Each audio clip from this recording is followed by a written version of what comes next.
Okay, good evening, everybody. It is time for our 5 o'clock study session. This is the Integrated Resource Plan update presented by Burbank Water and Power. And before the staff come up, I just wanted to make a general announcement, and I'll do it again at the 6 o'clock hour. But I was just informed that Charter, which carries our council meetings, is off the air right now.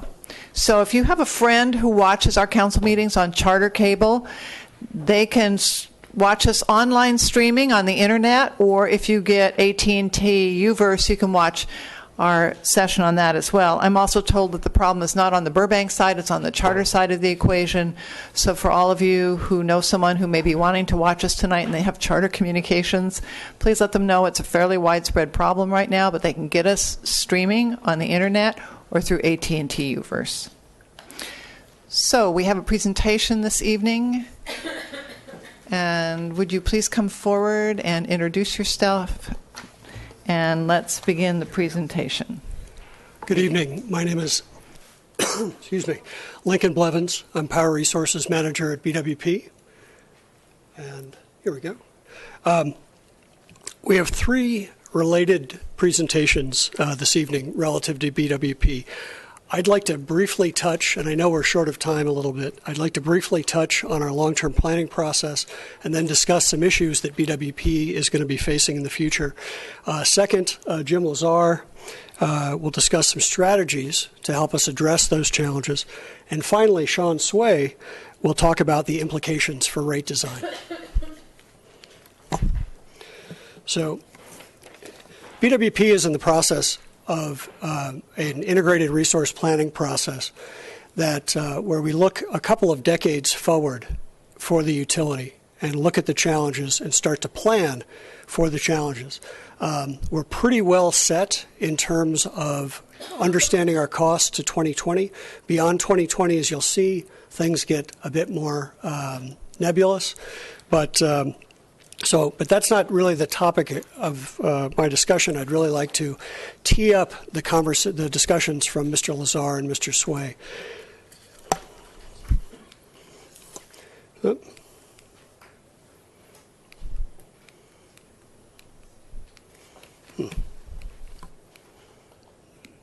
There we go.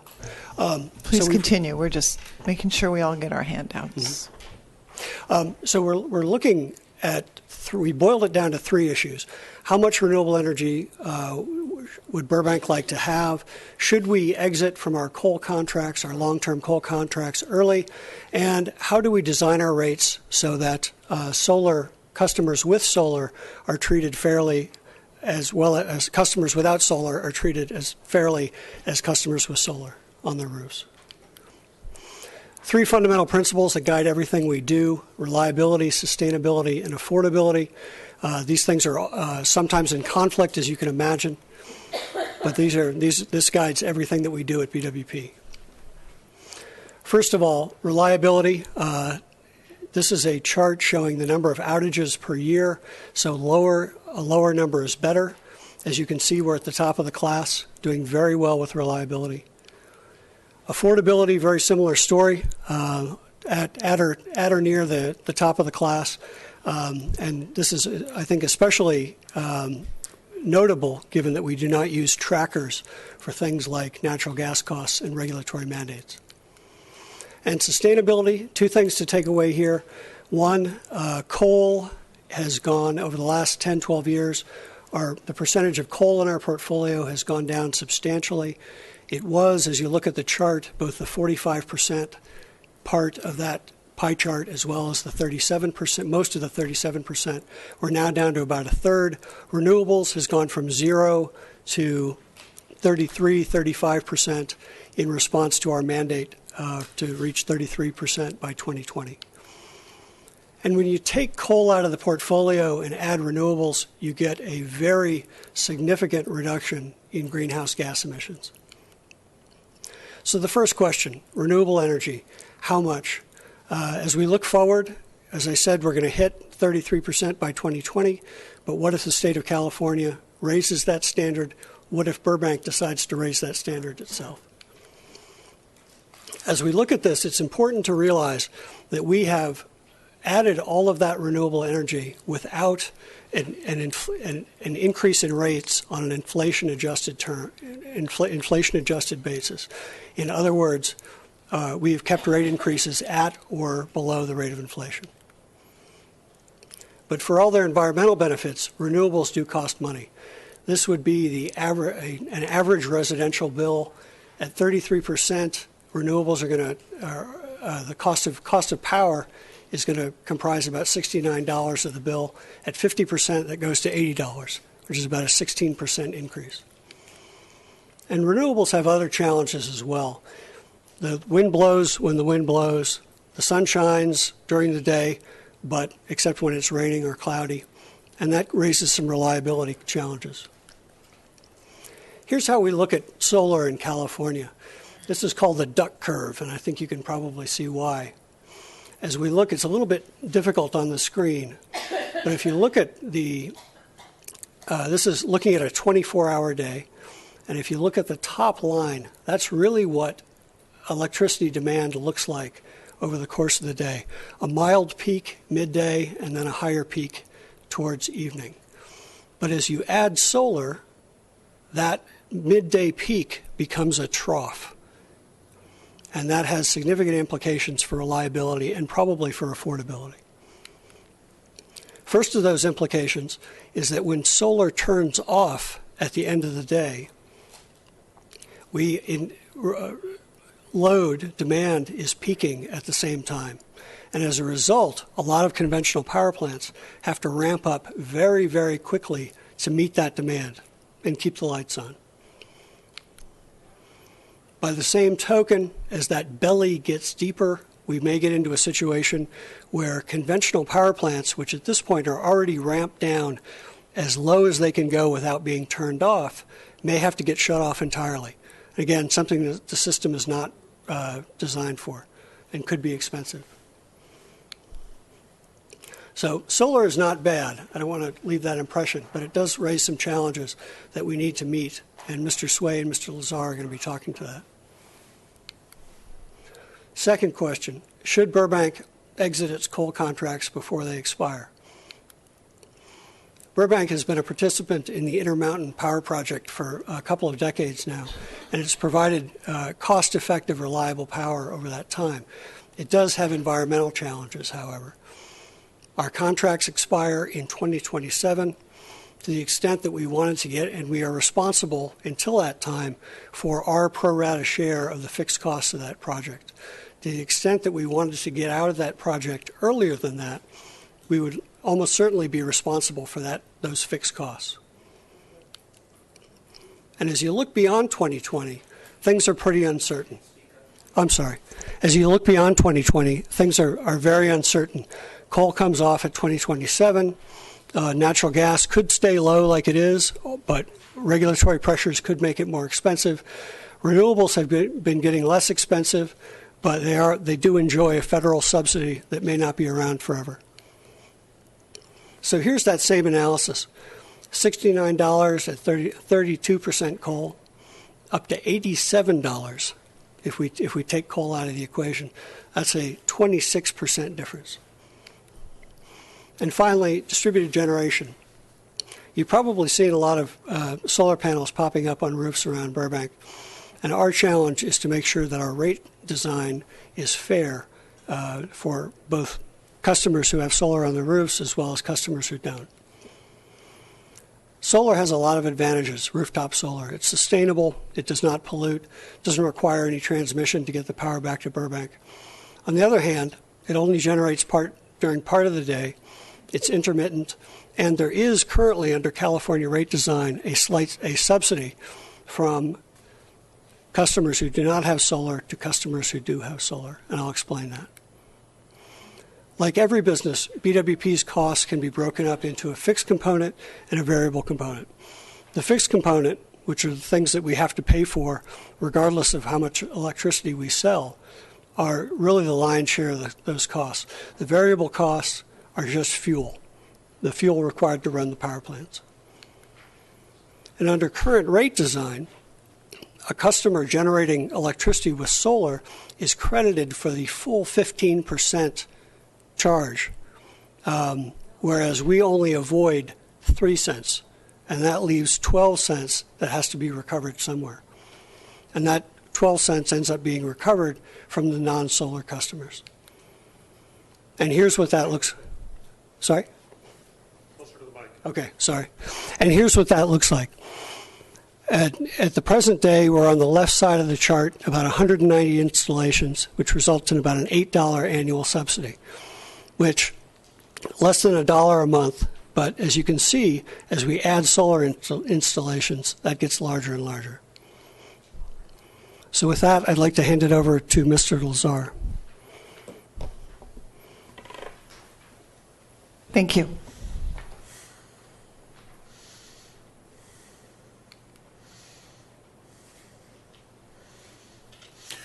My name's Jim Lazar. I'm an economist. I've worked with BWP for many years.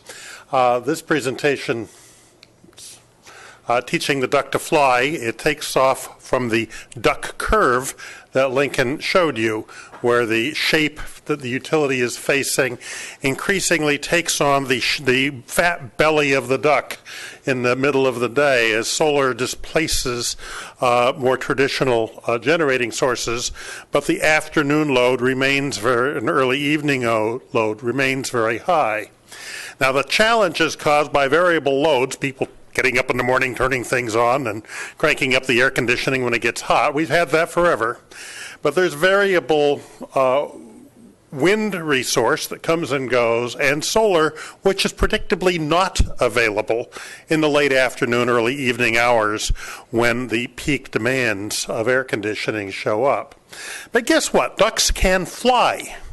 All right, the duck curve you've seen has the shape of a duck in water with the fat belly and that floats and the steep neck that is up there to breathe and watch for predators.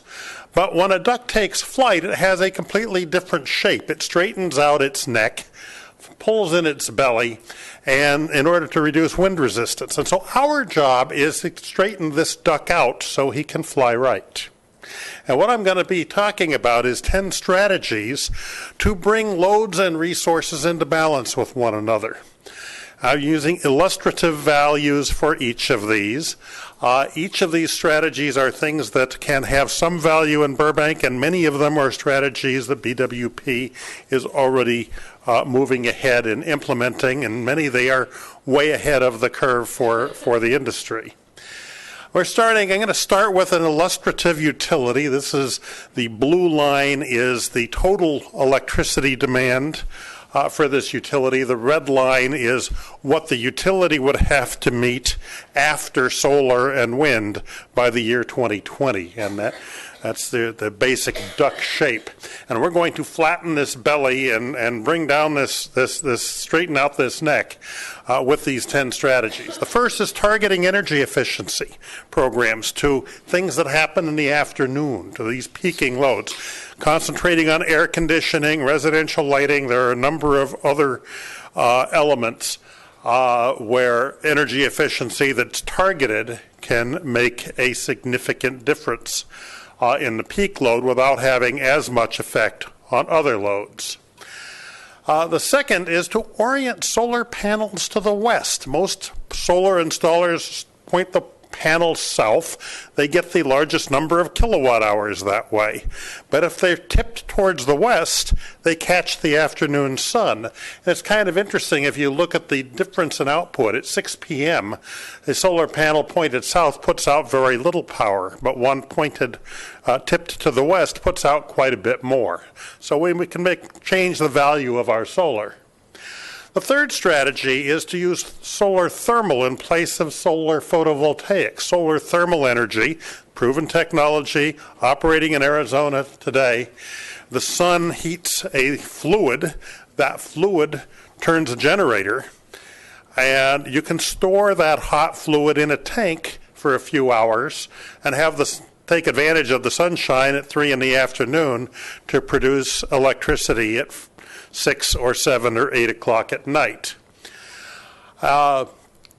The fourth strategy is to control electric water heating. People who use electric water heaters, and that's about 10% of the water heaters in Burbank. Not a big part, but in the multifamily sector in particular, they're quite common. People want there to be hot water when they wake up in the morning. They want there to be hot water when they come home from work in the afternoon. They want there to be hot water whenever they need it. But they don't really care when that water gets heated as long as it's there when they need it. And these control systems that are now being tested in a number of parts of the country and deployed pretty widely now in the state of Hawaii are enough just by heating the water when power is cheap, and then you've got a great big tank. Think of that as a big battery, flowing it out to people as they need it. And with sophisticated modern controls, you never run out of hot water. You can actually provide people with a more reliable hot water source than they have today by heating it a little hotter when the power is cheap and storing it in the tank for when it's needed. The fifth strategy is similar to this. It's requiring storage on new air conditioners. I was just at St. Joseph's Hospital, which the Disney Cancer Center has a storage system there. BWP has helped people in Burbank install ice bears, these types of units here, where the air conditioner makes ice at night, and then the fan blows over the ice during the day to cool the building so that you can turn night into day. Again, think of it as a big storage battery. The next is to retire inflexible older generating plants. And Burbank has been doing this. Obviously, the olive power plants have been retired. The replacement of these units with modern flex units, gas-fired power plants that have very high fuel efficiency, very low pollution emissions, relatively, about 1/3 of the carbon emissions of the older power plants, have the additional flexibility. You no longer have, as Mr. Blevins was talking about, the power plants that can't be shut off when the sun is shining. You have more flexible generation.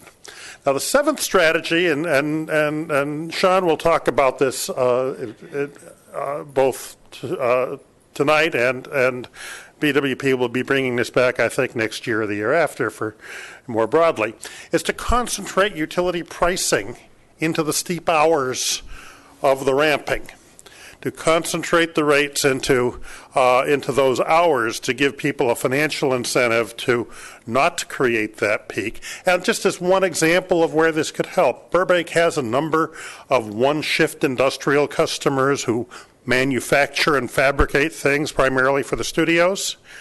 And if they could work from 7 to 3 instead of from 9 to 5, they could avoid the high-cost period of the day, save themselves some money and improve their profitability, and help BWP adapt to the new world where afternoon loads become increasingly challenging to deal with. Just an example. So here's an idea of a future rate design that would have a very low charge that would apply throughout the day, but a highly concentrated charge in the 4 to 7 p.m. period, the steepest hours of the duck.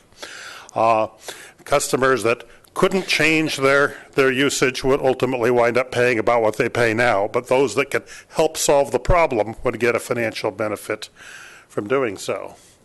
The eighth strategy is to deploy electricity storage, actual batteries. And this can either be in the form of utility battery systems that might be installed at substations to smooth out, to augment the system during those key hours, or it could be as simple as scheduling the charging of electric vehicle batteries. As electric vehicles become more and more prevalent, if we can just make sure we do charge them when the sun is shining and the wind is blowing, and stop charging them as much as possible during those steep ramping hours of the late afternoon, we can use the batteries that are already being acquired by people in Burbank to help solve this problem. The ninth we call demand response. That's paying people to shut off when things get really difficult. In New England, About 8% of the total load is under contract to curtail on demand. They get a payment, a reservation fee for the right to curtail. They get a payment every time they are actually curtailed.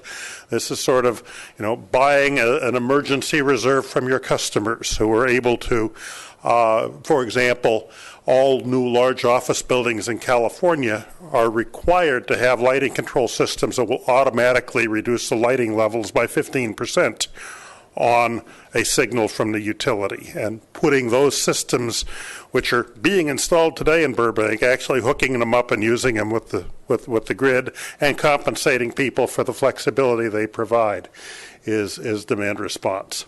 I've assumed that maybe 3% curtailment would be possible, not the 8% they're getting in New England. And the 10th strategy, one that BWP has used quite a bit over its history, is interregional power exchanges, bringing power down from the Pacific Northwest in the late afternoon. The Northwest peaks in the morning, California peaks in the afternoon, the Northwest peaks in the winter, California peaks in the summer. Those lines have mostly brought power south, but it's been when it's during seasons when it's cheap. Using them on a daily basis to meet afternoon loads would be an additional use of the existing lines. And BWP uses lines that it has to Utah, to Arizona, and to the Northwest. They're going to need to be used more than before. So how did we do? Here I've superimposed the light curves are where we were before we started. The dark lines are where we ended. Let's go through these. You've got energy efficiency. We've got water heating and air conditioning storage. And each of these measures, we deploy some batteries and we use interregional power exchanges. And we really straighten out the body of the duck with 10 strategies, each of which does just a few percent of the problem. But taken together, they can really make a tremendous difference in the shape of the load that BWP needs to serve. And our duck can take flight. So thank you very much. Thank you. Another presentation. Yep. Good evening.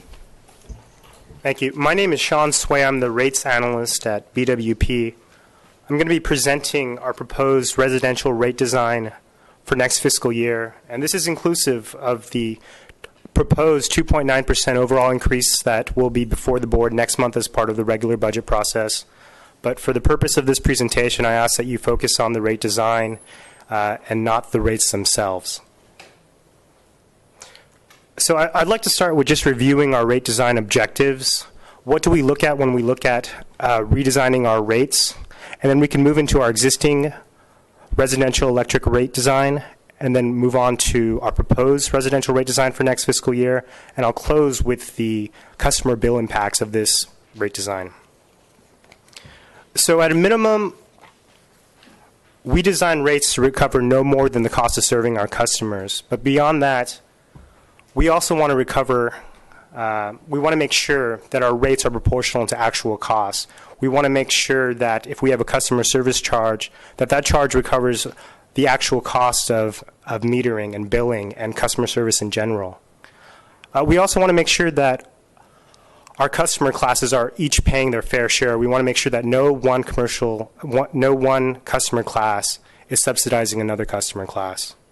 And we want to make sure that we're sending appropriate price signals.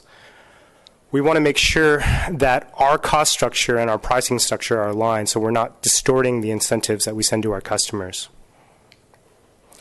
So how do we meet these objectives? Well, we do what's called cost of service analysis. This is a common industry practice, a common industry analysis for looking at the relative costs of our system functions from generation, transmission, distribution, and so on.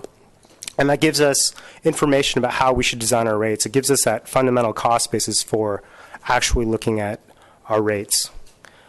We can also use cost service analysis to determine the relative cost of each customer class. We can make sure that our customer classes are each paying their fair share and no one customer class is subsidizing another. And we've completed a cost of service study this year, and we intend to update it on a regular basis. But let's look at our existing residential electric rates now. We have a conventional residential electric rate design. We have a fixed monthly customer service charge of $4.96, and we also have a tiered energy charge rate structure. We moved from a two-tier rate structure to a three-tiered rate structure in 2001 in response to the California energy crisis. And we did this solely for the purpose of promoting conservation. There is no cost basis behind moving from a two-tier rate structure to a three-tier rate structure. But we still have that rate structure. At the time, our billing was limited to monthly meter reading, so we had few alternatives. We could not explore more advanced or more sophisticated billing, such as interval billing. But we do have those opportunities now. For next fiscal year, we're looking at 2 proposed changes to our residential electric rates. The first is to adjust our customer service charge to reflect actual costs. We completed a cost of service study in 2000, which established the basis for our current customer service charge. We completed the study in 2000. We came up with customer-related costs in the amount of $4.33, which is the basis for our current customer service charge. But since then, our metering and our billing systems have been modernized.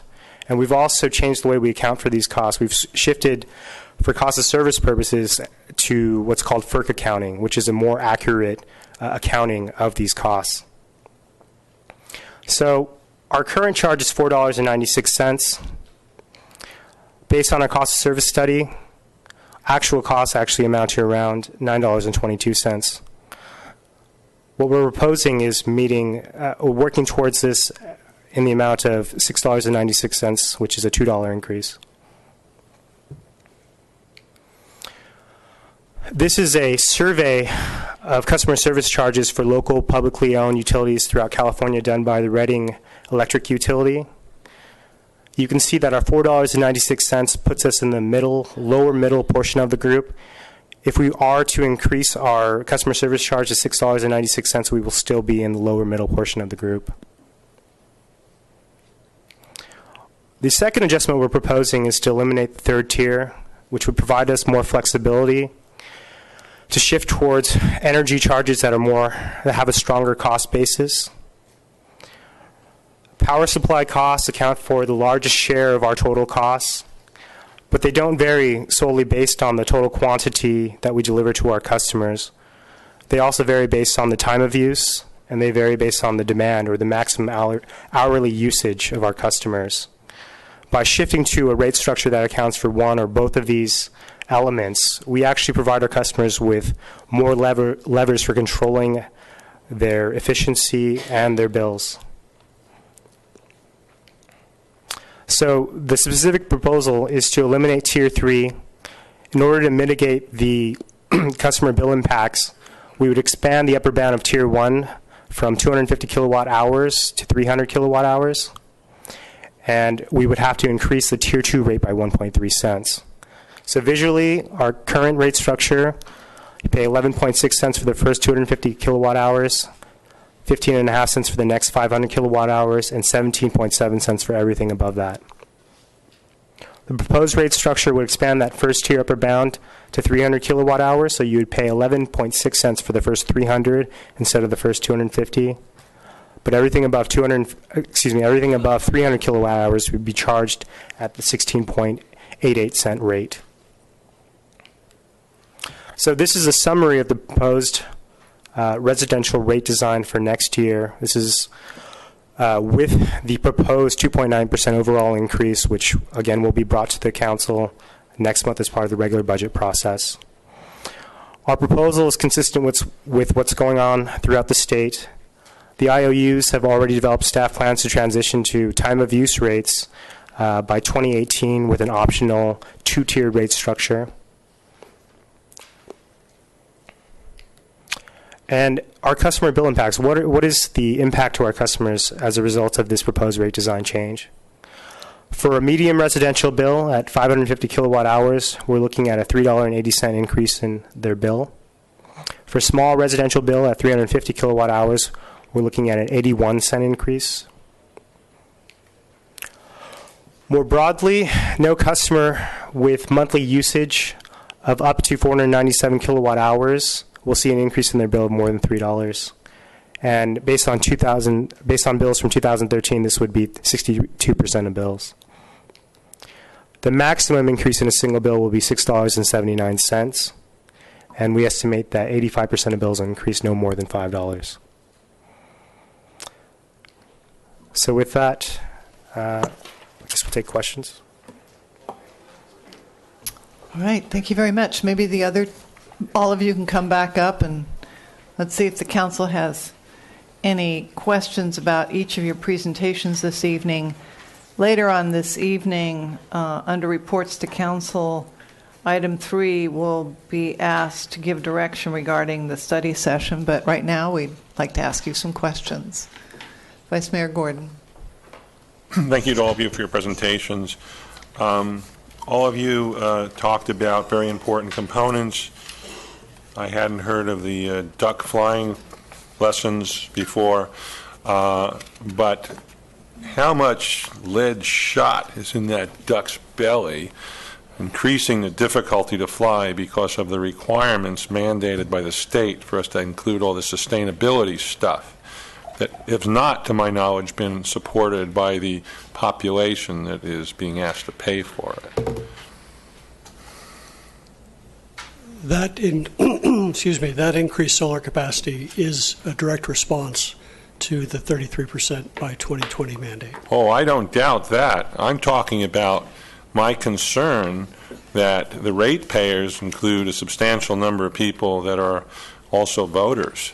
And I fail to see, and I don't know if you folks are satisfied, that there's general public support for this approach. Now, I know what the council did, and I know the mandate that the BWP is following, but are you at all troubled that this is a sort of a direction that's being pursued without necessary, I don't know of any voter support for this direction at all. Do you know of any? It's probably not a good idea to ask 3 technical analysts to second guess the state legislature. Okay. That's the role of I'll make elected it officials. easier for you. We have folks up here talking about rates. We heard not long ago that, at least about a year ago, like $16 million of the money is being spent to comply with the various sustainable, I use that term guardedly, practices with the green energy as opposed to the more traditional types of coal and others. Can you tell me, it looks like that proportion is going to grow significantly. Is that in any way, is this going to be followed? That's the direction we're going to go in? Do we take into account any different technologies or perhaps changes in the availability and cost of fuel? Well, because affordability was one of the 3 components we were talking about. It is. And when we've built our renewable portfolio, we have taken into account the diversity, the reliability benefits, the cost benefits that come from a diversity of technologies, a diversity of fuels. Well, we heard a lot about electric stuff, and there's an item on the agenda we'll be talking about, but I understand that the reliability of battery storage is dependent on temperature, high and low. Is that factored in with your projections, that there's not only variability with solar and wind, but also battery storage and functionality? Battery storage is not currently a component of BWP's resource portfolio. The strategy that I presented was to consider including some battery storage either in electric vehicles, and I know there's a briefing on that later today on your agenda, and taking advantage of the batteries that will be here anyway. And that can be beneficial for the car owner. That is, you give them power when power is cheap and get them to use their batteries when power is expensive. They can save money that way, and the system can become retain its reliability and integrate renewables at very low cost. Adding discrete battery storage would be a fairly expensive choice that would have to be part of a BWP capital budget, and that would be before you if and when it's proposed. And one other question with respect to the comments on sustainability. The batteries, I believe, that we're talking about for the vehicles and others are lithium-based toxic chemical.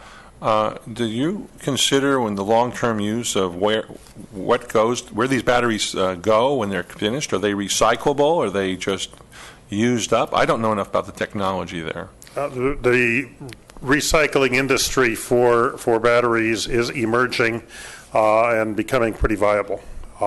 It's got a ways to go, but it's a happening industry. Okay, thank you. Councilmember Brick.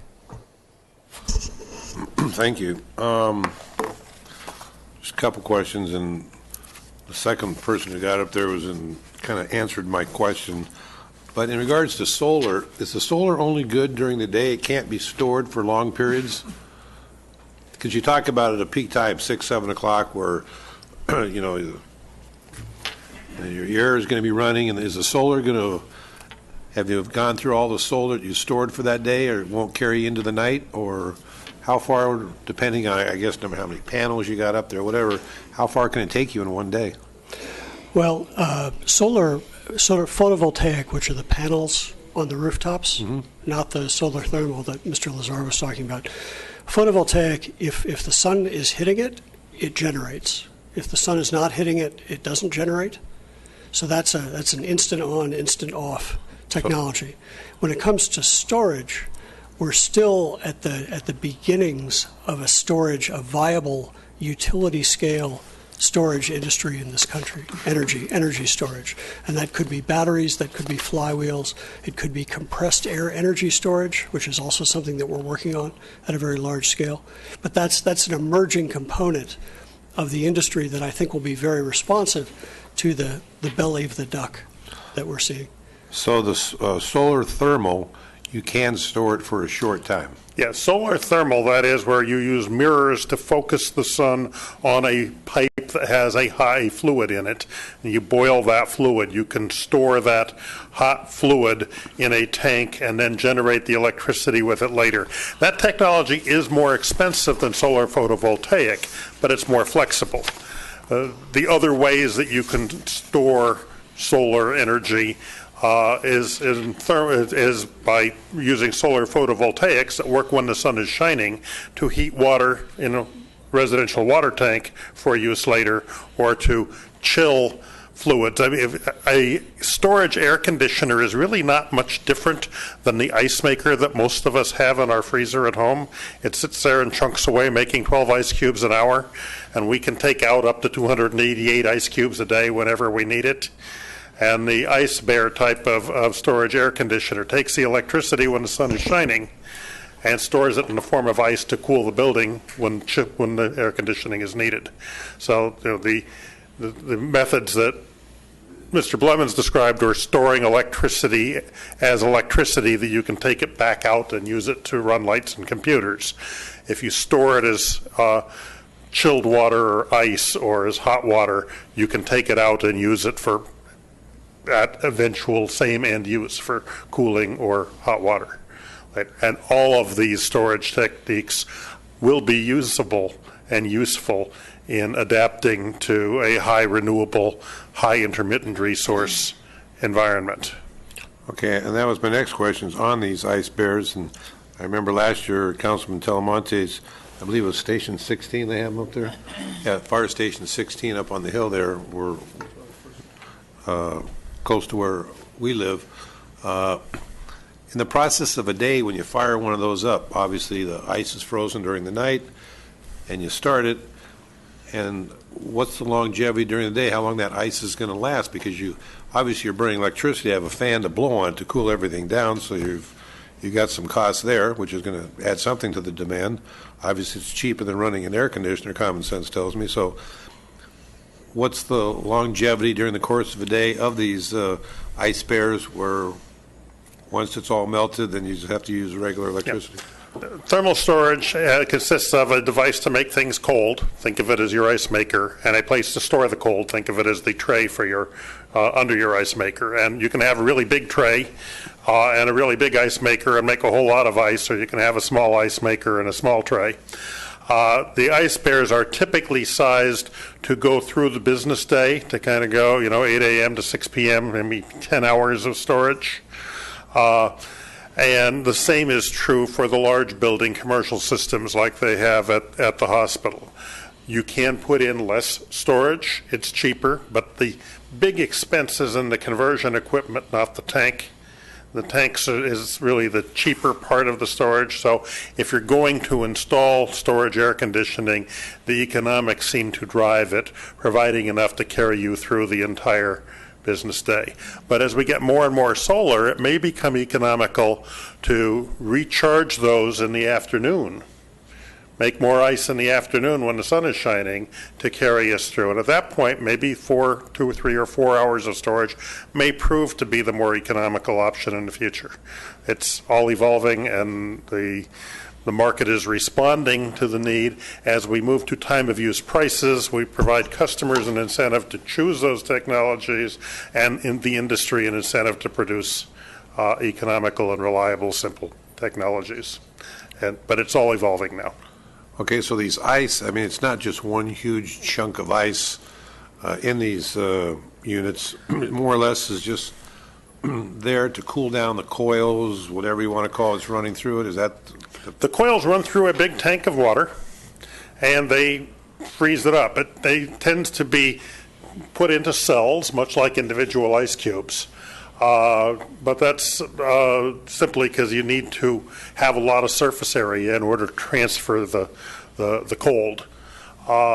And essentially it is one big block of ice. Or in case of the hospital system, you can see it from the roof of the cancer center parking garage. There's two tanks, so 2 big blocks of ice. And they could probably use a third at the hospital, at the cancer center, to really carry them all the way through the day. But ultimately it's a big block of ice. It's a big steel tank that freezes solid. and it can last 9, 10 hours a day? Can last 9, 10, 12 hours.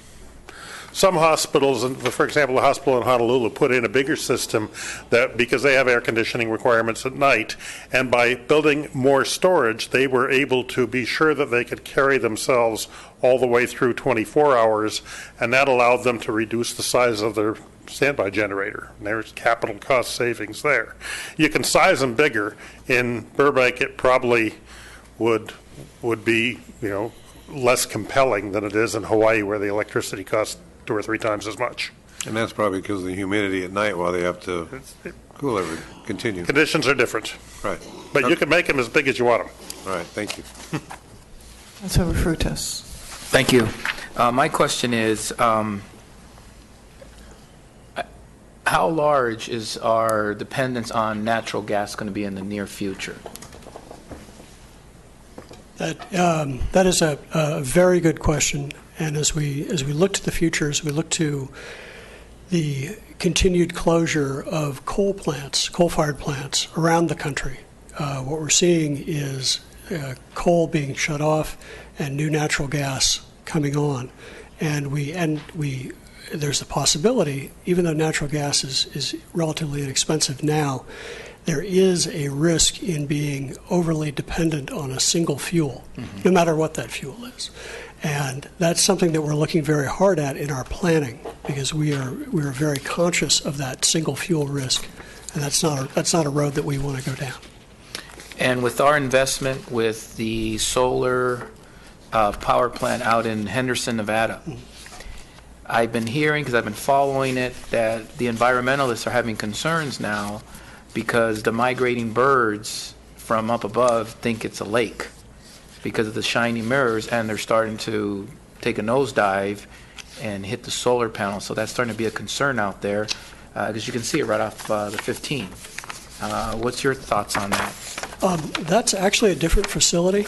Okay. That's called the Bright Source facility, and it's a different technology. Mm-hmm. It's a tower in the middle of a circle of mirrors, and the mirrors focus the sunlight on the tower and actually boil a fluid, which is then turned into steam and run through a turbine.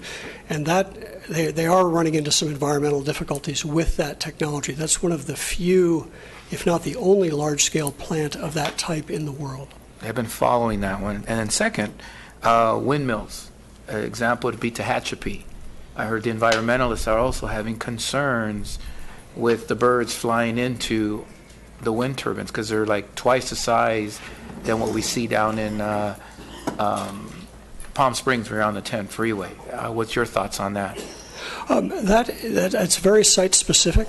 I've done wind development in the past, and the bird and bat aspects of project siting are very, very carefully controlled. U.S. Fish and Wildlife is very, very much on top of that. So it's really a project by project analysis that has to be gone through. In a lot of projects, you don't see any interaction at all. In some projects, you do, and that's one of the things that you have to take into account when you're siting a wind turbine. And then my final question: where are our city interest wind farms located? What parts of the state or outside of state? A couple of different places. In Washington State, in Wyoming, and out in Utah, actually not too far from the Intermountain Power Project. Oh, cool. Thank you, sir. Councilmember Burke has a question. Yeah, I had one question which I forgot to mention. It was about the coal. Obviously, we're reducing our dependency on coal every year, and by X number, whatever, we're going to be no longer dependent upon it. And, you know, I for one, myself, back in 2008 and 9, when I was vice mayor, I toured our coal mine up in Utah. I think I was 2.5 miles, 3 miles underground. And I suppose it's clean coal and everything, but my thing is I think we need to be diversified in our portfolio package. And I know we have to taper down on it. But I certainly have said in here somewhere about eliminating coal 100%. I would not support that. From the standpoint of two things. One, it's cheaper for us to bring it in and to offset the higher costs of reusable energy. And number two is, after I spent 2 days up there and get to know a lot of the coal miners, that this is their livelihood up there in Utah. These people are bred into this business, in my opinion. I brought it up a few years ago. I didn't get a lot of support. But, you know, their grandfathers, their fathers, they've been coal miners all their life. They all drive Ram trucks. It's just amazing the lifestyle they live up there. But, you know, we got to think twice about what's going to happen to the workers up there and how they're going to have to adjust to other jobs and stuff like that. So I understand certain things about sustainability, but I, for one, would like to taper down on the coal, but not eliminate and put all our eggs in one basket. Thank you. Councilmember Talamantes. Yeah, thank you for your reports, all three of you. Now, the one slide that jumps out at me is that customer service charge survey, where you have Pasadena way over here on the right, and I know there's a little asterisk saying includes distribution costs. Yep. So if it didn't include the distribution costs, where would it look? What would it look like on that chart? Unfortunately, they're not unbundled, so they're actually combined. Their distribution charge and their customer service charge is a single charge. So I can't tell you. It's based on their energy usage. Because, I mean, it's so out of whack compared to everybody else. Right. Okay. All right. Thank you very much. Thank you, gentlemen. It looks to me like we're moving towards a supply and demand structure to our rate structure. Is that right? Can you clarify what you mean by that? Well, we Supply and use. when the supply is constrained and the demand is high, the cost goes up. No, that's sort of a market condition. For public utilities, we actually start in the reverse order, in the sense that first we determine what our costs are for serving our customers. These include the cost of power supply, operations, maintenance, capital, contributions to reserves for maintaining our creditworthiness. We determine the cost to serve our customers, and then we determine our rates. So we don't necessarily work with the supply curve. We work with a target revenue based on our costs, and then we design rates. So our rates will always be a function of our total revenue requirement, which is, again, the cost of serving all of our customers. Okay, thank you for that. I think But the mayor's right. I mean, those costs are higher during the peak period because the utility has to secure resources that are only used for a few hours a day and recover those costs over the relatively short hours that they're used. So the cost of service will be highest in those hours of the day when the system is stressed. And yes, the utility has already, for the extra large and large general service customers, moved to a time of use rate structure that recognizes that. And the expectation is that that will ultimately extend all the way down into the small business class and ultimately the residential class. I think that was the word I was looking for, not It's a classic time-varying supply and rates. demand, but based on market factors and time of use. So the cost is calculated from the time of use. Well, it's actually cost factors and time of use. The market happens to follow those costs, and so you would get to the same general place looking at market prices, which there are hourly prices in California for electricity, and when there's wholesale trading going on. But you're going to get to the same place. So the costs are highest during those hours, and the market prices are highest during those hours, and the gradual movement of rates in Burbank has been to recognize that, starting with the largest customers. But with the modern meter reading and data handling system the utilities invested in, it's possible to give all customers prices that reflect their costs, of the costs of the service that they use, so that the customers, for example, the customers with air conditioning who use it in the afternoon will pay higher prices under a time of use rate, and customers who don't have central air, who put up with the heat, will not incur those high costs. It won't happen unless you decide to implement time of use rates for the residential customers. But you could do that, and it would then follow the costs of service. I have a few more questions. So that the time of use consideration really is a shorter term thing. And the longer range strategies or the strategies themselves are a little bit longer range, trying to get the duck to fly. My question about the demand response was, have we at BWP considered steps to take to retrofit Class B office buildings or office buildings that were built in the 1980s or other buildings that may be very old that are not energy efficient? Do we have any program like that, and is that? I'm going to ask Joanne Fletcher, who oversees that group I of need some staff. answers because I'm thinking about my comments later tonight. Joanne Fletcher, Burbank Water and Power. We absolutely do have programs for people, and we have for small businesses an auditor that will come out, take a look at their property, and will give them up to $2,000 of upgrades. Excuse me, thank you.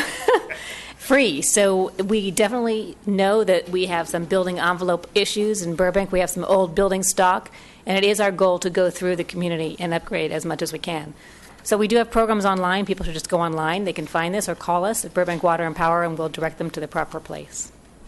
I suppose my question is a little bit beyond small business, but I can leave that for comments later. But thank you for that. I was very surprised about solar panels oriented to the west, because it's to the west that we're encouraging people to plant their trees so they can shade their homes.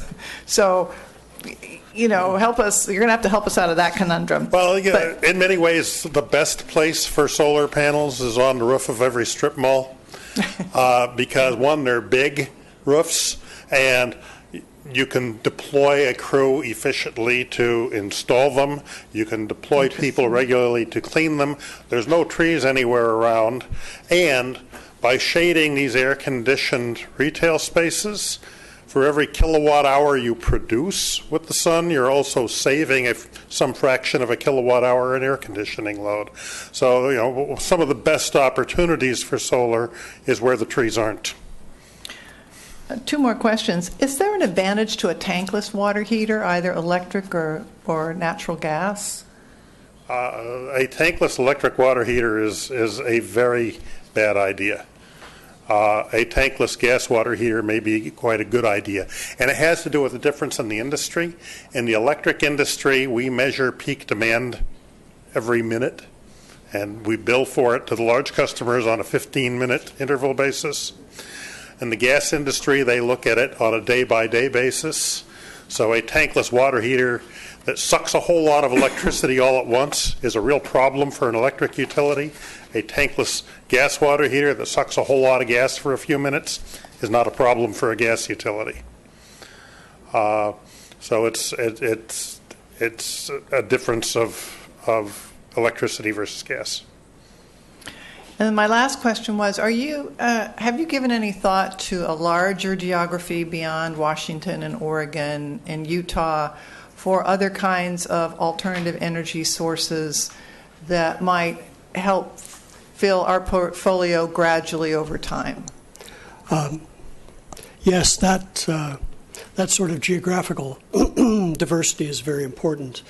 And as California looks beyond 33%, if that's where the state is going to go, I think there's a growing consensus that we can't be quite so limited from a geographical perspective. We have to go, for example, to Wyoming and get very, very high quality, high capacity factor, always on sort of wind, inexpensive, very high quality wind.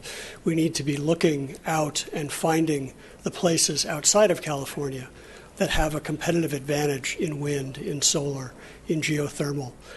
The other component that is part of our renewable portfolio is biomethane, and that is natural gas that is developed from the gas that comes off of a landfill or comes out of a sewage treatment plant. And that's an important part of our renewable portfolio right now. And that gas for Burbank Water and Power is coming from Texas. It's coming from Ohio. It's coming from all over the country. So we're looking as far as we can, and we hope that California will allow us to look further in the future. Thank you very much. I think the Vice Mayor had another question, followed by Councilmember Talamantes. Well,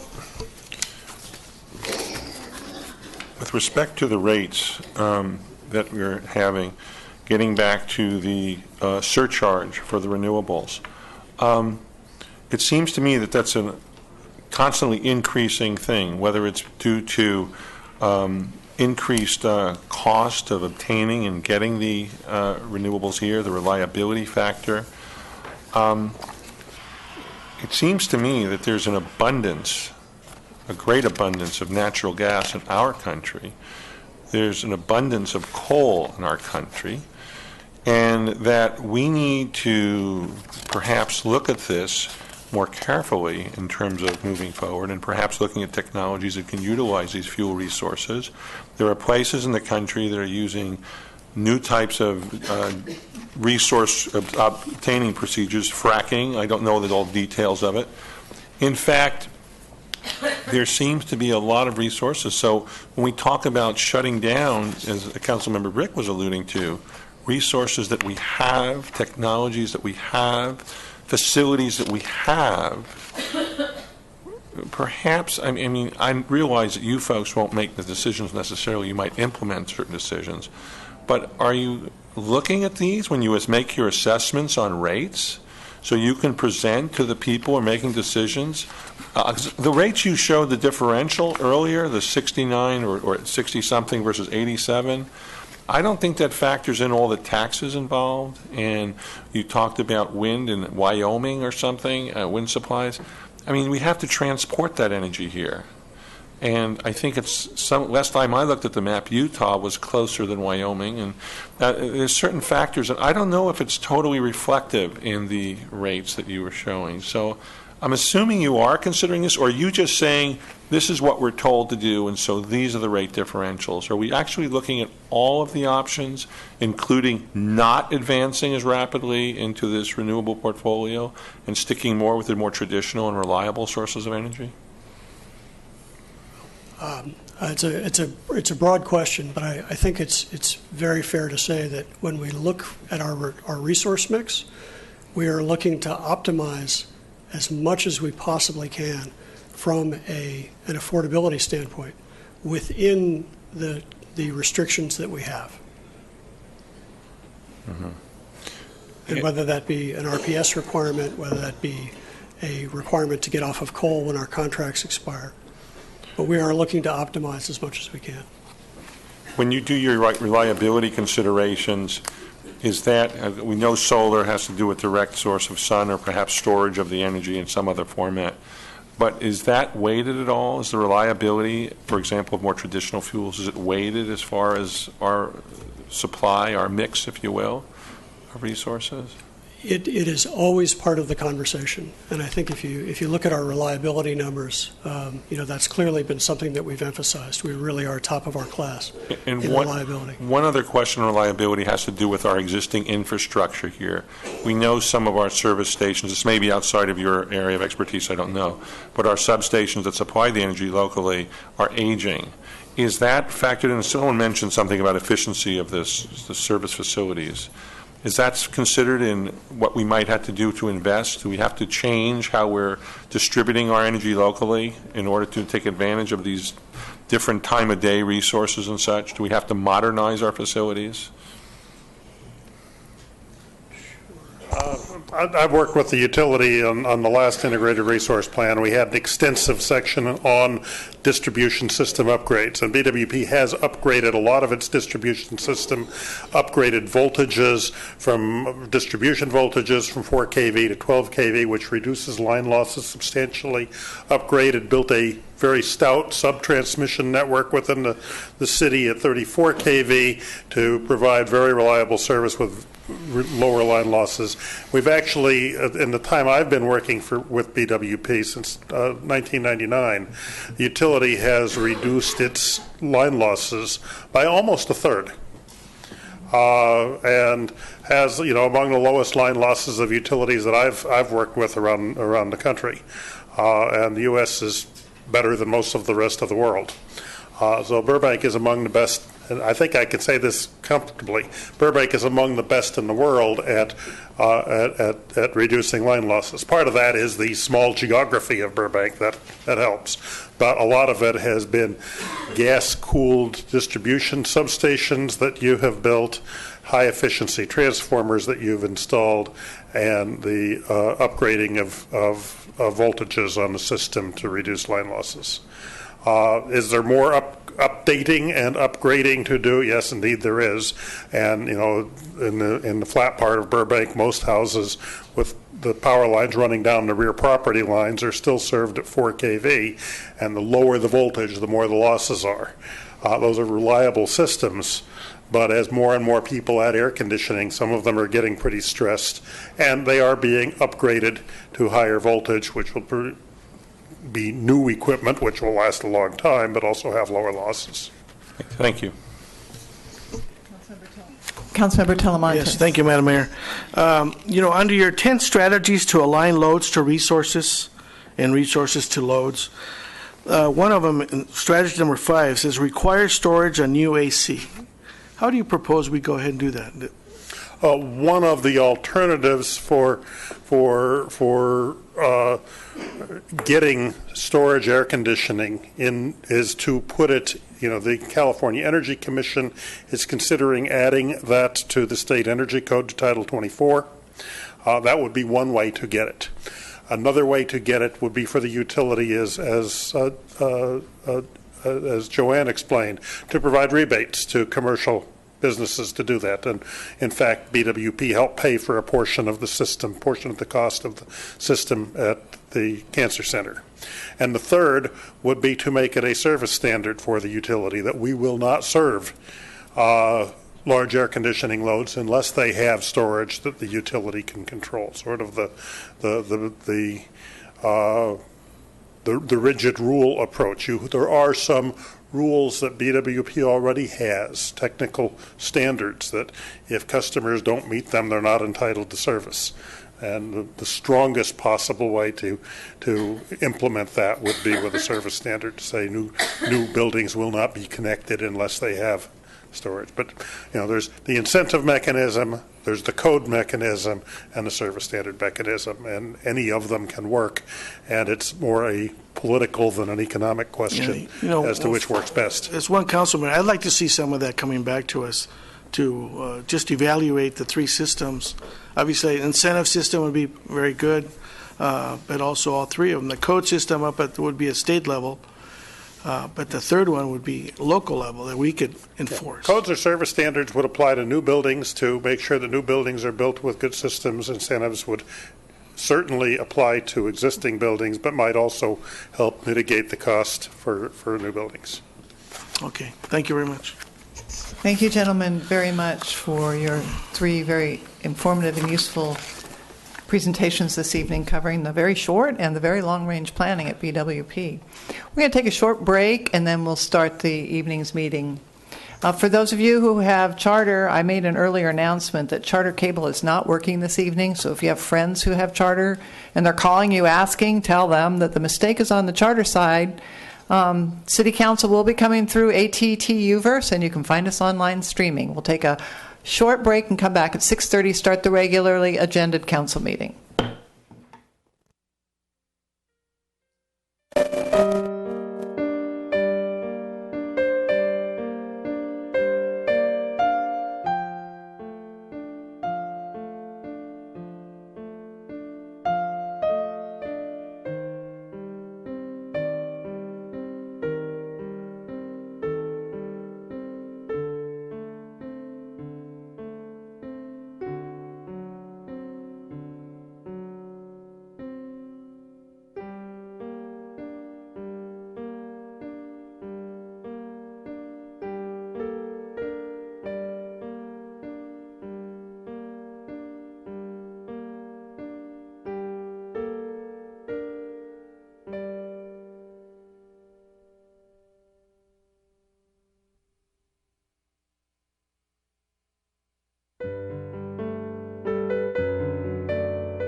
Good evening, everyone. Good evening, Burbank. Welcome to the regular April 8th, 2014 meeting of the Burbank City Council.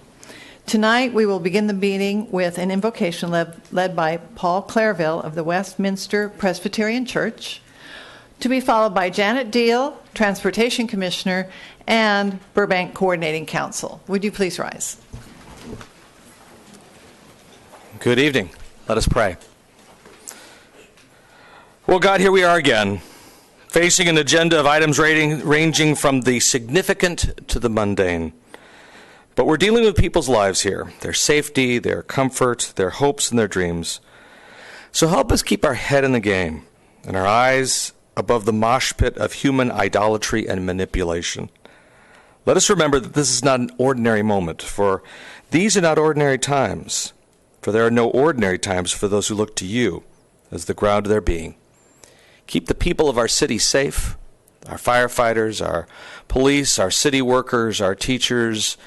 Watch over the families of these dear people. And this we ask in the name of the one who spoke the world into being. Amen.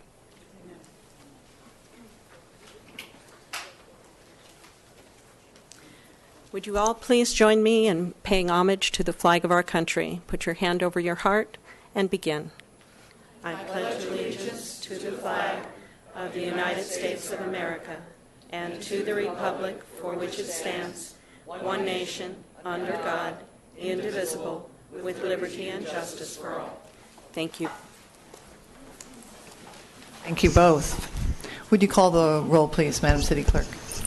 Councilmember Brick. Here. Councilmember Frutos. Here. Vice Mayor Gordon. Here. Councilmember Talamantes. Here. Mayor Garbaletti. Here. Thank you. Well, tonight we have 6 announcements and 1 presentation. The first one is Caltrans has issued a traffic advisory as part of the Empire Project. I-5 will be closed in both directions between Buena Vista Street and Lincoln Street in Burbank on Sunday, April 13th from 2 a.m. to 4 a.m. It says, see map on screen. Okay. So check out all the restaurants around there and know that when you're finished for the evening, you cannot get on the I-5 freeway. The lane closures will begin at 11:59 p.m. on April 12th, and all lanes will be closed by 2 a.m. on April 13th and will reopen at 4 a.m. The closure is necessary to ensure the safety of motorists and crews, while overhead utility lines are removed as part of the Empire Project. To avoid delays, consider using State Road 170 instead of I-5. Motorists heading northbound on I-5 can take westbound 134 to northbound 170. Those traveling southbound can take 170 at the I-5-170 interchange and then go eastbound on 134 to pick up the southbound I-5. A clearly marked detour will direct motorists who are diverted off the I-5 during the closure and those seeking to access the freeway from local streets. Electronic freeway signs will provide advanced warning to motorists to allow them to avoid the closure area if desired. For more information, visit i5info.com or call 855-454-6335 and select option 2. I just go to i5info.com. Burbank Water and Power wants to hear from you. Burbank Water and Power has scheduled a town hall meeting next Wednesday, April 16th at 6:30 p.m. at the Buena Vista Library. And the Buena Vista Library is at the corner of Buena Vista and Verdugo Avenue, 300 North Buena Vista Street. For over 100 years, BWP has provided the city of Burbank with energy you can count on day in and day out. BWP is planning for the next 100 years and wants your input on some important issues related to electricity. Burbank will have 33% of our energy coming from renewable sources by 2020. Is this enough, or should we have more? If so, how much? This is the kind of feedback that the Water and Power Department is asking from you as residents and users of BWP. Burbank has a legal agreement to purchase energy from a coal power plant. Should we exit the coal earlier than 2027 when our contract expires? And should we do so even if there is a cost? Households and businesses with rooftop solar energy systems are currently subsidized by customers who do not have solar systems. As more solar systems are installed in Burbank, the subsidy will grow. Today, that annual subsidy is about $8 paid by every non-solar Burbank household. Given the environmental benefits of solar energy, are you okay with paying the subsidy? Or do you believe that there should not be a subsidy? BWP, as you know, is a community-owned utility, and these are important questions that should be answered and discussed and debated by the community. Burbank Water and Power's goal is to hear from as many Burbank residents and businesses as possible. They're offering several ways for you to provide your input. If you would like BWP to speak to your community group, they will be happy to come to you with this information. Email Jeanette Meyer at jmeyer@burbankca.gov with your request. You can also go online to BWP. You can go on the city's website, get the phone number, call them and ask if you'd like a presentation, but above all, attend these community outreach meetings that they're having. It's about how they're arranging their portfolio of energy in the future. The city clerk's office is now accepting applications for boards, commission, and committee vacancies. Applications will be accepted through April 30th, 2014 for a 4-year term beginning June 1st, 2014. And the following positions are available: Art in Public Places Committee, Community Development Goals Committee, the Heritage Commission, and the Senior Citizen Board. In addition, applications for a 2-year term are being accepted for the Civic Pride Committee. The deadline for submitting an application to the City Clerk's office is 5 p.m. Wednesday, April 30th, end of the month, 2014. The appointments by City Council are scheduled to be made on May 20th, 2014, at the City Council meeting. Applications are available online or at the City Clerk's office. For more information, please call 238-5851 or visit the city's website at burbankca.gov and look at the City Clerk's page. The City Clerk's office, in conjunction with Leadership Burbank, will be hosting a Serve Your City Leadership Positions in Burbank workshop tomorrow, April 9th at 6 p.m. in the City Clerk's office.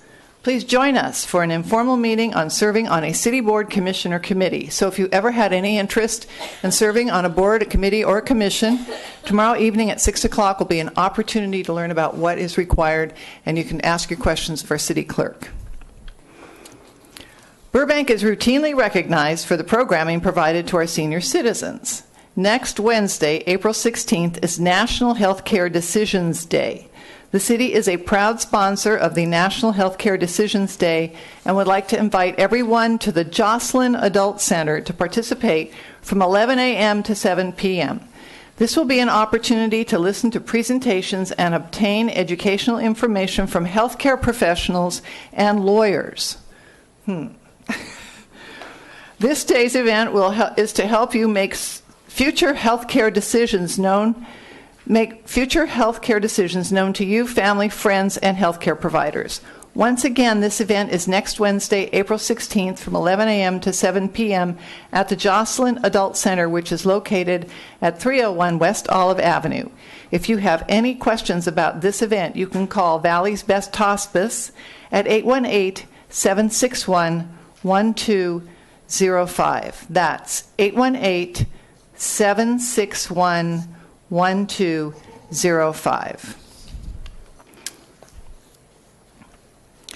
This year's Burbank Neighborhood Leadership Program, BNLP, class of 2014 is made up of 15 driven, ambitious, and passionate community residents who are developing their leadership skills and learning more about our city. Together, they have identified a community need and are addressing it in a very creative way. This year's BNLP class has partnered with the Burbank Public Library to bring visibility, awareness, and fun to their important programs. The BNLP held a mascot design contest which generated over 230 creative and imaginative entries from community members of all ages. One design will be elected selected and will come to life in the form of a costume mascot. So stay tuned and see this mascot in our community soon. Please help support BNLP's efforts by participating at a fundraising dinner, Shakey's Pizza, 300 San Fernando Boulevard, Friday, April 11th from 5:30 to 8 p.m. 25% of the dine-in or to-go orders will be contributed to this project. Flyers are available at the Overham Community Center. Thank you on behalf of BNLP, the Burbank Neighborhood Leadership Program. We have one presentation. For our next presentation this evening, I would like to invite Ginny Barnett, President of the Burbank Tournament of Roses Association, to join me at the podium. Ginny has brought with her tonight the much well-deserved Fantasy Trophy.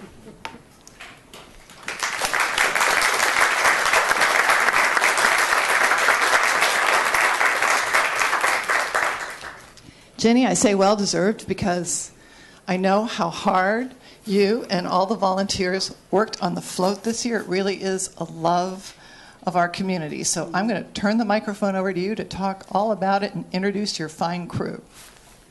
Thank you.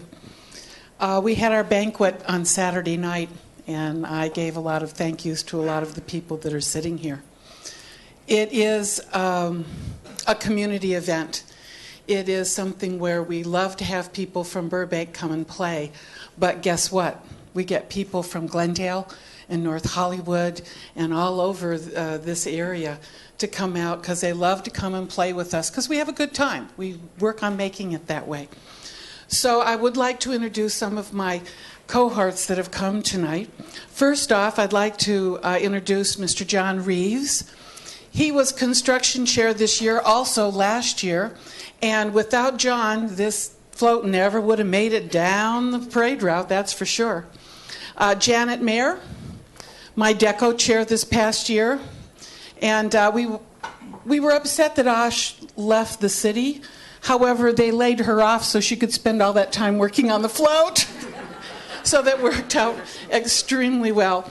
I've got Brian Kazakis, who was working with manpower and doing a lot of those types of things, working with the volunteers. That was very great. Linda Kazakis, his mom, who also helped with deco, she was kind of one of our floaters to make sure that every little thing got done. Audrey Prest, another one who's just been elected to our board, who has a lot of great ideas about ways that we can create this to be even a larger place to be. And Steve Edward, who is my VP float, he's been doing this, I think we've been doing it about the same amount of time.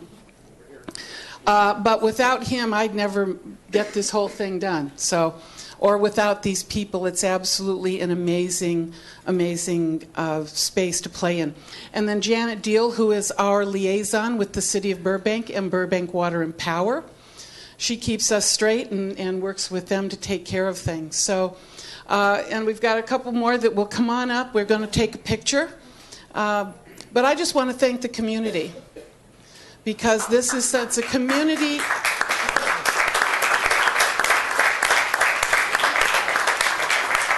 It's a community project, and we do enjoy and love doing it. And the award is over here. We got it from Pasadena this past weekend, and this is going to the mayor to go in her office, and then we'll go with her, and she gets to keep it for a year. And the one that is in there now, which we got last year, goes to the to the Central Library, so that they keep those rotating all the time. So thank you very, very much. We appreciate. And Mr. Ron Davis, we couldn't do this without Burbank Water and Power, let me tell you. You are just the amazing sponsor that we would not be able to do it without. Oh, yes, and we brought you one of our centerpieces from the banquet. With the train inside. The train's inside. Yeah, so you get to play with the train, yes. Bob, you got yours, didn't you? Yeah, he was. Okay. It does work. Yeah, it does work. We count this for you. So thank you very, very much. Do we want to grab that for the picture? Yeah. Get the award.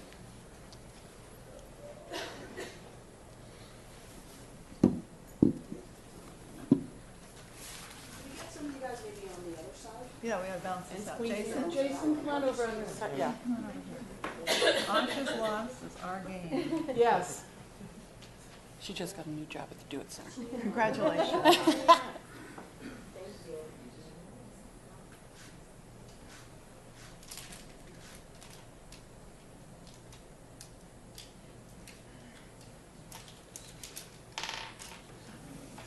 Thank you very, very so much.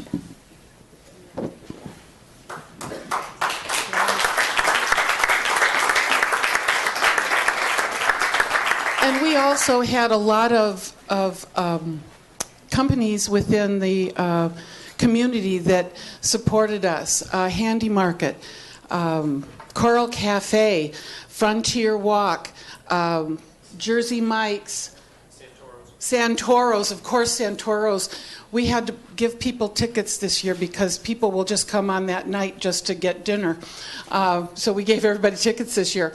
But a lot of people that supported us with food for our volunteers, and that, again, is just the greatest thing that we can imagine to have that support. So thank you very much.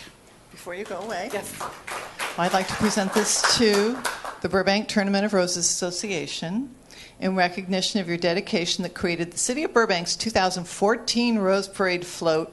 Lights, camera, action. Congratulations on winning the Fantasy Trophy, which is a really big deal. I mean, we are just bursting with pride for this. And you make the City of Burbank very proud indeed. So, Ginny, I want to give this to you on behalf of the council and this community. Thank you. Do one more photo. Amanda.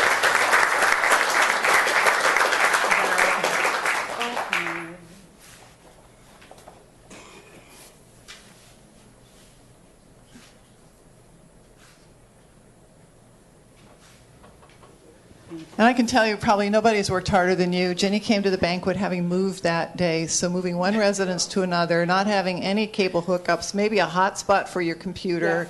Yeah, but there in great spirit and energy on Saturday night, it was really a joy to have you there. Well, Ron, I have to tell you, the only thing that worked in my apartment when I moved was the electricity. I had no gas, no cable, no internet access. My landline from AT&T didn't work, but I had electricity. So, thank you. You're welcome.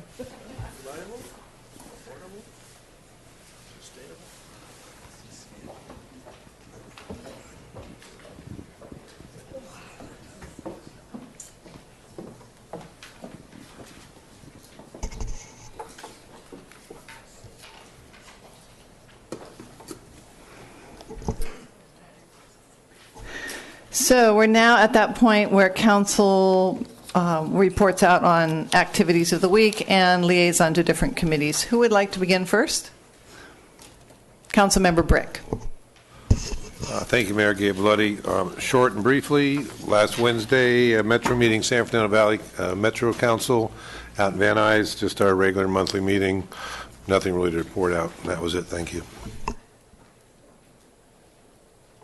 Councilmember Frutos. Thank you, Madam Mayor. On Thursday the 3rd, I attended a meeting with you, and we met with Assemblyman Mike Gatto, and we discussed the community care facilities, and including the email that we received from Mr. Muldoon talking about the bed and breakfasts that are starting to pop up in the community. So we definitely had a good exchange of points and how we can work collaboratively together to straighten some of our codes and shared some ideas. And then later on that evening, I attended the Burbank Police Department Community Citizens Academy graduation. And then on Saturday the 5th, I attended the Burbank Water and Power Town Hall meeting, which was done at the Buena Vista Library, talking about our energy of the future and how we want to move the city forward. And in the evening, I attended the Burbank Tournament of Roses annual awards and banquets and the installation of the officers. And then on Monday the 7th in the evening, I attended the second community meeting for the Beechwood Spark Sewer replacement. That is all for me. Thank you. Vice Mayor Gordon. Thank you, Madam Mayor. No committee assignments to report out. Just a couple comments. First of all, I wasn't able to make the Tournament of Roses event this year. I've done so in the past, and just thanks again to all the hard work you folks do It's really, really stands out, and I think we have worldwide recognition on our float, so I really appreciate that.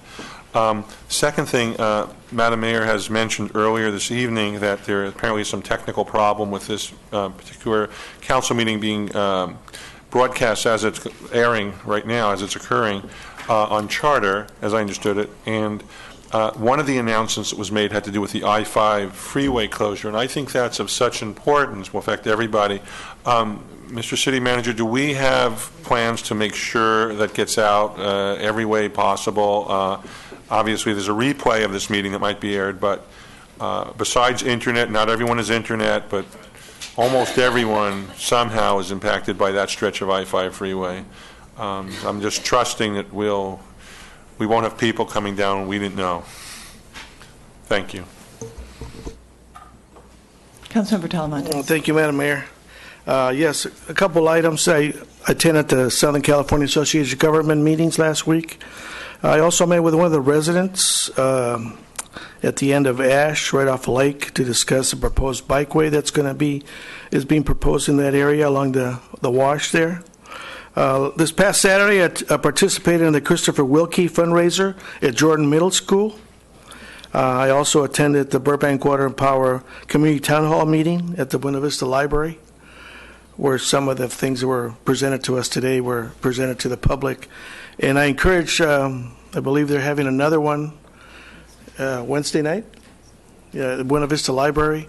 I encourage any residents that are available to attend, please attend. There's got a lot of good information that Burbank Water and Power is putting forth, and some new proposals that they're looking for input from the community. So it's your time to provide some input. And that evening, I attended the Providencia High School fundraiser at Lakeside Golf Course, and the honorees were Jeff Cerrillo. He's an alumni and 14-year Major League Baseball player, and Michael and Caroline Cusimano were honored that same evening. So it was a great evening, and I'm fortunate I wasn't able to attend Burbank Tournament Roses, but you guys do great work, and you know that I'm there to support you. Thank you very much, Madam Mayor. Right, Councilmember Talamantes, that meeting for Burbank Water and Power, to hear it from the community, is scheduled Wednesday, April 16th at 6:30. So I just want to be sure that we keep that information out there. Briefly, cut the ribbon for PFS Investments. They've been in our community. They're in our community. There was a huge turnout of individuals that work there. It's an investment firm that deals with a range of incomes in terms of their investment, the people, their clients, and their portfolio. So it was great to do that. As Councilmember Frutos reported out already, we did meet with Assemblyman Bergato to talk about community care facilities, and he is following a bill that was amended recently. We're trying to get more information about it, but he also indicated that he's open to other proposals and ideas so that we can stay with him on that. And that he'll keep us informed as well. I also want to report that Saturday I attended the Wilkie fundraiser and walked my 5K. There were at least 400 people there, which was great. At $20 a head per T-shirt, there was quite a bit of money raised for the Wilkie family, and it was really good to see the turnout. The community was amazing in rallying for the family of that young man. And then, as Councilmember Frutos acknowledged earlier, I also attended the Burbank Tournament of Roses annual deinstallation and installation. So it's the only group I know of where they have all the officers stand up and they deinstall them. And then they have all the new officers come up and they install those. So it's you know, not to make it's fun to laugh, but I got to tell you the work that these folks put in, it is just amazing. So we are proud of you. And for the worldwide view that people on New Year's Day get to see of Burbank's creations. Thank you again so much. Do council members have any additional agenda items? Councilmember Frutos. Yes, one of them is not really agenda, but I wonder if Mr. Scott, at the meeting yesterday, I had a concern from a community member regarding parking enforcement on Verdugo Avenue and Olive on Spark Street. Apparently, it's an ongoing problem that's starting to escalate with the Starbucks coffee facility there. And apparently, the employees are now starting to park, and it's a posted sign, 2 hours only, and the community says that they've reached out to parking enforcement, but they feel their concerns aren't being addressed because they're observing the same employees parking there for 8 hours. So we can address that. It'd be nice, sir. And then I'd like to ask for closed session. I'd like to request for a city manager evaluation next Tuesday. Sooner the better. Thank you. Right. Any other introduction of additional agenda items? All right. We are now at item number K1. The item is approval of a resolution imposing certain terms and conditions of employment for the Burbank City Attorneys Association. And the recommendation is adopt a resolution of the Council of the City of Burbank imposing the terms and conditions of employment on Burbank City Attorneys Association to resolve an impasse between the parties, setting new salary ranges for employee titles represented by BCAA, and amending the fiscal year 2013-2014 budget. This is the time and place for the hearing regarding the impasse between the city and Burbank City Attorneys Association, BCAA, and the council's imposition of terms and conditions of employment for BCAA pursuant to Government Code Section 3505.17. Since this is the first time that the council's handled this type of matter, I will give a brief explanation of the process. The city and Burbank City Attorneys Association have reached an impasse in attempting to negotiate a contract for BCAA members. Therefore, the government code allows the city council to unilaterally impose terms and conditions of employment after a public hearing. This hearing will be conducted similar to land use hearings. A management services representative will present the issue to the city council, and then a representative from BCAA will have 15 minutes to present their side. Thereafter, members of the public may speak, and once all public speakers are finished, the city council may ask questions.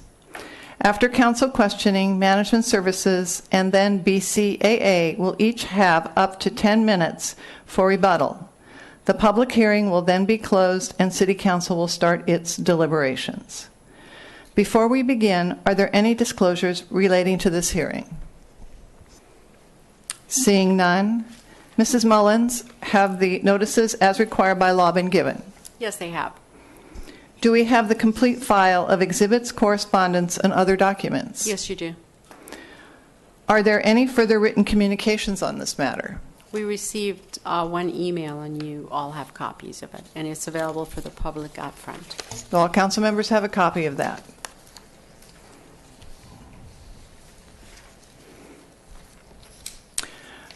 Will the Management Services Department representative please introduce yourself and summarize the matter before us? You will have a maximum time of 15 minutes to make your presentation.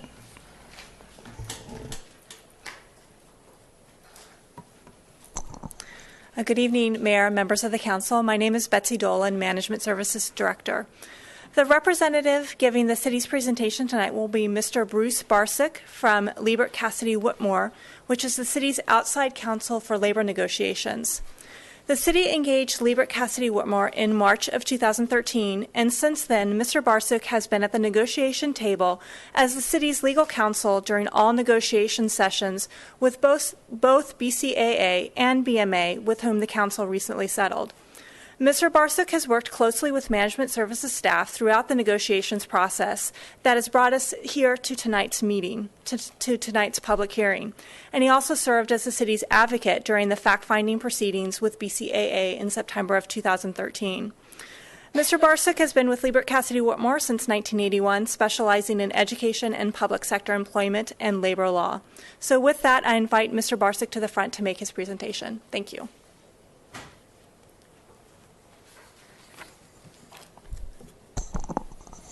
Madam Mayor, members of the council, good evening.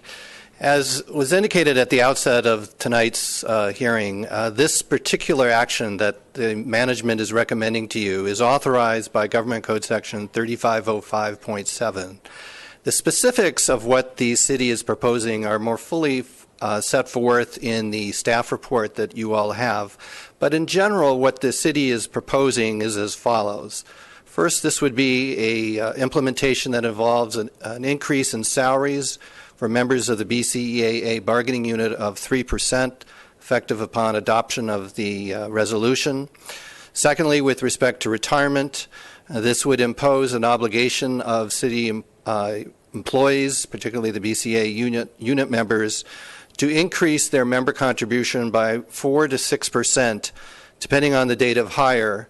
And for those who are covered by what's called the Classic Plan under the California Public Employee Retirement System, in other words, those who are not recently hired, they would then begin paying the full 8% of their retirement contribution.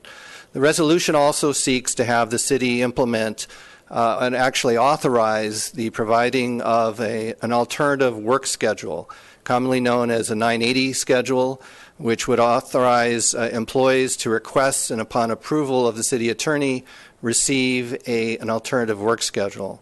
And finally, all benefits, including other working conditions, would remain unchanged were the council to adopt the resolution.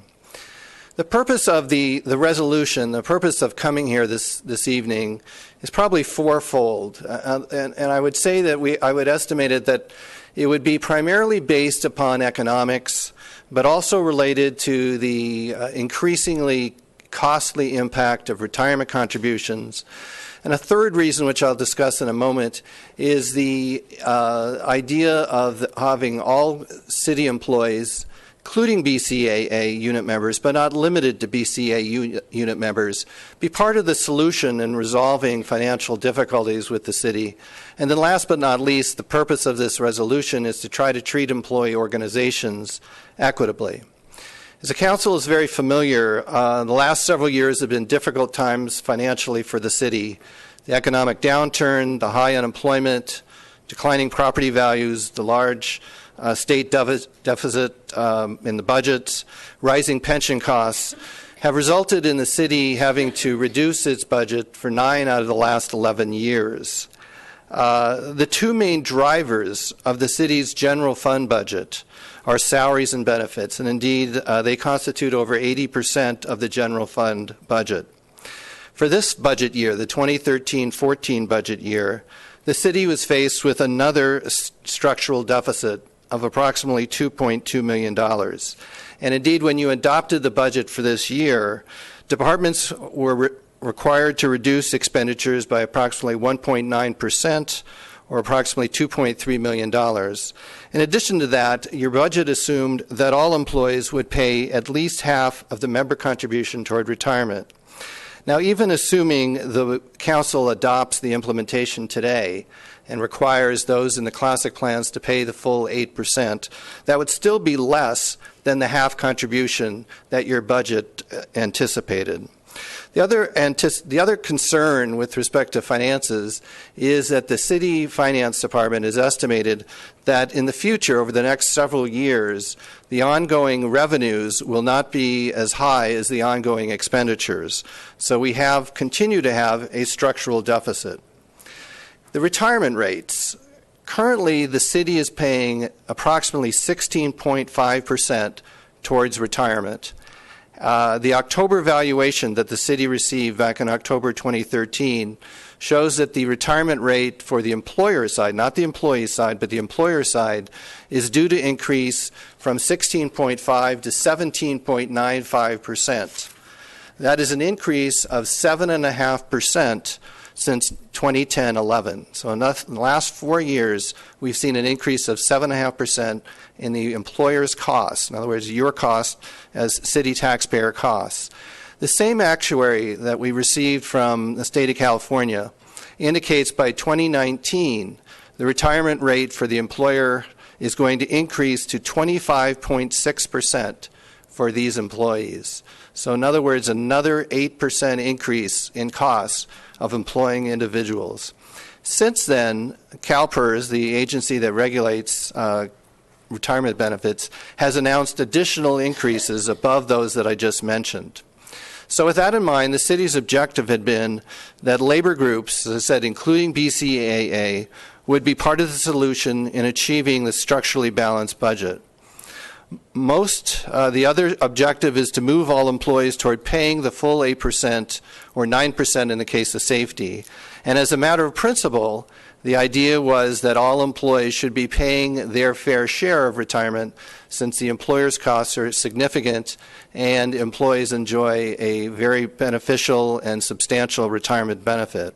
And lastly, the other objective was to treat employees equitably. And where possible, the idea was that while introducing the retirement increases, that we would provide labor stability through multiple year contracts and provide a salary increase to offset part of that within the financial constraints. The BCAA was offered a multiple year contract, but unfortunately they rejected it. And so the other option that we provided to BCAA during negotiations was a one-year contract, which is what we are proposing that you implement tonight. In terms of looking at the internal relationships, in terms of so-called equitable treatment, I want you to be aware that in Exhibit C, we provided you with information in terms of the efforts that your other city employee organizations have undertaken with respect to retirement. BCAA unit members pay the least toward retirement of any employee group, even though they are among the highest paid employees in the city. Secondly, even with the implementation of an 8% as of now, for the 2013-14 year, BCAA unit members would still pay less than any other unit members pay in other bargaining units. Currently, 3 of the 6 recognized bargaining units pay their full retirement. The data that you have there omits IBEW because they're not currently in negotiations, but they are fully paying their retirement as well. And then when you look at the 2.5 months from now, when you look at the 2014-15 fiscal year, as I said, we're almost there.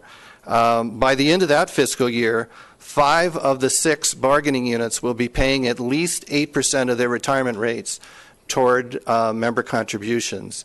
The only exception is the BCEA, and the city is about to begin negotiations with them very shortly. So with those in mind, I'd like to reserve my available time for any rebuttal that may need to occur, and I'm happy to answer any questions at the appropriate time. Thank you. Before we open up the hearing to the public, I invite the representative of BCAA to address the council. You'll have a maximum time of 15 minutes to make your presentation. Good evening. Thank you, Madam Mayor. Terry Stevenson, President of Burbank City Attorneys Association. I do have a letter here I'd like to read. I have copies for the council and for city manager, city attorney. We did leave copies out there on the table as well. Who shall I?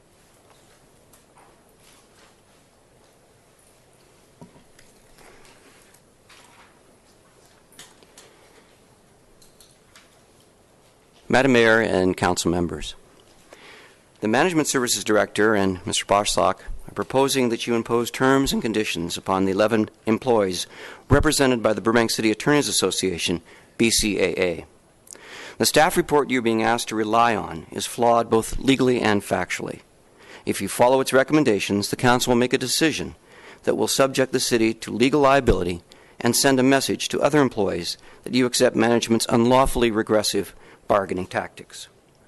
We are submitting this letter to the council in order to provide accurate information upon which council can base its decision.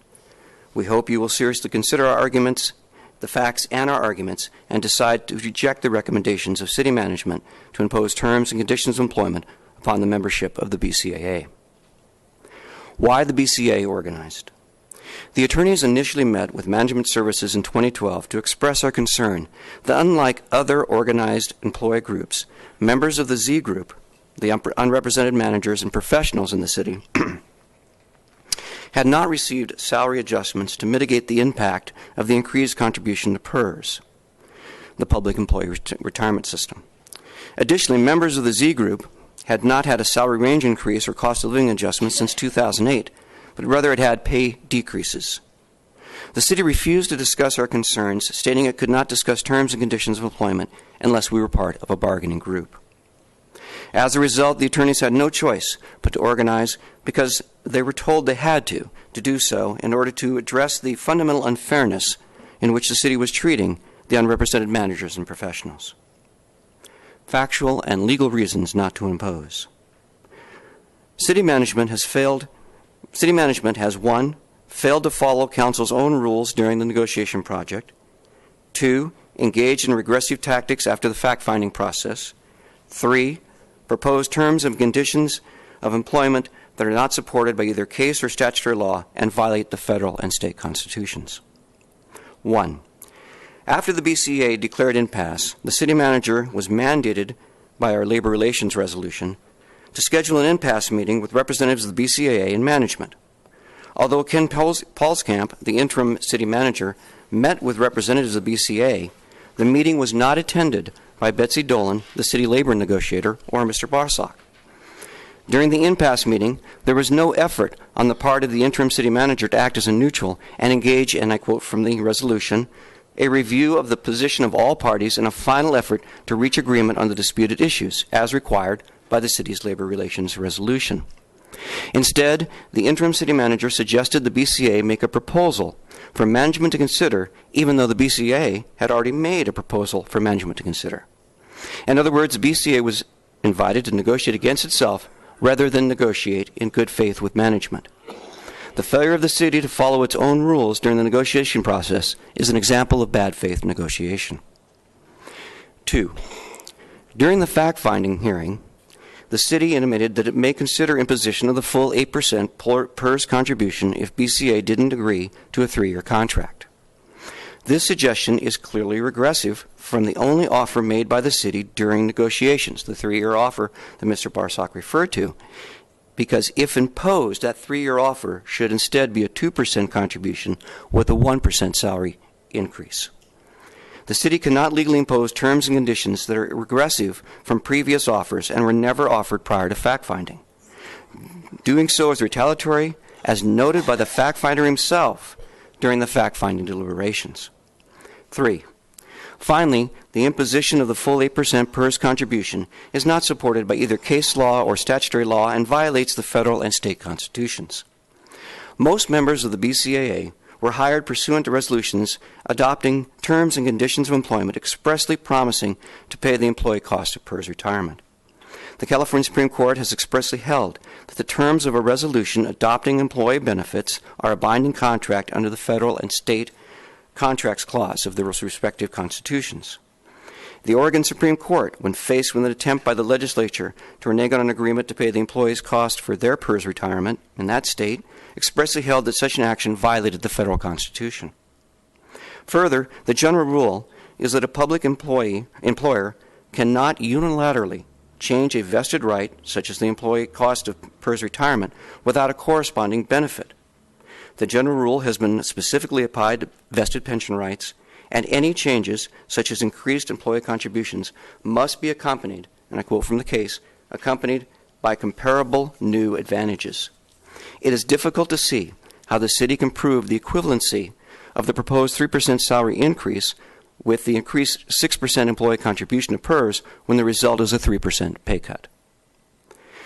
This rule was recognized by the California legislature when it adopted AB 340, the Pension Reform Act.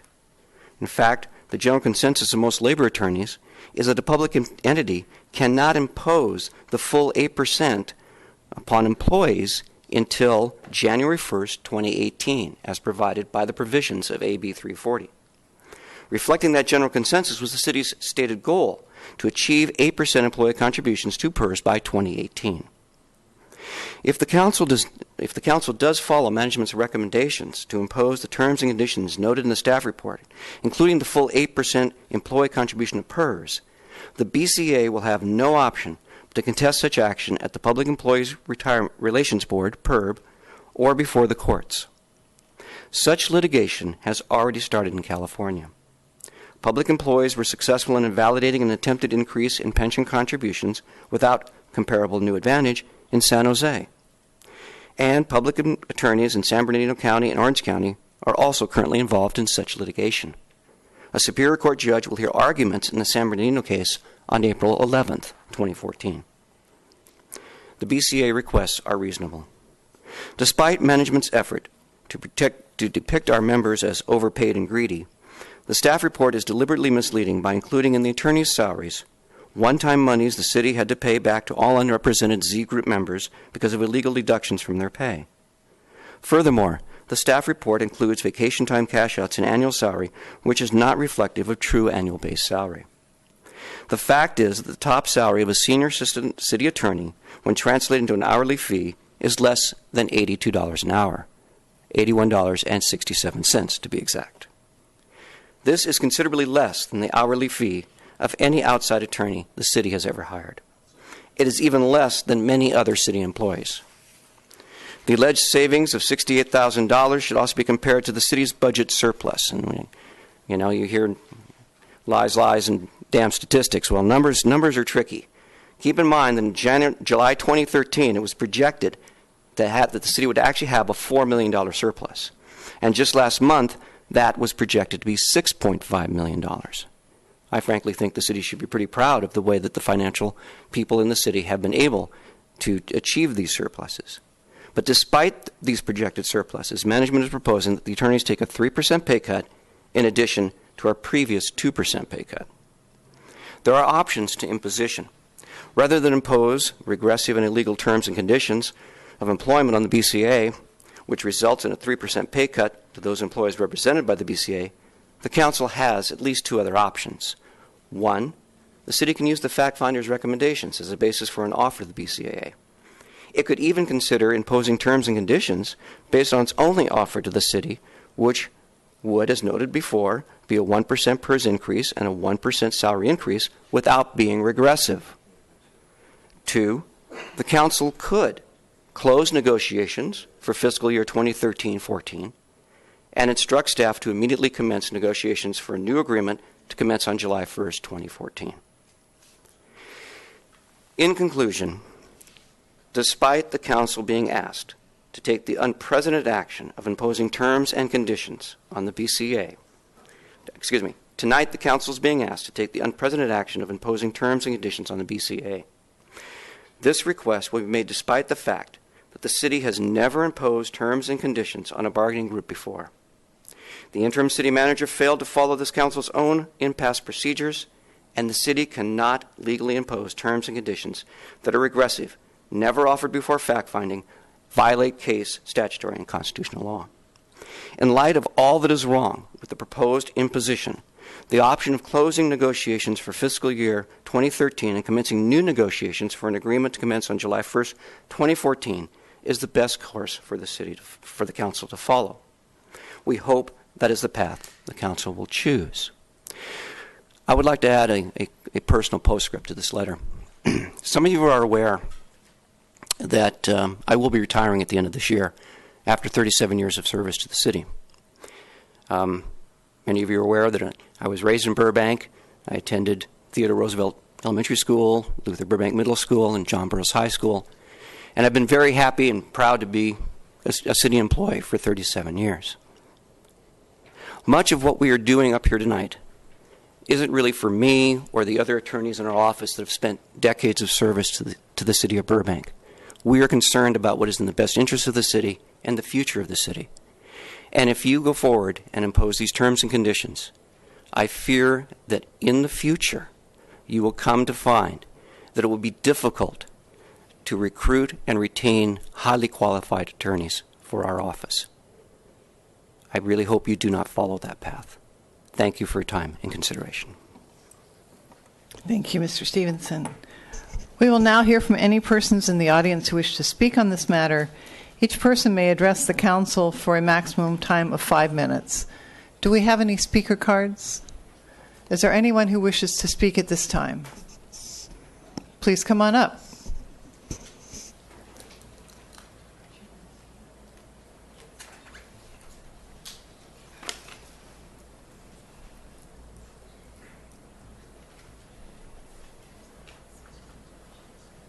Good evening, Mike Mr. Nolan, Nolan. I'd like to thank you for the information that we received tonight in this council chamber. I respect the idea that while negotiations are going on, that a lot of this information doesn't reach us.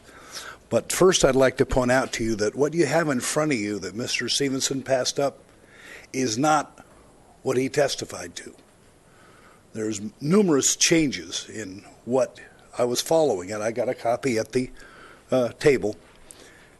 There were things added in, and there also numbers were different. So for what it's worth, you need to put your stock in what the man said in front of you, not what he submitted there in writing. I don't know why, but there were deviations. I go back a long way. I go back to when Ed Olson was our city attorney, who later became our judge across the street, when we used to have some say-so over to which judges went across the street. And I've had some very good relationships with the city attorney's office over the years and certain lawyers in that office. And some of them are in this room today. But I also have had plenty of disagreements with various city employees over the years. And there's one that I haven't had disagreements with, and that's Miss Betsy here in the front row. And whereas some of us may have strong disagreements because of various reasons, I think from time to time we have to acknowledge public employees who are above the fray and make every potential effort to stay above the fray and not be sullied by thuggery.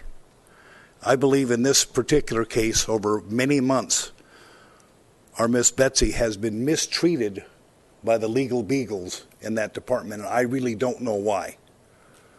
I've probably seen her testify and come forward at more meetings than anybody on this council. And I haven't seen her act in a way that I would criticize. And yet it's been constant. I think that tells us a little about the attitude. Also, I love the figure about $82 an hour. You know, I've been asking for a budget versus cost report for a long time, and I haven't seen anything yet. But when I was at MWD, this happened one time where we had to impose terms and conditions because of an impasse. And one of the things I looked at was how the general counsel's office was expense items. This had budget versus cost. It had this month, this year versus that month, last year, same month. And what I'm finding is that while all this labor discord has been going on, our costs from the city attorney's office are unmanageable and unreasonable. And you know, at a time, if someone is going to accuse you and your representatives of behaving unconstitutionally, I've got a problem with those people representing us in all kinds of other matters. For instance, how about the negotiations with the other employee groups, where they are coming to you and recommending to you tactics, policies, impositions, and negotiating strategy that they're now citing is unconstitutional? I don't know how these people can continue to give you legal advice. I don't know how I'm admitting this to you, with whatever background experience I may have. How do you balance and weigh someone who's already said, you treated me unconstitutionally, and I resent it, and you're not paying me enough, and I'd make a lot more money if I was working outside. Yeah, but they'd also be paying for their own paper clips. They'd be paying for their own reception office. There's a lot of overhead we pay for them, and there's plenty of lawyers nowadays who are no longer practicing law. They went through school, they went through law school, they passed the bar, they worked, and they're no longer in the legal system for whatever reason. That may happen to some of our employees. Thank you for your attention, and I'm very sorry we've come to this state of affairs, because it doesn't bode well with the problems we have looking at us right down the block. Thank you very much. Thank you, Mr. Nolan. Is there anyone else who wishes to speak? Seeing no one, do we have any cards, Madam City Clerk? Just checking again. No, we don't. All right. At this point, I want to ask the City Council if you have any questions of staff or BCAA. If there are no questions of staff or BCAA, I want to ask the Management Services representative if you wish to make any further comments. You have a maximum time of 10 minutes for rebuttal. I, too, am sorry that we've reached this point in the negotiations process. No one starts negotiations with the goal of not reaching agreement. And I think, and knowing that the personnel that have represented you during the course of negotiations, I know how hard they tried to reach an agreement. Needless to say, there are significant differences between our view in terms of the facts, our view of the law. BCA, for example, BCA has already filed a lawsuit against the city with respect to the retirement issue. Those issues are going to play out in Superior Court. They've also filed unfair labor practices against you before the Public Employment Relations Board. Those too will play out. What we're here to talk about, though, is really some of the key points that Mr. Stevenson raised in his commentary, and I'd like to address maybe four of them. The first was that he brought to your attention that this was virtually unprecedented, and that maybe this is unprecedented, I don't know. But in my mind, that's, I think, more of a reflection of BCAA than it is on the city.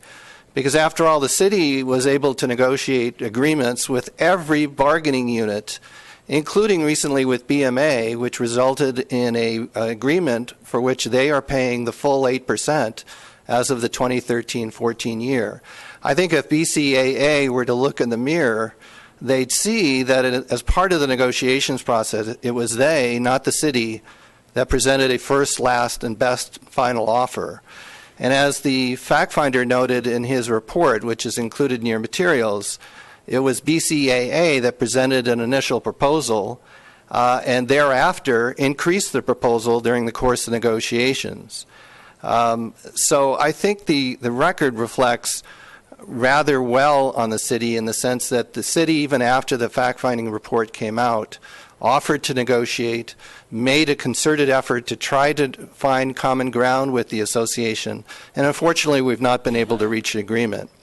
With respect to the issue of whether the city is complied with its obligation to go through the impasse procedures, I think if you take a careful look at the employee relations resolution, you'll see that there is an obligation of the city manager to meet with the association and make an effort to try to resolve the negotiations impasse. But there's nothing in the resolution which states that the city's chief negotiator must be present for a meeting. So the fact that Ms. Dolan was not at the meeting does not indicate that the city was not making a serious effort.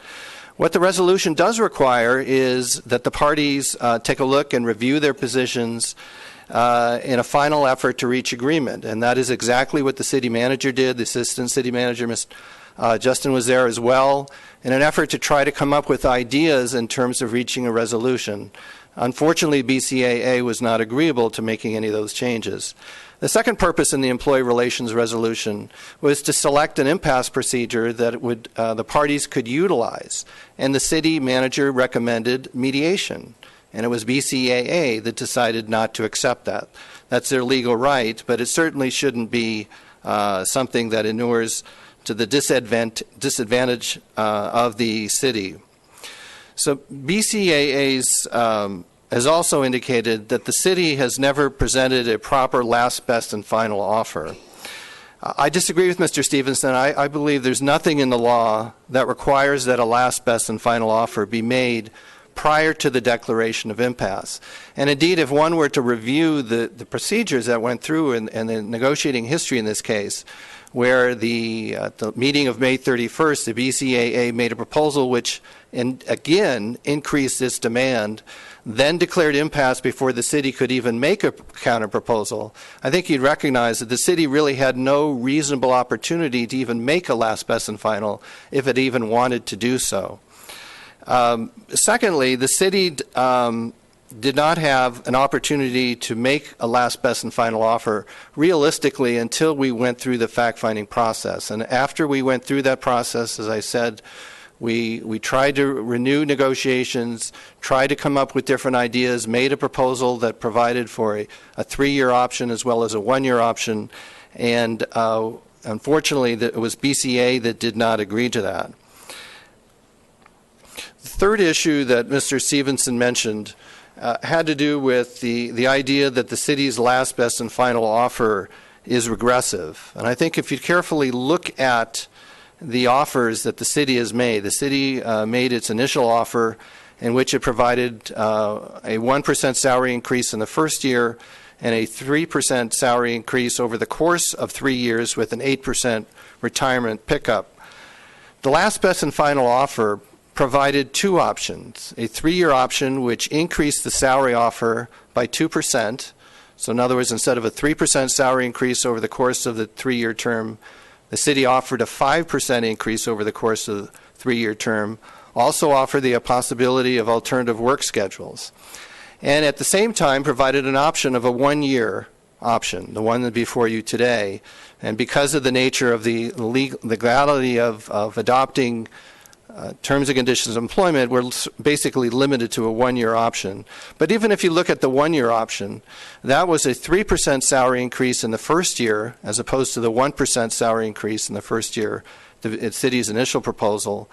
Also provided the alternative work schedule, and this proposal also provides the opportunity for the labor organization to reconvene negotiations as soon as this next fiscal year. So they have an opportunity to come back and negotiate potentially a higher salary increase if they so desire. So in our estimation, and I think the facts would demonstrate, that the last, best, and final offer is not a regressive offer, isn't made in good faith, and was designed to try to reach an agreement. And regrettably, it was the BCAA that chose not to meet us with a common ground.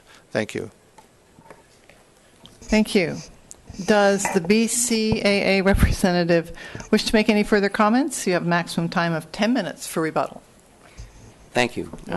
Probably will not use all that time. Obviously, Mr. Barsak and I do strongly disagree on the facts and the law, but I do want to emphasize certain things. At least my understanding is he indicated that we kept increasing our offer. That is not my understanding at all. We'd finally reached the point where we actually took our request for any pay increase off the table and just said, give us a reasonable offer. Also, as far as the impasse procedure is concerned, all I know is that the labor relations resolution, which the council can read on its own, it would indicate to me that you can't really consider the party's offer and you can't really engage in any sort of good faith resolution at an impasse meeting without the parties being present. The idea of us being the only ones there, I have to admit I was present. I was very surprised when no one from management was there. It was just us and the city manager. I don't believe that is the way the city had handled the impasse procedures in the past. And finally, the issue of the regressive nature of the offer. One of the things we were very concerned about once the fact-finding process was over was whether or not we would be hit with a regressive offer, and we were. And in fact, the exact proposal that is before you tonight was floated during the fact-finding deliberations, and the fact-finder made the comment that that would be regressive and would be subject to challenge at PERB. So with that, I would submit it. Thank you. I will now declare the hearing closed and the council will deliberate. What is the council's pleasure? Is there any discussion or motion?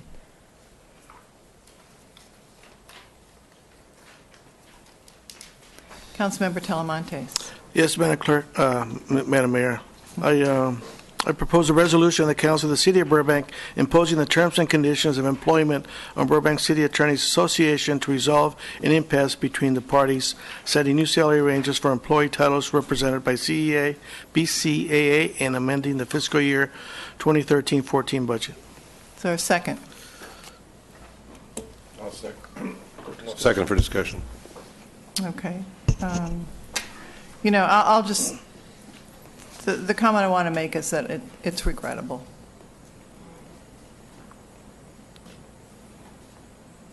And, I feel that. Mr. Brick?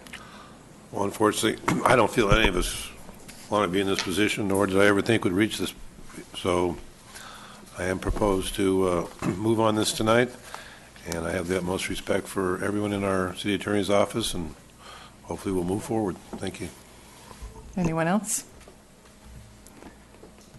Madam Clerk, would you call the roll, please? Councilmember Talamantes. Yes. Councilmember Brick. Yes. Councilmember Frutos. Yes. Vice Mayor Gordon. Yes. Mayor Ghiberletti. Yes. Thank you. Thank you all for coming. Thank you all for coming.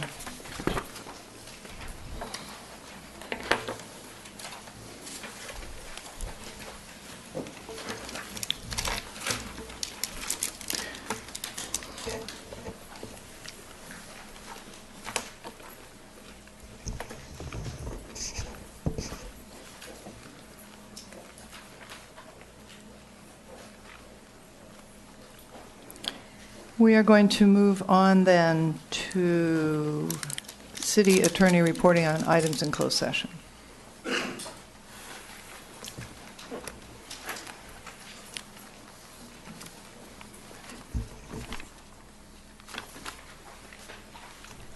Thank you, Madam Mayor, members of the council, members of the viewing public, and staff.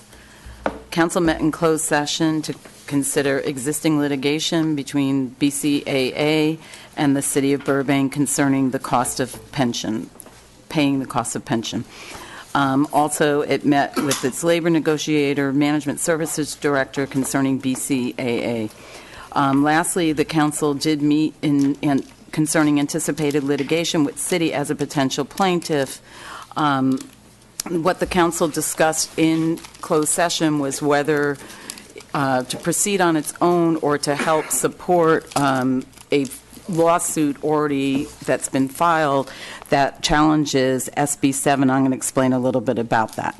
The SB 7 is an amendment to the Labor Code, Section 1782, and basically says that a charter city like Burbank must pay prevailing wages on all public works contracts, whether or not just local funds are involved, and that if they don't do that, then we would not be eligible for any state money for any kind of projects, whether that project was going to be paid prevailing wages or not. So currently, our charter is silent on it. We have an ordinance that spells out what's considered a public work, how we do prevailing wages. And under the state constitution, the California Supreme Court found that payment of prevailing wages is a municipal affair, it's a local affair, and that cities, charter cities, have the right to decide how they're going to pay for public works contracts that are funded with just local funds. If we do a project where we have state money, we're required to follow the state prevailing wage laws and everything that goes with it. If we use federal money, then we have to follow the Davis-Bacon Act and all that goes with that. So this is a major change. It's trying to get around the Supreme Court decision that says it is a municipal affair and up to local governments if you're a charter city.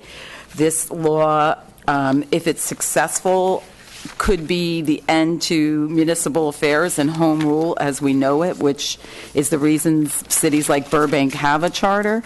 So 6 cities, all charter cities, El Centro, Carlsbad, El Cajon, Oceanside, Vista, and Fresno, filed suit in San Diego County against the state challenging this new law that doesn't go into effect till January 2015, by the way. It seeks injunctive relief, declaratory relief, and a writ of mandate. And the main premise, although there are some, is that this statute is a violation of charter cities' home rules. The city decided tonight in closed session, the council, not to file its own lawsuit, but instead the League of Californians is supporting this litigation, and that we would contribute up to $5,000 to the lawsuit to help support this litigation, because it is very, very important to us as a charter city, and it also allows us to participate in discussions concerning the litigation and how this law is going to play out. And that motion was adopted on a 4-1 vote with Dr. Gordon voting in the negative. Thank you. Okay. We've come to that point in the agenda For public comment, 5 minutes on any matter concerning city business. Please fill out a yellow card.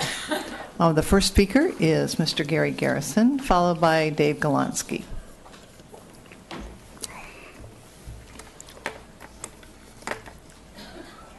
Good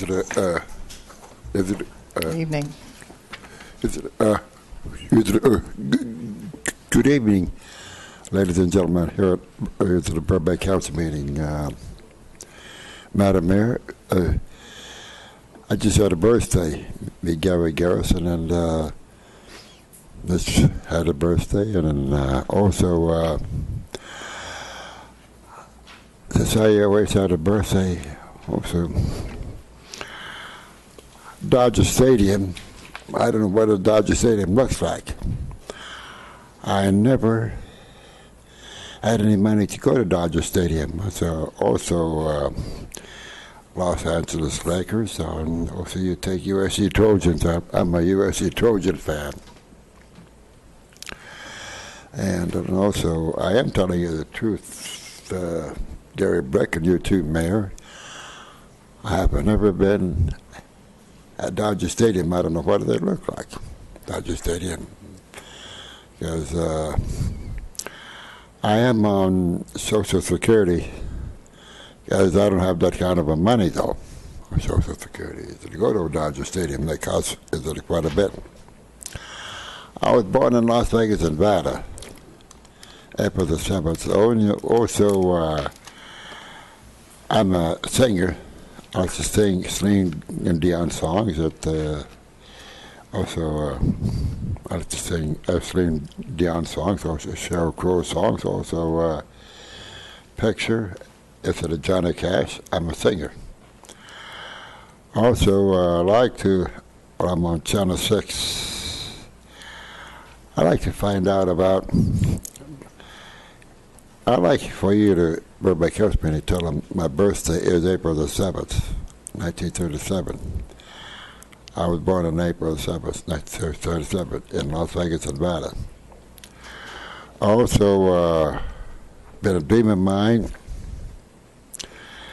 Also, I am going to tell you the truth. As at the Burbank House meeting, I want to marry a policewoman. Because I'm tired of it. On my birthday, April the 7th, 1937, I want a policewoman to marry on my birthday. Because if I married a policewoman, see, Social Security money, if anyone's caught with Social Security money, you just go to federal state prison if you go to that Social Security money. But if you marry a policewoman, she pay all the bills, and I don't have any worries about that. There's also, the reason why I like to marry a policewoman, because she has at the top say-so. She can do movie scripts with me, cat stories, movie scripts, and also at the job center. I like to see her with her at the job center. And also,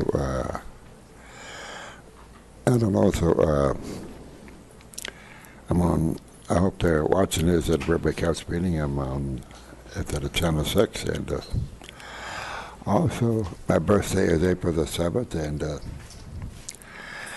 please make my dreams come true. I'd like to marry a policewoman.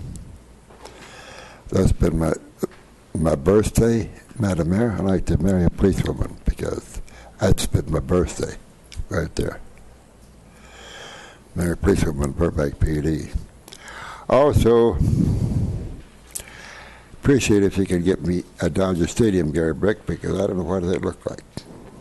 And that's all I got to say. Thank you, Mr. Garrison. Dave Galansky is our next speaker. You'll be followed by Will Rogers. Thank you. Good afternoon, or good evening, Madam Mayor, members of the City Council.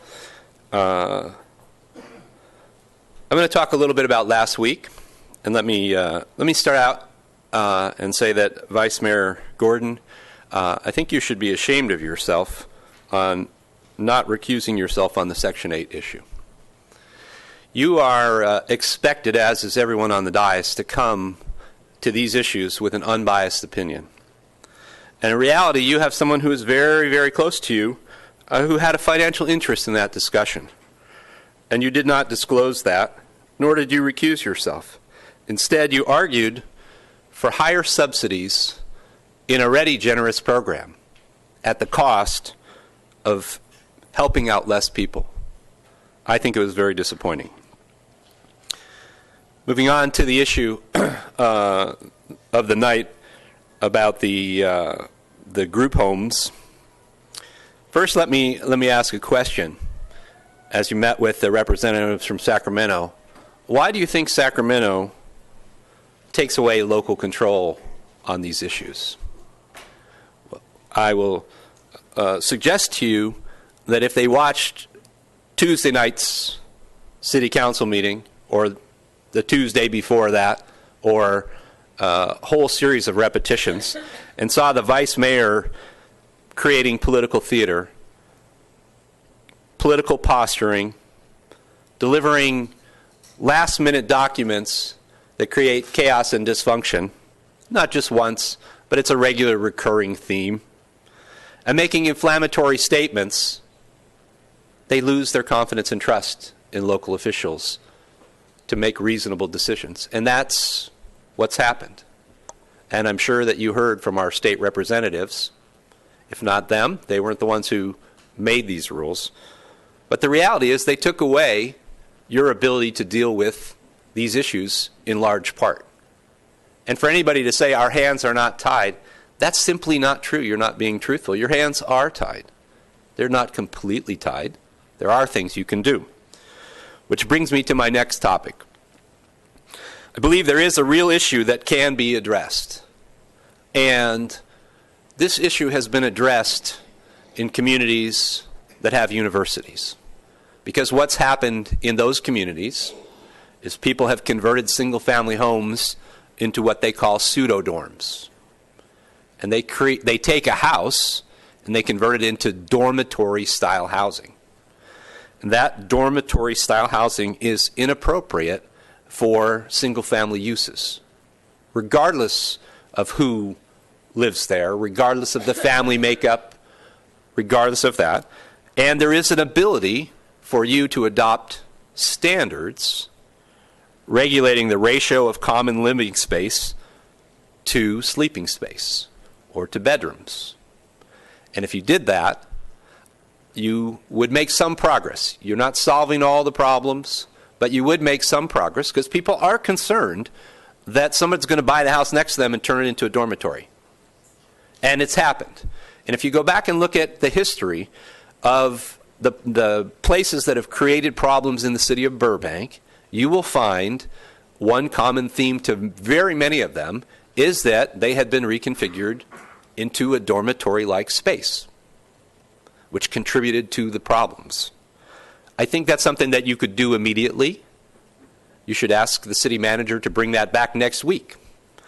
You could do that with an administrative use permit, and you could do it on an experimental basis for a year. I don't know what the exact ratio is, but you could be conservative and say 50-50 and make it an administrative use permit that you waive the fees. So if someone does have to go through that process but isn't trying to really make a dormitory, it's not really a big imposition on them, but you gain discretionary rights, you gain appeal rights, you gain the ability to look at it, and there's no need for an IDCO. You can ask your staff if they have any pending applications like that. Big mistake on the IDCO. An IDCO is not that difficult to impose. It's very difficult to extend beyond 45 days. That's a change in the law on residential IDCOs, and there is no way you guys have put on record anywhere near the amount of evidence that you would have to create to make it beyond 45 days.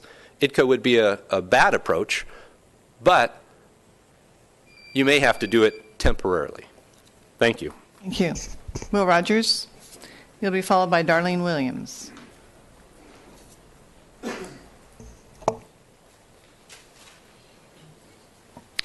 Hi.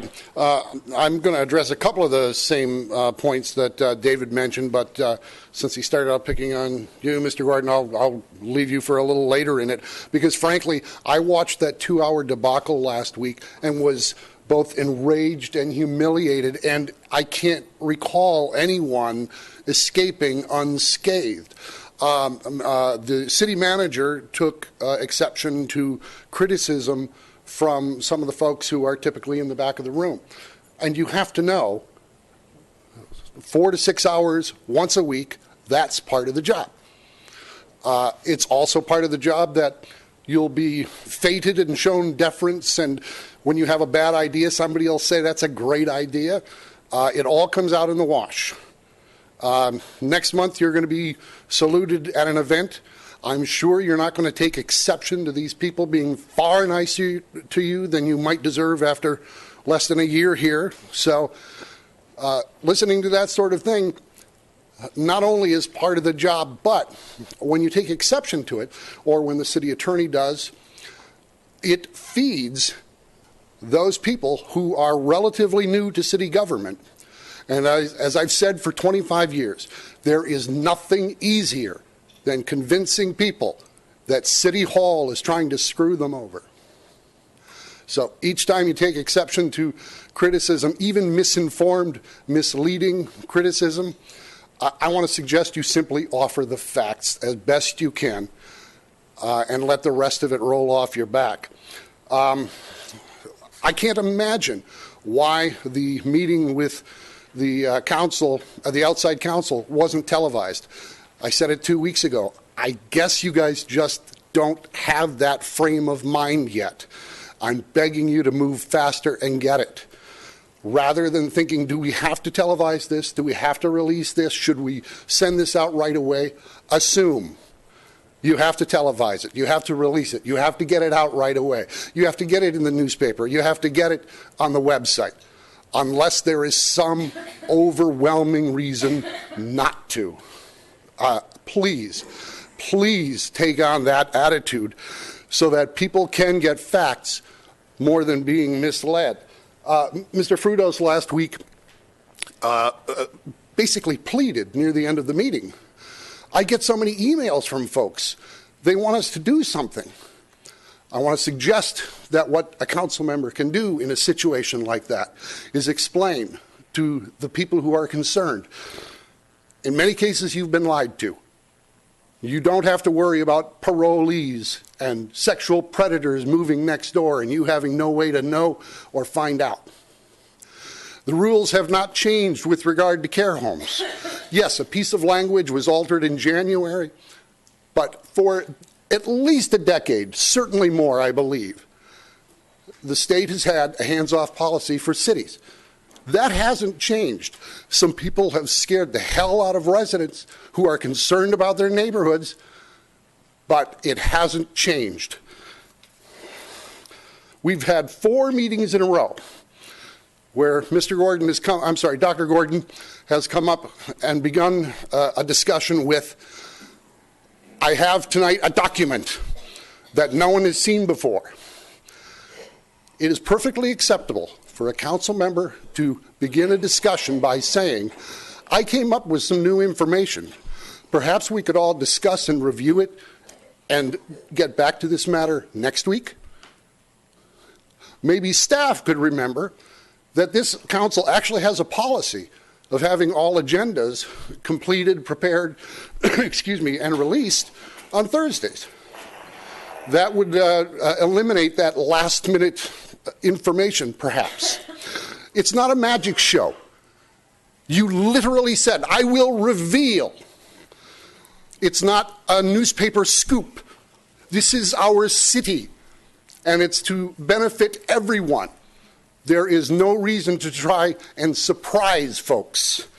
Moreover, I've read the City of Industry versus Fillmore lawsuit, not even vaguely related to what was under discussion with IKEA. And I agreed with you on the point. I was against the deal.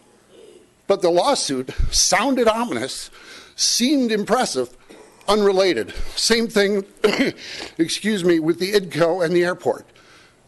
completely irrelevant. I'm sorry I couldn't get to the rest of you. Maybe another week. Thank you. Thank you. Darlene Williams, you are our next speaker, and you'll be followed by Paris Williams.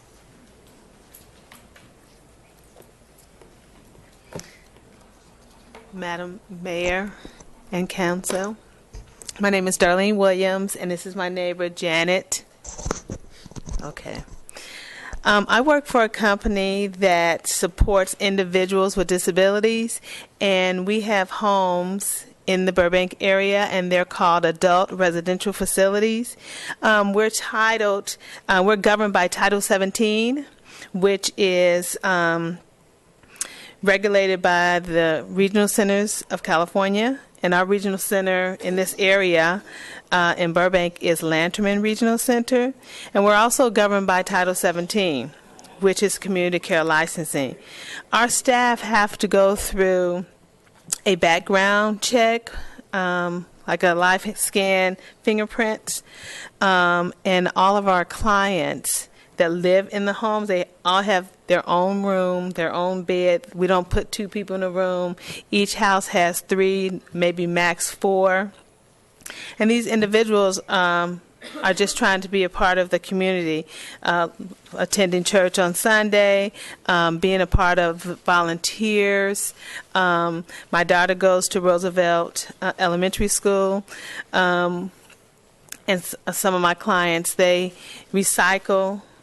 So I'm just a part of helping individuals and supporting them and helping them become more independent. And that's why I want to come and speak today. And my daughter wanted to say something.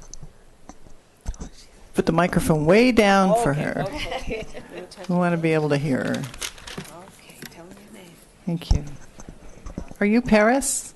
Okay. Hi, I am Paris Tesfu. I am here today because I am going to tell you about the Lanterman Act, and this is a California law protest by Frank D. Lanterman. This is a law that gives people with disabilities, thank you.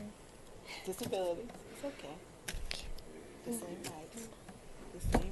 The same rights as everyone else. I don't want to say anything. Thank you. Thank you. Thank you. All right, I have Miles Williams as the next speaker. I'm moral support. You'll be followed by Joey Mariano. Hello, Mr. Williams. You want to say whatever you want to say? What do you think of the guys that live in the community? I think of the guys that live in the community are very kind and sweet. They are very nice to people, and they're my friend. Thank you. Joey Mariano, you're our next speaker, and that's the last card I have.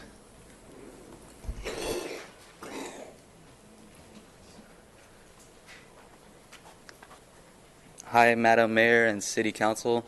My name is Joey Mariano, and I grew up here in Burbank. I just joined the Chamber of Commerce today, and Chris Hunter says hi. The reason I'm here is because I'm a business owner here in Burbank, and I was just interested in what happens here at the City Council meetings. Just trying to get more involved in the community. I have an idea for a program that I would like to present in a future City Council meeting. And I was just curious as to what the next step I would need to take in order to present my idea. That's it. Great. You can present it tonight, or you can wait until we... I was just wondering because if I wanted to present, like, let's say, like a PowerPoint or something like that. Okay. What would be the next step that I'd need to take in order to Okay, well, we'll take everybody speaking first, and then once I close the public comment period, we'll have a response for you. Okay, thank you. So don't go away. Janet Deal is the next speaker, and that is the last card I have.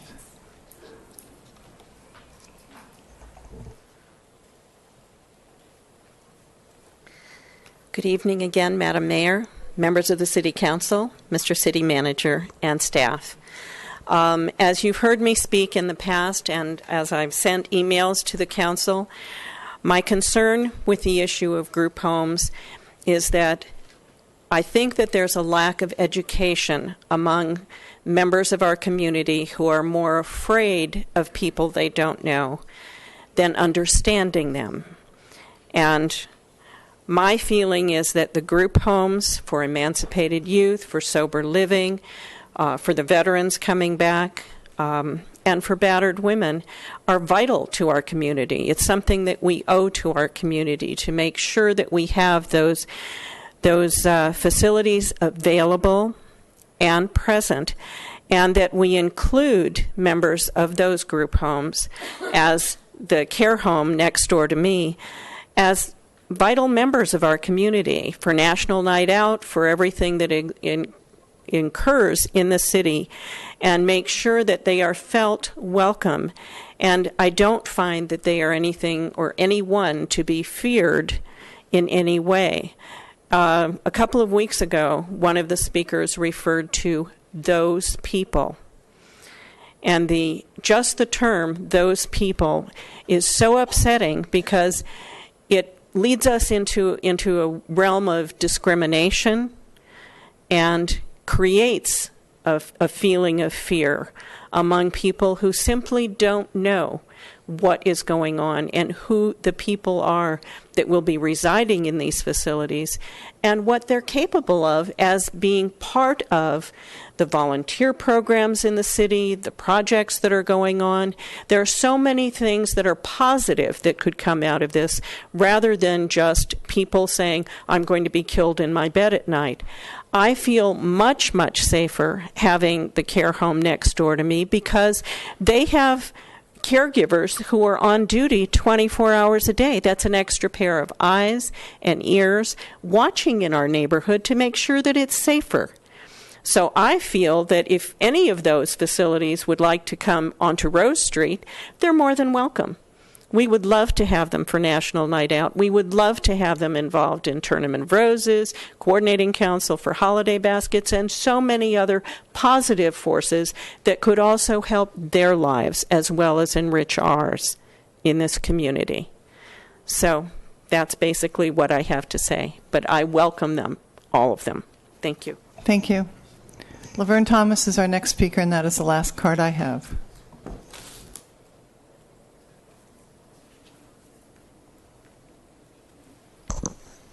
Good evening.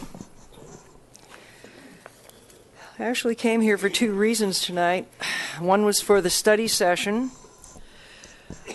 by BWP for the Integrated Resource Plan update. I thought that was great. It was very enlightening. Anyway, I look forward to something about that in the future. The other reason I came here tonight was to listen to what everybody had to say about the terms and conditions of employment of the Burbank City Attorneys Association. And as our mayor said, regrettable, I think it's horrendous. I think it's horrendous. I think it's sad. And if it's going to cost us a lot of money, that makes it even more discouraging. With regard to the I-5 closure, I would like to recommend, I don't like to tell the city what to do, but I'd like to recommend that you immediately get in touch with the news stations because they have the morning news and they broadcast all the time, what's happening on the freeway. And it's not just Burbank residents, but the I-5 freeway is your major north-south corridor.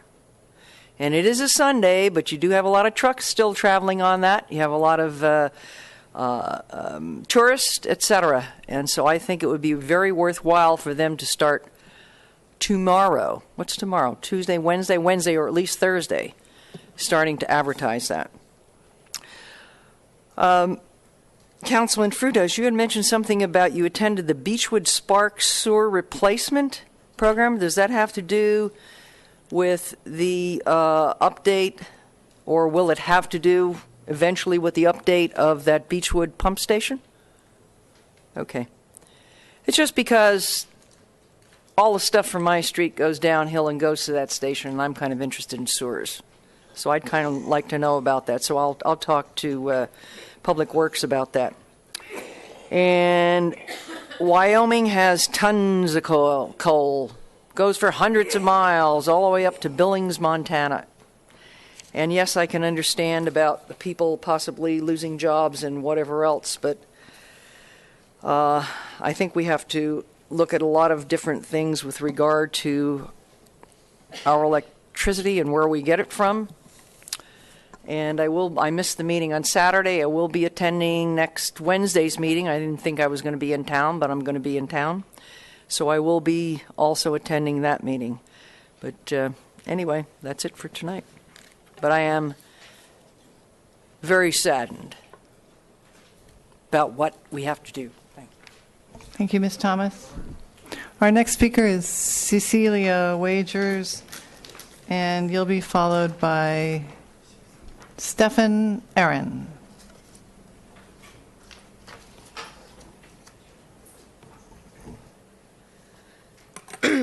Mayor, council members, Cecilia Wagers, a Burbank voter. I wanted to start by saying I really went back and forth on coming and speaking about this tonight, and late this afternoon I decided that it was just necessary. I want to talk about Mr. Scott's response to public comment at the last meeting. I was frankly shocked and couldn't believe what I was hearing. To be sure, I heard what I thought I heard. I watched the video several times, but sadly, it was exactly what I thought I had heard. My shock was due to the fact that at a meeting on March 24th with Mr. Scott and Save Burbank Neighborhoods group, comments were a lot more heated and angry than public comment was. And he did not seem to be upset with them. At that meeting, it was asked that the community meeting on March 31st with Barbara, I believe her name is Couts, who the city was paying for her knowledge, be recorded, and that it would be made available on the city's website for all the residents to see. A form of public outreach, right? Mr. Scott said, and I quote, "I'll get on it," and it was left at that. Well, perception is reality. The group's perception when we left that meeting was that it would be recorded. When that did not become a reality, then frustration became the reality. With all due respect, Mr. Scott, if you had explained at the community meeting exactly why it was not going to be recorded, people would not have been so frustrated. Instead, you chose, in your response last week, to refer to it as a mistake. Again, you had a chance to explain why it was not recorded, and instead, you voiced your frustration with the speakers, the situation, and Burbank as a place to work. Mr. Scott, with all due respect, your response to public comment came off as an attempt to deflect attention from the situation and belittle the efforts of the residents to gain info on the housing element and their suggestions for outreach. The Save Burbank Neighborhoods group has done a tremendous amount of work on the housing element issue out of sincere concern for all R1 neighborhoods. They have provided to the council and staff an enormous amount of research from other cities and other housing elements. And I believe Barbara's name was provided by them. Hours and hours have been devoted to securing as much info as possible and passing it along to you. In some ways, I feel the group has done a lot of your work for you. I personally feel you owe Save the Burbank Neighborhoods group and the residents of Burbank an apology for your actions at the last meeting. Your statement showed no respect, understanding, or compassion for the community. You stated that you would like some respect from the community. Well, respect is a two-way street. You have to give it to get it. I know that you feel our housing element is no big deal, and that no one's life changed the day after it was passed, and that we have 3 years to fix it. But are you not hearing and understanding that it is a very big deal to the residents? Perhaps you should try to put yourself in the community's shoes for once and perhaps you will see where all the frustration comes from. We should not be providing information to you. You should be providing information to us. Mr. Scott, you have an opportunity going forward from tonight to change the perception of you and your staff in the community. It's up to you at this point. Stephen Aaron from Burbank Neighborhood Leadership Program. He'll be followed by Juan Guillen.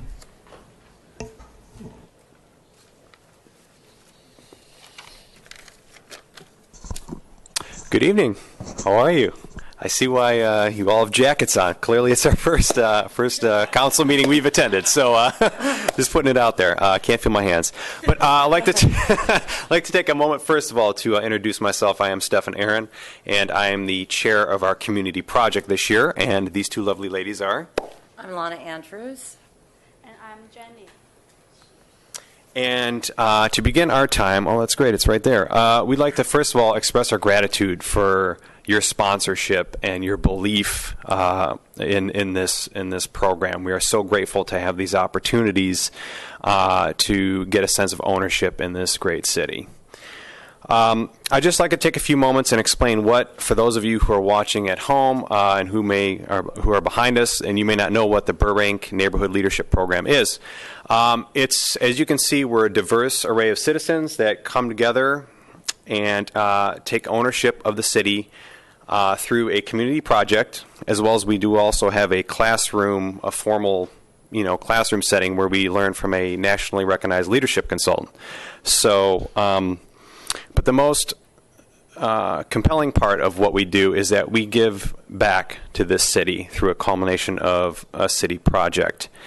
And I'd like to announce that this year's project, after we all went and to different city organizations and nonprofits, we all came back with different needs for the city. And this year we voted on, and what won was Burbank's Public Library needed a mascot. And so that's going to be our community project. And so that brings us to why we are here. We are having several events that are coming up that we would ask yourselves, as well as those watching at home, and those of you who are at AT&T, tell your friends at Charter that they can't join us tonight.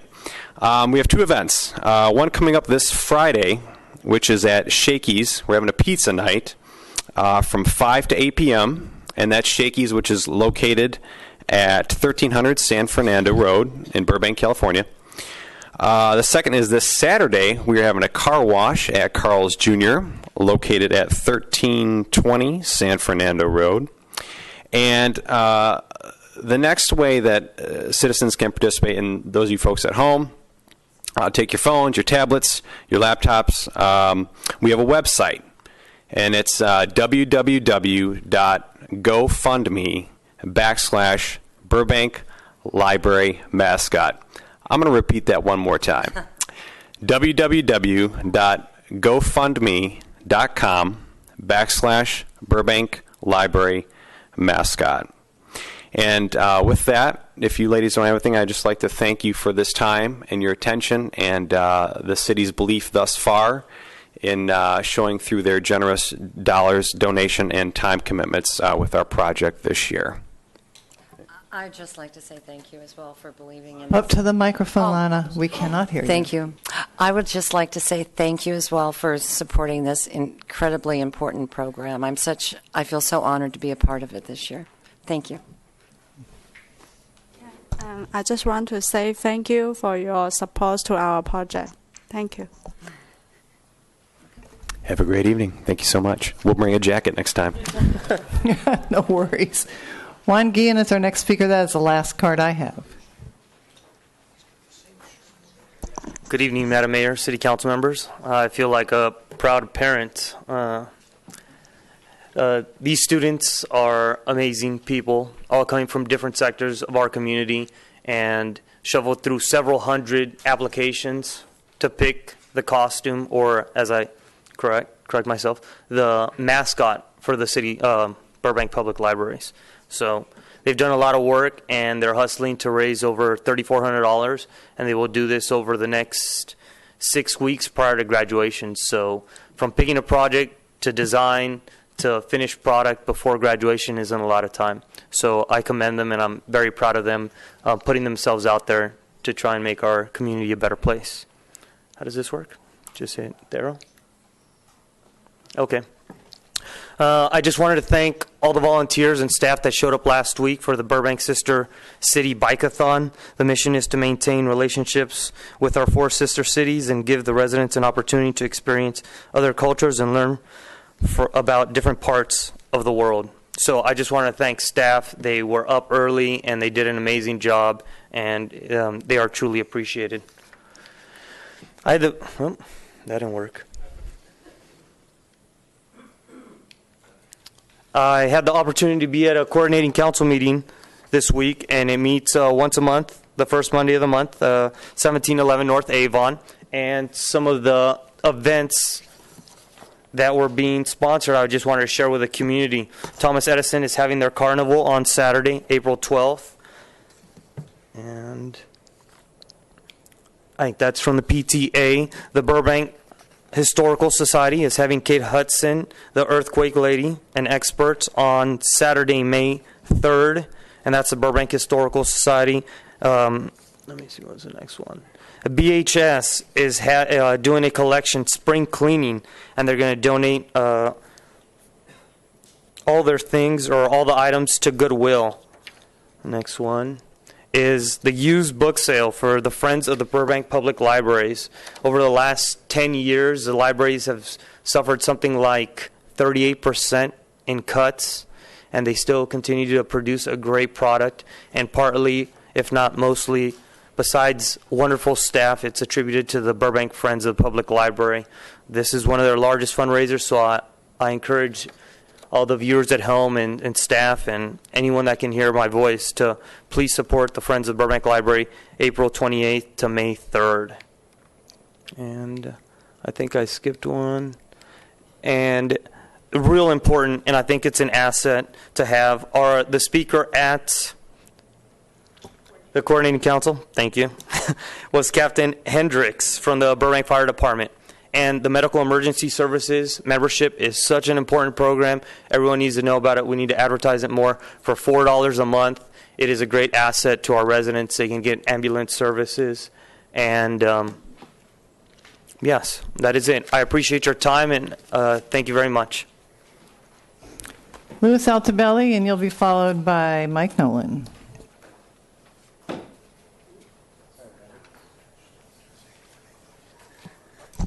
Good evening, Council.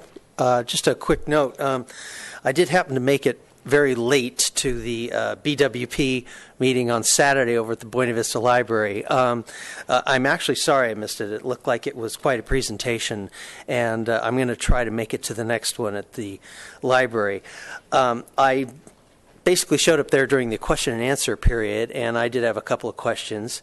And one of those questions was, a lot of people were concerned with rates and how do we save a few cents here and a few cents there, and then I brought up the subject, which I brought up here a couple of weeks ago, where the city, when they have budget shortfalls, they look to the BWP, swipe a bunch of cash, and balance their books. Well, even though I don't know the exact process and how it's made to work, Mr. Davis did indicate that, look, there are shared expenses between the two representative entities and BWP and the city, and that they were some mere reimbursement. And he gave a list, sharing legal expenses and things like that. Well, okay, I might buy that. But that tells me that the city then, if you have shared expenses that the city has paid for and expects to be reimbursed, well, then there should be some sort of a line item detailed list. Hey, half of this legal expense, half of this expense, whatever. That's got to be a document that exists. You just can't call up Mr. Davis and say, hey, we need a couple of $1 million because, we spent some money and part of it was on your behalf. So I would like to see that list. I know we've got budget time coming up. I don't know if that's something that we have on a regular basis or have an itemized list on a regular basis. But not only would I like to see it for the last year, but any year that has happened to take place. So thank you. Mike Nolan, followed by Dave Perley, and that is the last card I have. Hi, Mike Nolan. I've heard some interesting remarks in the community the last week. One of them is, and I've heard it over and over again, but I'm hearing it all over again. Why don't you people answer my questions?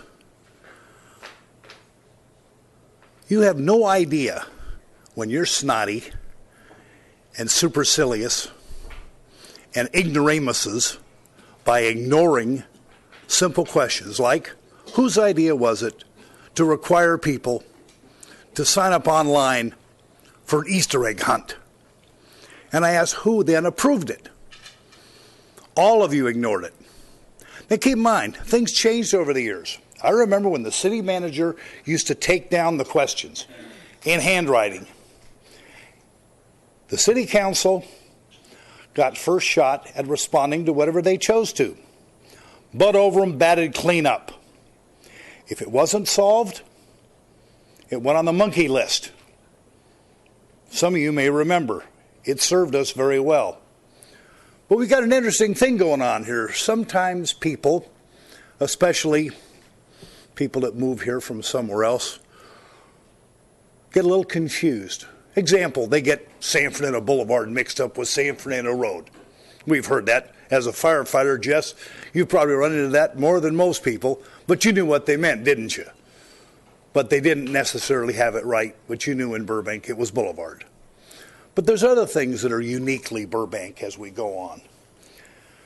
To have a city manager who was reported to be as successful as the current occupant of that chair is, must have had some pretty good people in Beverly Hills and Fresno backing him up. Some responsive, knowledgeable people. Could it be that in Burbank he might not have that support to give him the opportunity to be a star? I'll give you a couple examples. You remember the Greenland sidewalk thing where Gary Brick changed his vote, which now is illegal. Apparently you can't do that anymore. But Gary Brick changed his vote. Had nothing to do with the bottles of wine. Changes his vote, and so it was authorized. Well, this new guy came into town. He went down after hearing a school official say that the students needed that sidewalk so they could get up to Kentucky Fried Chicken so they could eat after school. Well, he went out and did his field work, and he reported right here. He was sitting in that same chair that it just wasn't the case, that the kids weren't there. And, of course, the very next block has the sidewalks, but it also had speed bumps which the moms don't want to drive on. But he tried to show he's relating to the community at that point. Now tonight, what do we hear? The truth of the matter is, he indicated that the meetings were going to be recorded. He's responsible for changing the meeting from this room to across the street. And this room was dark, and I think you all know that now. Monday night, the room was dark. There's the control room. There are the cameras. There are the monitors. Nope. Move the meeting over there. There's also a quote that's not being used, but I'm going to use it tonight. How about this one, Mr. Scott? It's my meeting. Think about that. A city manager in Burbank, with all 5 of you planning on attending, says, it's my meeting. Since when? Nothing's his, except $300,000 he gets. You set the policies.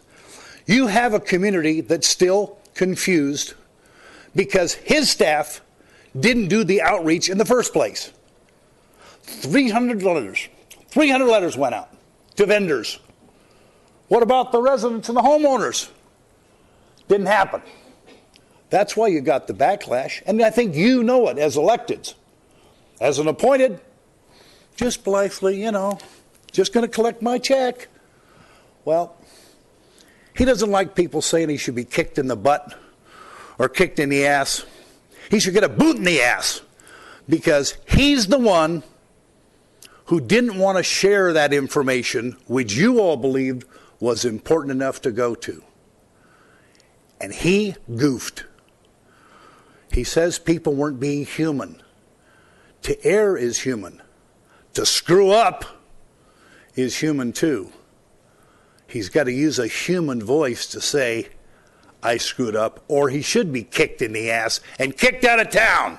$300,000. My ass! Dave Pearl, you're the last speaker. Unless there's someone else. Is there anyone else who wishes to speak? Mrs. Espinosa, I see you're here. Mr. Paroli. Good evening, council members. I want to go back to start on this to when we were in budget cycle and budget study sessions and talking about the budget, and Mr. Polskamp was here. And I was hearing at that time a lot of rumors that while Mr. Polskamp was trying to balance the budget, he was heavily looking at, I'm going to say, raiding BWP funds in order to do it. And I came up here to the podium and I took issue with the idea of utilizing people's electric or water rates in order to flip the money over to balance the city budget. I feel very strongly that the reason the citizens of Burbank started their own utility and created it with a separation as a separate entity from simply the city entity was precisely to protect that from happening.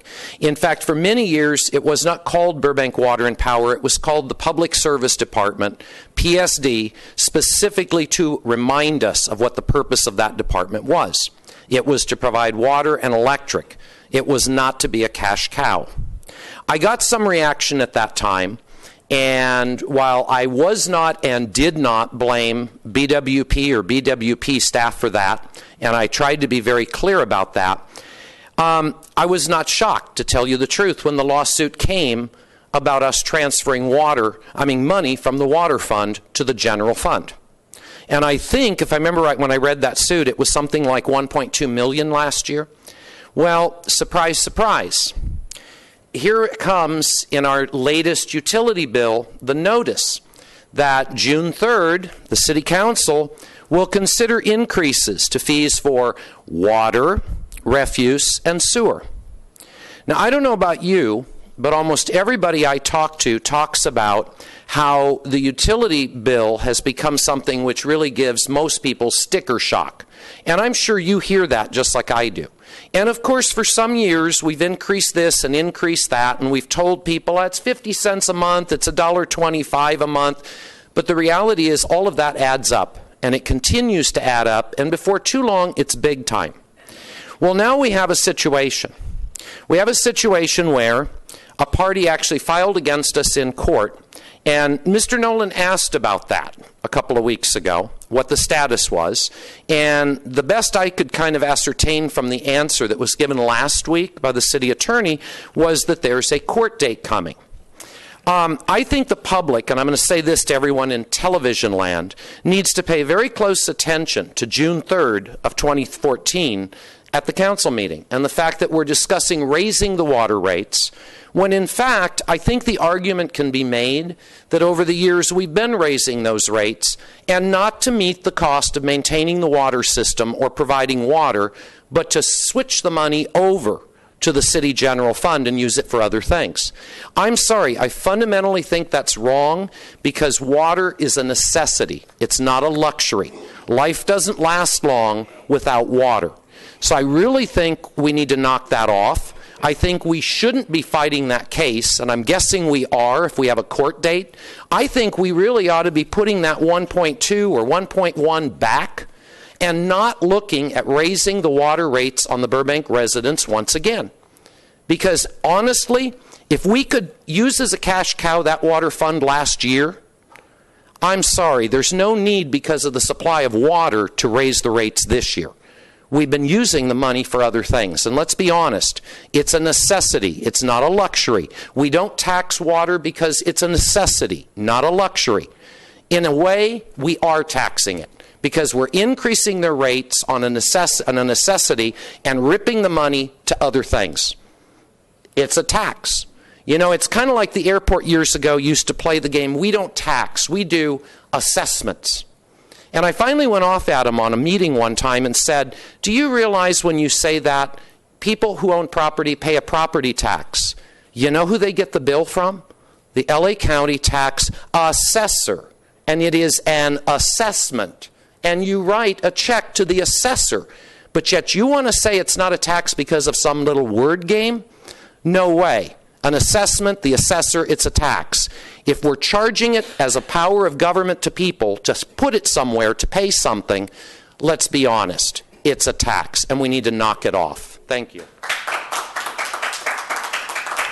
Mrs. Espinosa, you're our last speaker.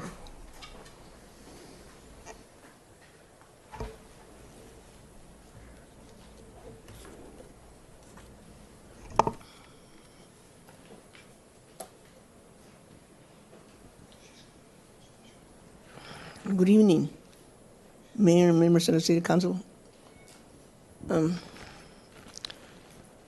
Okay.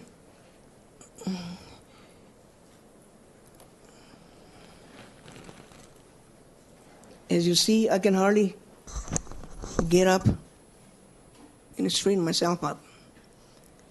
Because not long ago, I think I told you here that over there at Buena Vista and Victory, I was going to shop there in my electric wheelchair. And as I was going down the sidewalk, here comes a car out of the alley and hit me. He hit me in the left side. And ever since that, I cannot walk that well. And I think I put a petition right here for you folks to put a stop sign there. Because they just rush out of there, not looking where they're going. And now the insurance, okay, at that time, when I was going there, I was shocked and I was angry because the man, he hit me because he didn't stop. He kept on going and pushing me to the street, and my wheelchair was skidding.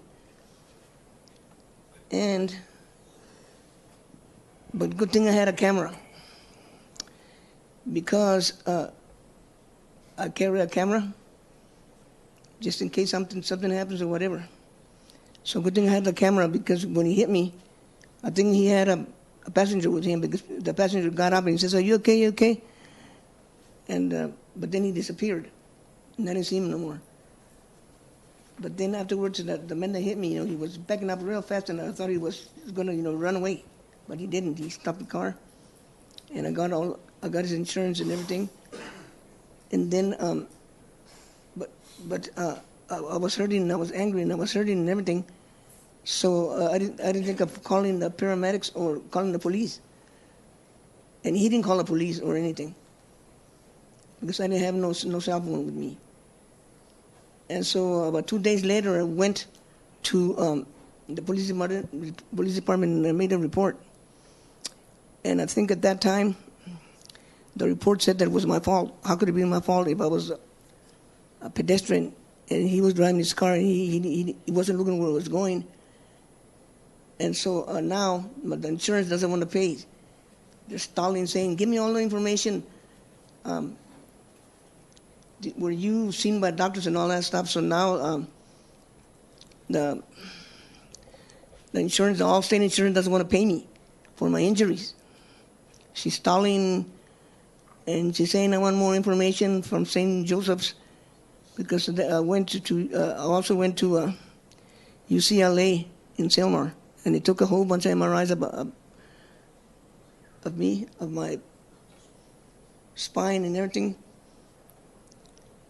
Anyway, I made a petition for you people to put a stop sign there, because it's dangerous.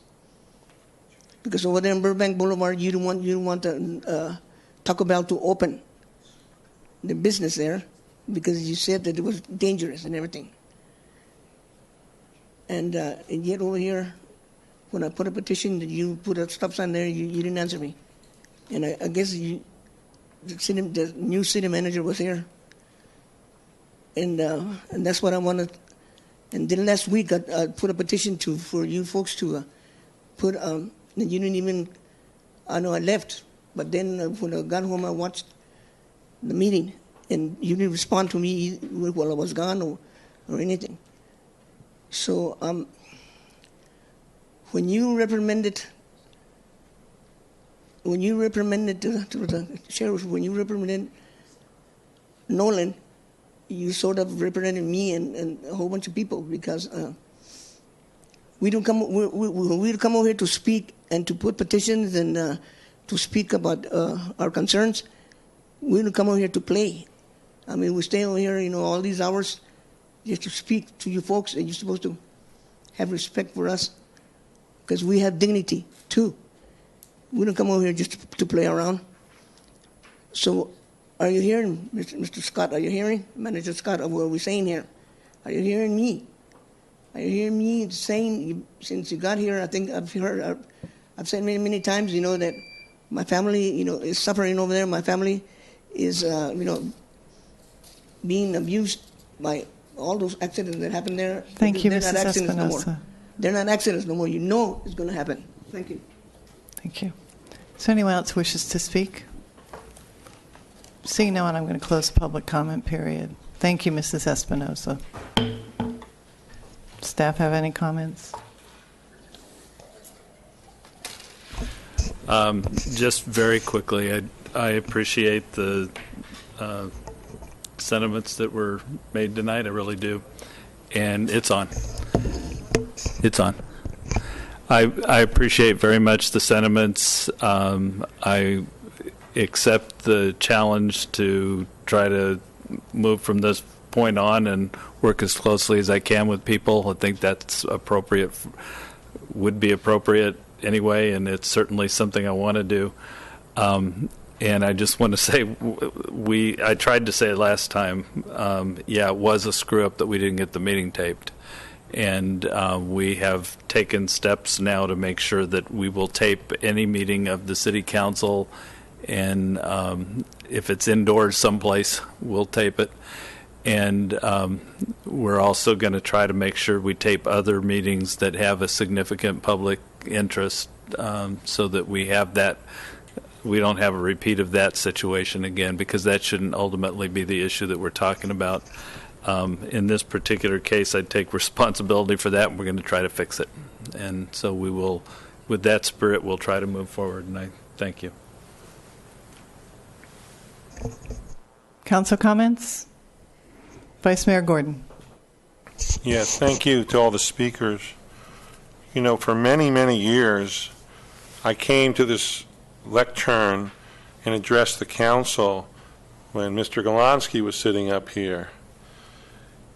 And I don't believe ever once I was ever shown the slightest respect or consideration from Mr. Golonsky, so I'm used to that.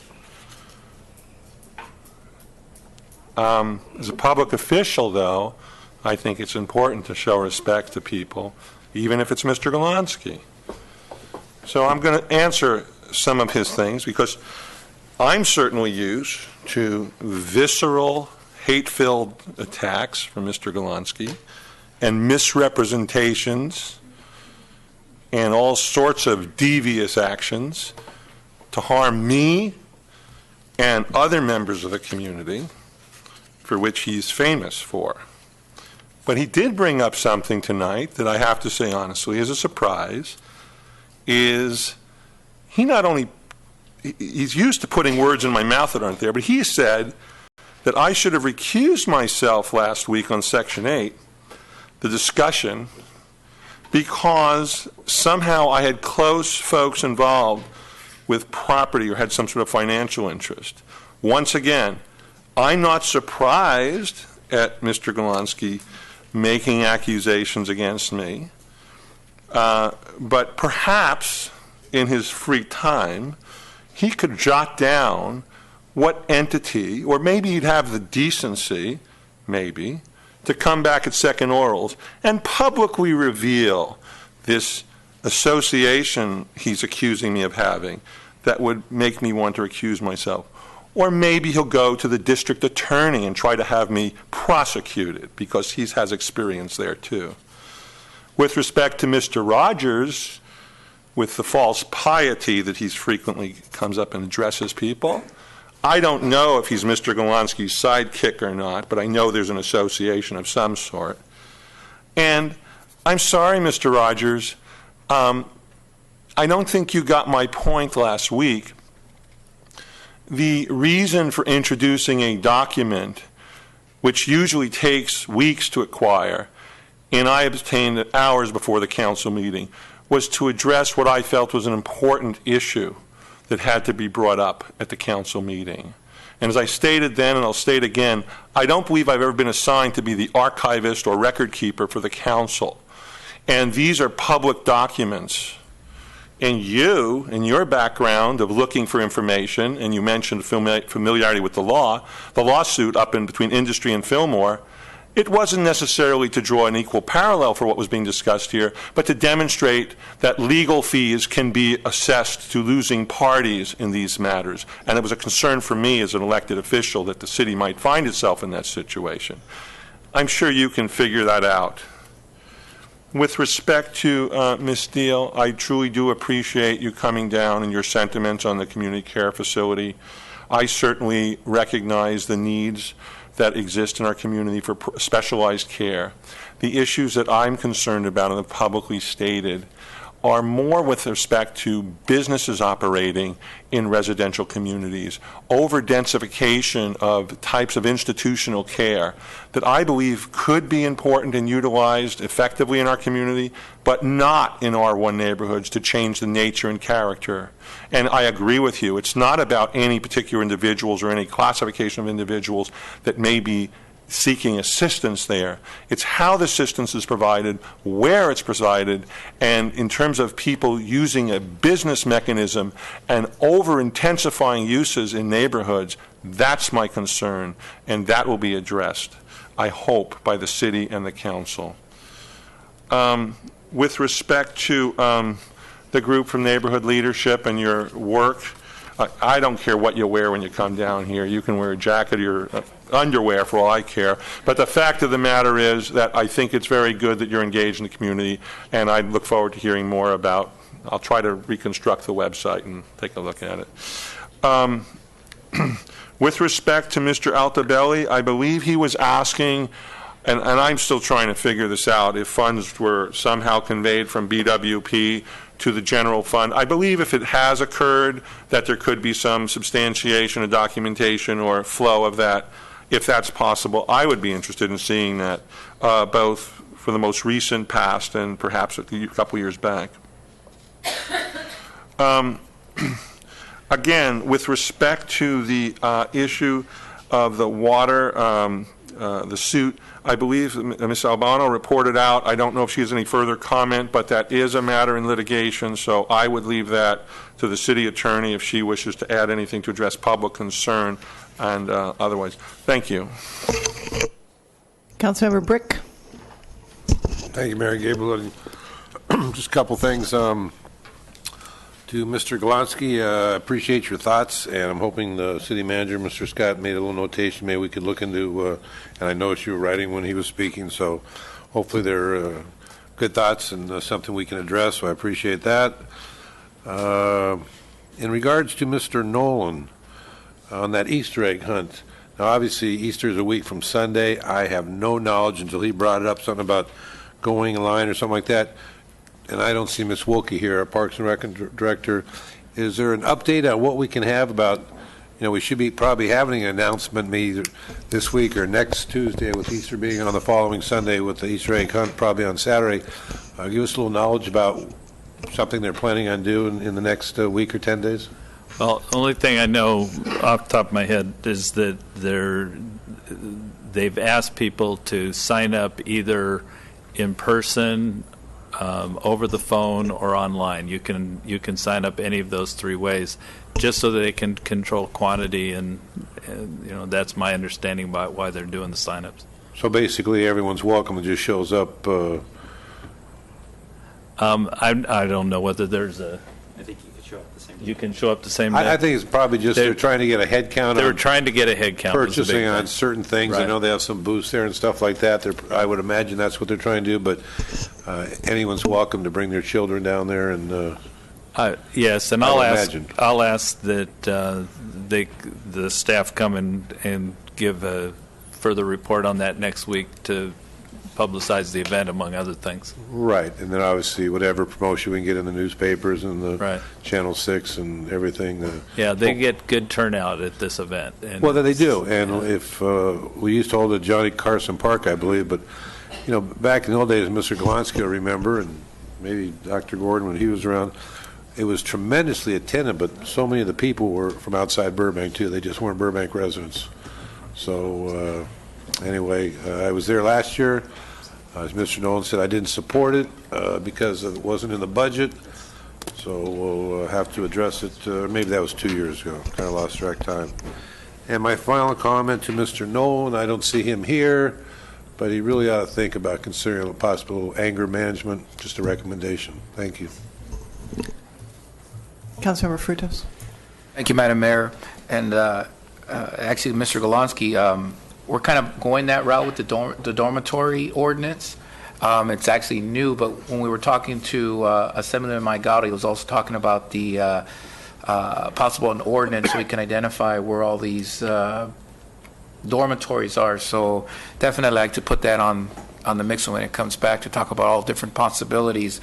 And Ms. Thomas, you got the information? Most important, get a hold of Ms. T. Ford. And I don't have it on me right now, but there is a 1-800 number that you can contact directly the contractor. So you know exactly the timeline when they're coming down your street and the length of time that they're going to be doing the digging to put in the main line that's coming in. And to Mr. Guillen, you're absolutely right about our paramedic service. I believe it's like $1,400 if you call the paramedics for service, whether they show up or they take you to the hospital. But for $48 a year, it's $4 a month. It's a great insurance, especially as our community gets older and stuff. A $1,400 hit for a paramedic response is a lot of money. So, you know, $4 on your utility bill just to cover the response of a paramedic. It's something families should talk about, but it's an important resource that's out there.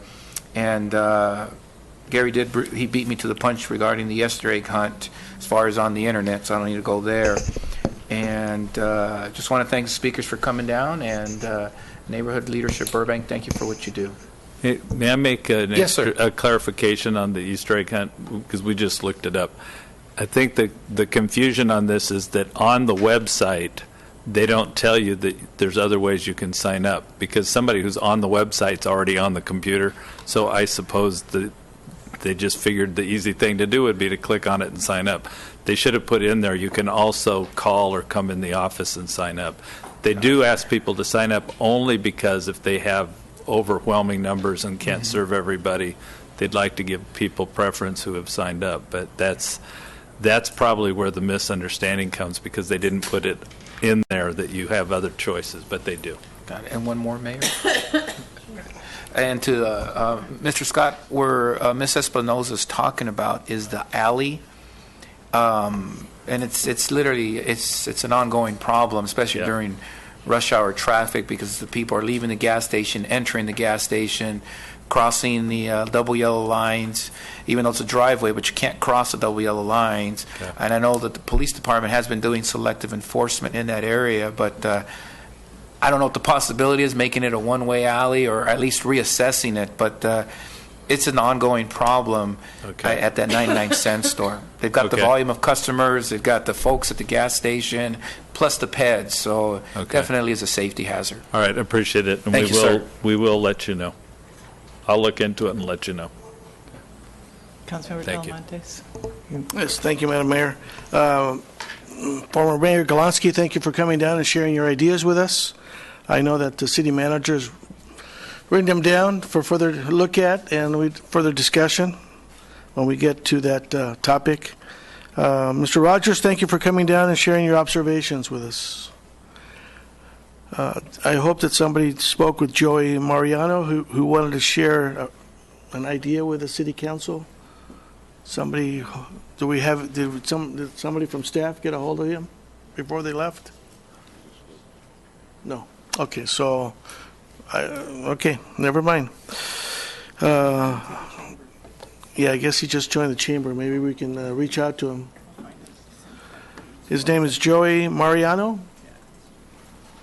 and his topic was that he wanted to present an idea, and he wanted to know how to go about to present it to the city. Anyway, I hope we find him and we can listen to him. Ms. Deal, thank you for educating us. You're right. It's all about education and just making people aware. I mean, the more you educate people, the more a better understanding, whether they agree with it or not, they have a better understanding of the situation. So thank you for sharing that with us. Ms. Thomas, yes, very unfortunate that we've reached this point. Nothing else can be said about that. Mr. Altobelli, yes, we were at the meeting at the same time. We listened to Mr. Davis's response to that question. I thought he addressed it perfectly. Whether it was something you wanted to hear or not hear, I think he covered it pretty well. But I guess that's where we differ. And this, a couple of questions of the transfer to general fund. There's a suit, right, somewhere, and it's in the courts. So we'll find out as it June? So, okay, anyway, it's coming down in the future. Thank you very much, Madam Mayor. Well, right. Thank you all for whatever your comments were. I appreciate your sentiments, Mr. Brick. Thank you for your opinions. And thank you to the residents who contacted us after the meeting last Tuesday. Contact us Wednesday morning, either by email or I got a phone call, reflecting a little different take on the meeting last week. But nonetheless, I think sharing their concerns. And as far as the BWP, we're in litigation. The suit's in September. The vice mayor's been in closed session, knows all the details, so that's the most we can talk about it because we're in litigation right now, and I'm sure Mr. Davis gave a very good explanation of what's going on. We are now at consent calendar. These are the minutes of February 25th and March 4th, 2014 council meetings. Have you all had an opportunity to read the minutes? Move the consent. Councilmember Frutos, why don't I take the motion in the second first and then Move the consent, Madam Mayor. Is there a second? I'll second it. Councilmember Frutos, you had a comment? A question. On the closed session item, we didn't discuss the Neil Gunn versus City of Burbank. That was removed, but it's still in the minutes. Shouldn't that be off it since we didn't even discuss it, or because we did not at all because it was the minutes pulled. Of February 25th or the minutes of March 4th? Oh, correction. February 25th. I knew this was on, but at the last minute it was pulled and we didn't discuss it, so it shouldn't be on the minutes. I don't know how they normally do it, so I'll let you answer. What's recommended? So what I'm going to do is we're going to go back and look at that date for the minutes, and it is in there because it was on the agenda to be discussed, and we need to go back to the tape and find out. In fact, there was no reporting on that day. What happened was I said we weren't going to report those white items when we did call it up, even at the first time, and then this. I don't even know if I mentioned it when we were here. I might have, but we said we didn't discuss that one or the next one, workers' comp case dealing with Bill Taylor. So those were removed from right. Okay, so what we're going to do is we're going to go back and remove them, amend it, and then bring it back for an approval. Okay. Thank you. Thank you. So that's a correction to February 25th minutes. Right. So we're not going to adopt him. We won't adopt the 25th tonight. We'll make the corrections. We'll bring him back to you at the next council meeting. We can do that, or we can approve them as corrected. We can do that as well. Yes. What's the council's pleasure? Would you? Yes, corrected would be fine with me. Do we know for a fact that was the problem, or should we review it? I'd rather play it safe. Let's just review and make sure that it's done right. I just want to also bring it to your attention that on closed session items, if they were on the agenda, we always include them in the minutes because they were on the agenda. If council chooses to have us remove the items or maybe report, as the city attorney reported that they were not discussed in closed session, that's what we will do next to the comment. All right, let's do that. So, excuse me, Vice Mayor, let me see if I can get this straight. It's the consensus of the council to ask for the March 25th minutes to come back corrected. So I'm going to withdraw the second. Would you care to restate your motion? I'll amend my motion to just March 4th. Second.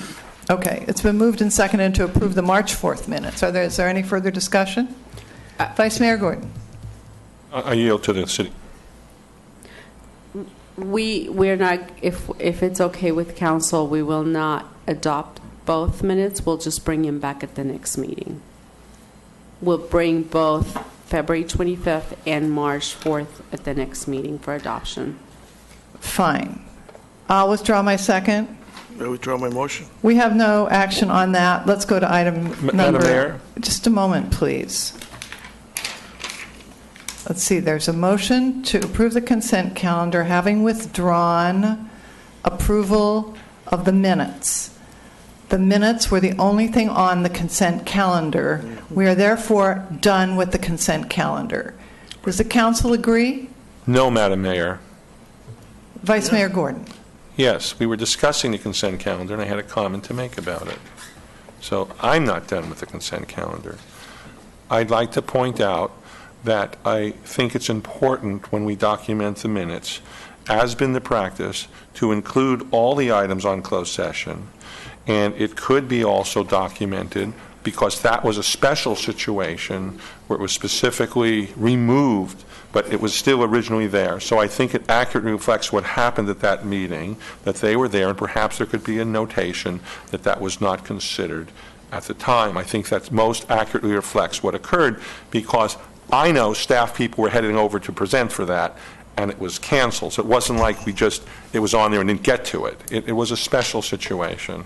I just would like to correct one thing. Staff people weren't on the way over to present. Staff was not ready to present, which is why we took it off calendar. I just want that clear. It's not like that was a surprise. And this isn't the only time it's happened. It's happened other times where we had stuff listed, and then I'll say, we're not actually going to do that item, so that the public understood we didn't talk about that item. So we'll just try to make it really clear. That's not the only time it's happened. It's happened other times, and we might not have caught it. So I don't wish to debate the city attorney, but I encountered a staff member on the way to present at that meeting. Thank you.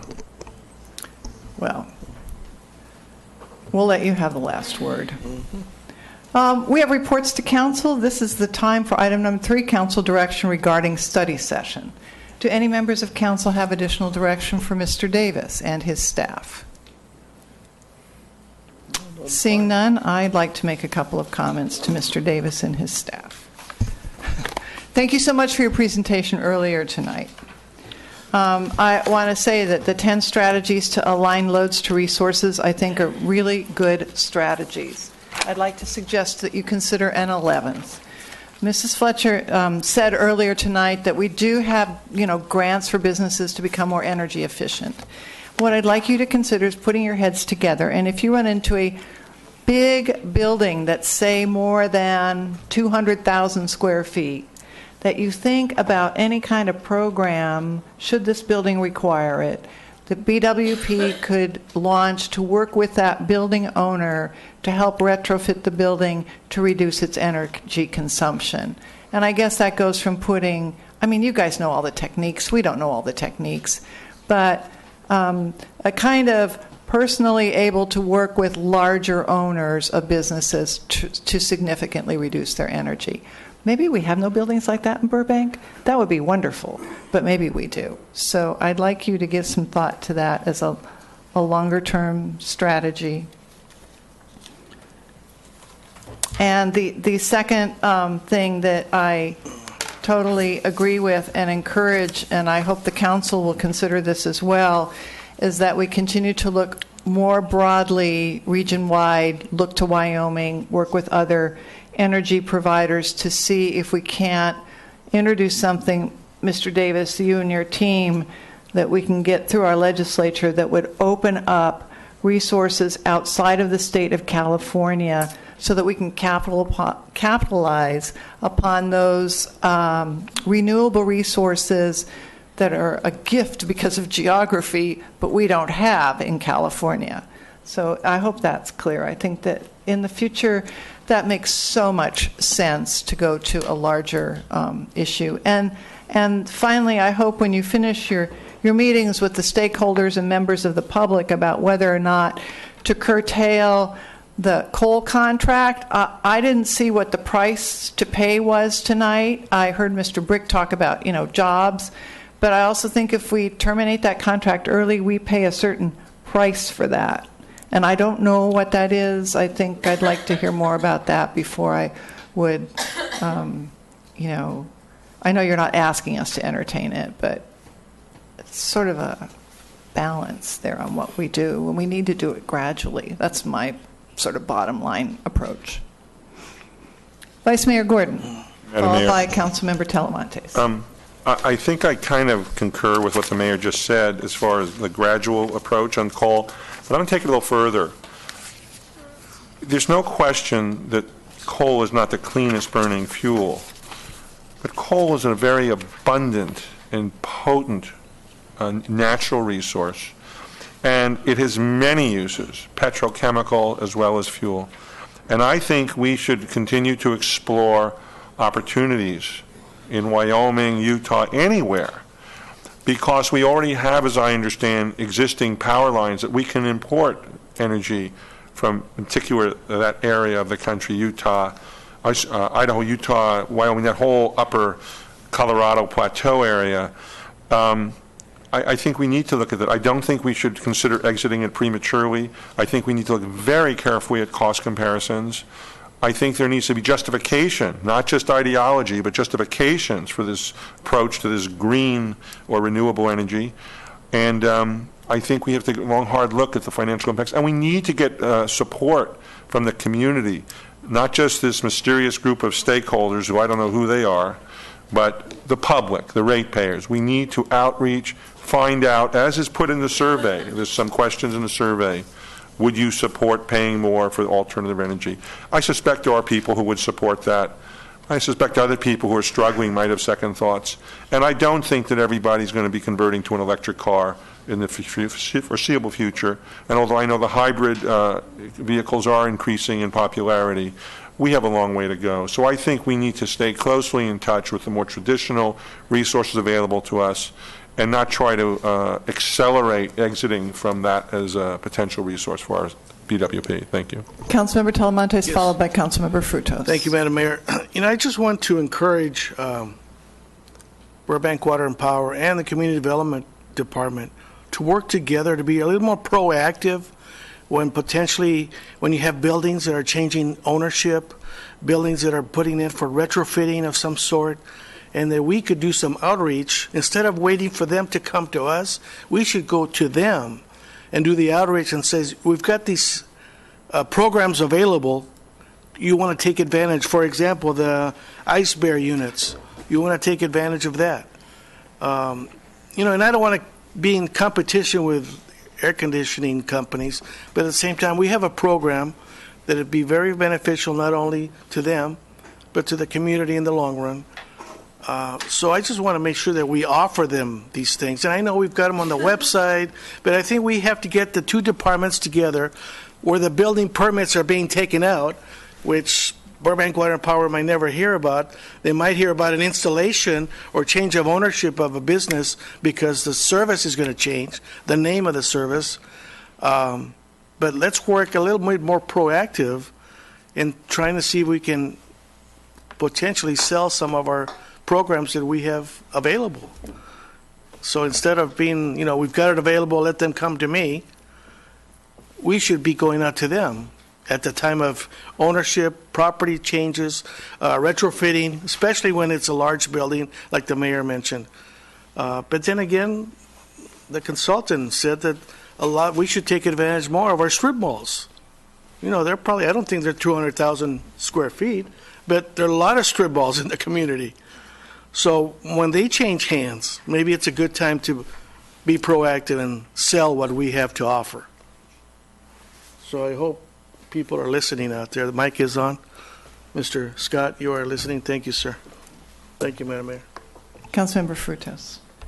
My thoughts on this topic is I am concerned about the contract when it does expire. If we do it before, how much it's going to cost us. And I actually agree with Councilman Brick's comments about coal. And I was listening to Mr. Davis's presentation, and he brought up a good point to the community there. He says, You know, it's like you can go to a Toyota dealership and buy a Toyota RAV4, and you can get it for about, say, $25,000.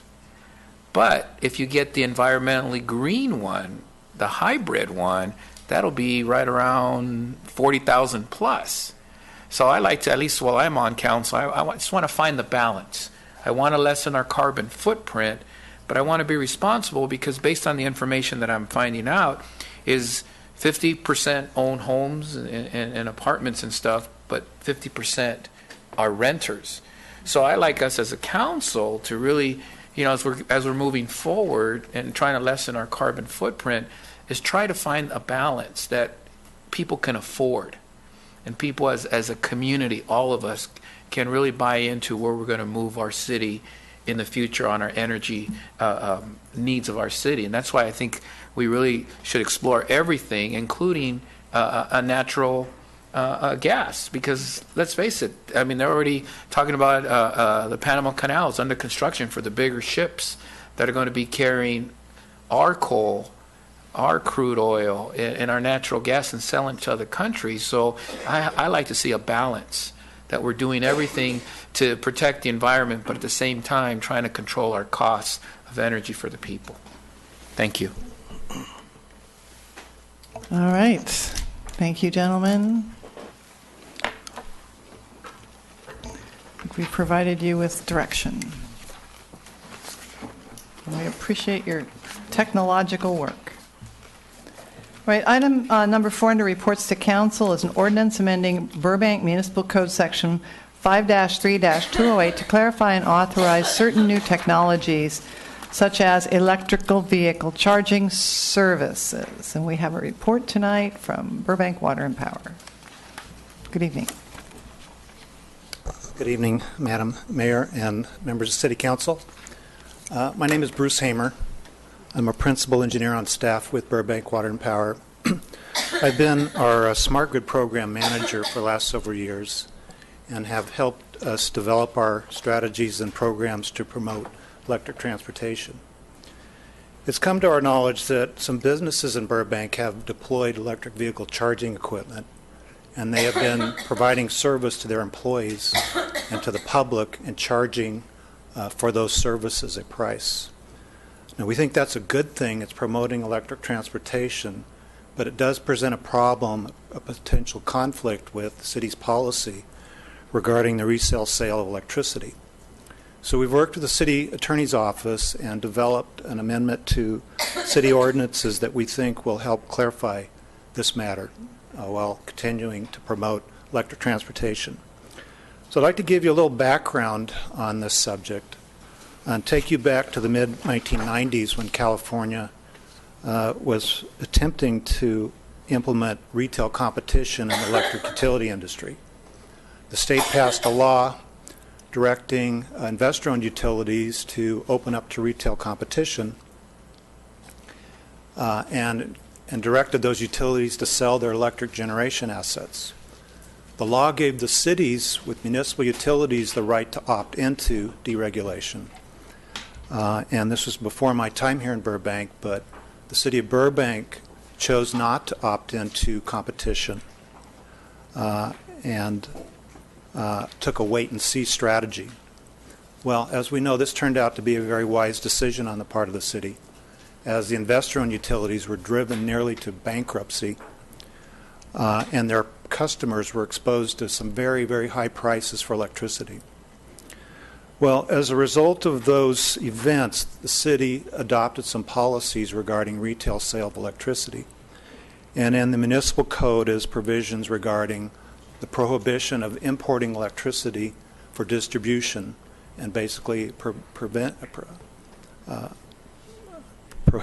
the sale of retail electricity by anyone other than the city of Burbank. So fast forward to today. We've got an issue with electric transportation. It's a very kind of a rare event where you'll find the federal government, the state government, city governments, city of Burbank, they're all in widespread support of electric transportation. And our utility has gotten that message, and we're on board, and we're doing a number of things to promote electric transportation. And in parallel with that, we're seeing a growth in, as we talked earlier tonight, solar photovoltaics. And we think it's just a matter of time before someone in Burbank connects their solar generation plant on their roof to electric vehicle chargers and sells service to customers. Now, we think that's actually a good thing. It achieves a number of good goals. But we want to make sure the city's policy doesn't conflict with that. So, hence, tonight is this action to modify amend the city's municipal code. Now, the city attorney has developed language for that code revision, and I'll paraphrase the key parts of that so you understand what we're trying to accomplish. First, we want to clarify that customers are not prohibited from using self-generated solar power. In other words, it's acceptable to generate power with solar resources so long as you consume it for your own use. And I'm referring to businesses and residents in the city. Secondly, the city does prohibit the sale or distribution of on-site generated power except by the city of Burbank. So we're retaining this policy developed earlier prohibiting the retail sale of electricity. But thirdly, the ordinance says that it is acceptable to provide EV charging service so long as the end-use customer pays no more than if the city of Burbank provided that service. And further, it is acceptable to use your solar power for that EV charging. So what the intent of this is to preserve the city's right to regulate the price of EV charging service and also to allow the use of solar generation. That's the specific issue we ask your action on this evening. But before I complete my comments, I wanted to tell you about some good developments, I'd say, in our other activities regarding electric transportation. You may recall that about 2.5 years ago, we began a service for selling electric vehicle charging service, our EV charge service. And we deployed 11 stations around the city at 6 locations. And it was a demonstration of the technology and the pricing and to determine the acceptance of those services. And what we're finding is we're having a good steady growth in the sales. It leveled off over the last few months, but we believe the program has been a success and we've achieved our goals to promote EV transportation with that service. But we would like to amend the pricing methodology that we have for that EV charging service. We've been charging $2 an hour.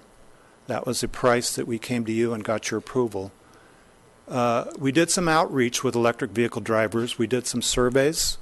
We've been in contact with Plug-in America, a bunch of folks in the EV market, and we've recommended that we move to a volumetric pricing for that electric charging. In other words, move to cents per kilowatt hour.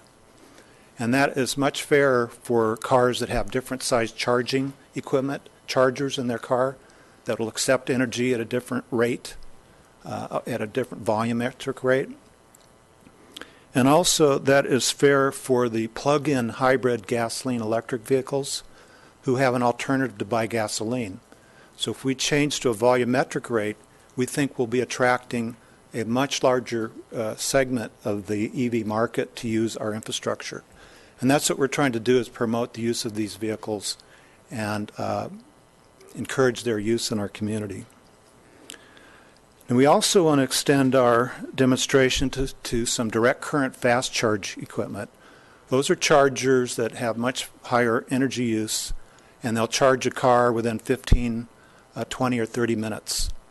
And so we've been working with the management firm of the Empire Center, and we're close to getting their approval to deploy a charger there. And we hope to use some of our grant funds that we have remaining for that deployment. We also are looking at a charger at another location in the city. Another interesting project that we are proposing, we call our EV Charge and Go. EV Charge and Go would deploy up to 8 chargers on city streets at curbside, and we want to put those strategically around the city in locations near multi-unit dwellings or retail centers or where employers are, so that we can provide service to some underserved segments. The apartments and the condominium tenants, it's not easy for them to get charging infrastructure, and so EV Charge and Go would put these chargers strategically located to hopefully encourage that segment to adopt transportation. We got some good news late last week. The California Energy Commission is awarding us 2 grants totaling a little over $200,000, and they've offered to pay about 70 cents on the dollar for our Charge and Go project and one of the fast chargers. So we're pretty excited we've been able to leverage these grant opportunities to expand the use of EV charging in our city. So we've been doing a lot of other work with utilities and an advocacy group in Sacramento called California Electric Transportation Coalition. So we really proud of some of the things we've accomplished. Again, the action we're requesting you to take action tonight on is approving this modification to the municipal code regarding electric charging service. So I'd be happy to address any questions you might have. Thank you for that very comprehensive report. Councilmember Talamantes, followed by Vice Mayor Gordon. Yes, thank you, Madam Mayor. Thank you for that report. Now, with this grant, potentially how many more units could we, or stations, I would say? Well, what we proposed was up to 8 of these chargers at curbside and one of these level 2 stations, which is kind of expensive. And they're going to be throughout the city? Somewhere, yes. Locations where... We started working with Public Works, the traffic department, and we realized we need to go through a process with the community to get acceptance of where those are located. But we hope to unroll that service this year. Now, do we have anything in the Burbank Municipal Code that makes it illegal to park in these stations? To my knowledge, no. But that is a separate issue. I understand the traffic department will be pursuing to get approval of a restriction that says essentially any car parked at a charging station must be plugged in. If it's not plugged in, it's subject to being towed. That's a provision that's available in the California Vehicle Code right now, and I believe that's the way that the traffic department is planning to bring the issue to you. Right. I raised this several months ago, and I asked the question of, so can anybody park? Yeah, because we don't have no signage that says they can't park there. So you're saying that they're going to be looking at it and bring it? Well, it's an issue we hope to bring to approval in the near term to rectify that issue. Okay. So the thing is, they're subject to towing. Is there a provision there they're subject to a fine as well? What's in the California Vehicle Code right now is not a fine-based penalty. It's you're subject to being towed. I believe that's the provision that that'd be expensive enough. Which doesn't prohibit the city from taking a different course if that's appropriate. So who initiates the towing? The owner of the property, who could be the city, and some of these are located on private property. Okay, thank you very much. There's different ways to do it, and I agree it should be resolved. Vice Mayor Gordon, followed by Councilmember Brick. Thank you, Madam Mayor. Thank you for your report. I'm having some trouble understanding the genesis of this item before us. You said there were some businesses that are providing electrical services to their employees? EV charging service, correct. And they're charging the employees for this service? It's our understanding, yes. And where are they getting the energy to provide the services? From Burbank Water and Power. And what we're being asked to do is allow them to profit from providing this service to their employees? No, the provision that we're proposing is that you can provide charging service so long as you don't charge a price higher than if Burbank Water and Power provided that service. So who puts in the equipment, the charging equipment? The employer? The business that chooses to put the chargers in. So what is the motivation for the employer to put in the facility, and what is the motivation to provide the electrical recharging station to its employees? I can speculate one might do it to encourage EV use by their employees, but altruism, goodness of their heart, if you will. No economic advantage for them to do this. I could probably come up with an argument if to justify it, but now, is this proposal change only for employers providing it to their employees? no, it's anybody in the city other than the city itself. This changes the whole concept when the city opted not to join a deregulated facility and it wanted to retain exclusivity in providing services. How is this to the utilities' advantage? Well, the intent here is to promote electric transportation and not stand in the way of entities in the city that want to provide charging service.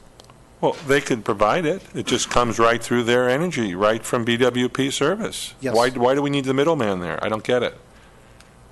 They put it in. It's hooked up to their service. Their employee charges up, and they get the bill from BWP for it, and they absorb it. Well, the bill goes to the property owner. Yeah, correct. Right. How is that impeding them from doing that service? Arguably, if the employer charges their employee $2 an hour or $5 an hour, it's a retail sale of electricity. Right, and it's against the law. And if unless you accept the proposed ordinance change.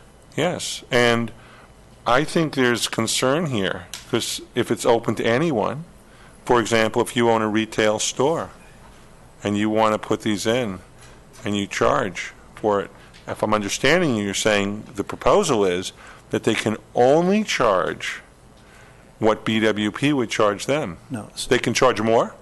No, less than, so long as they don't charge any more than if Burbank provided the service.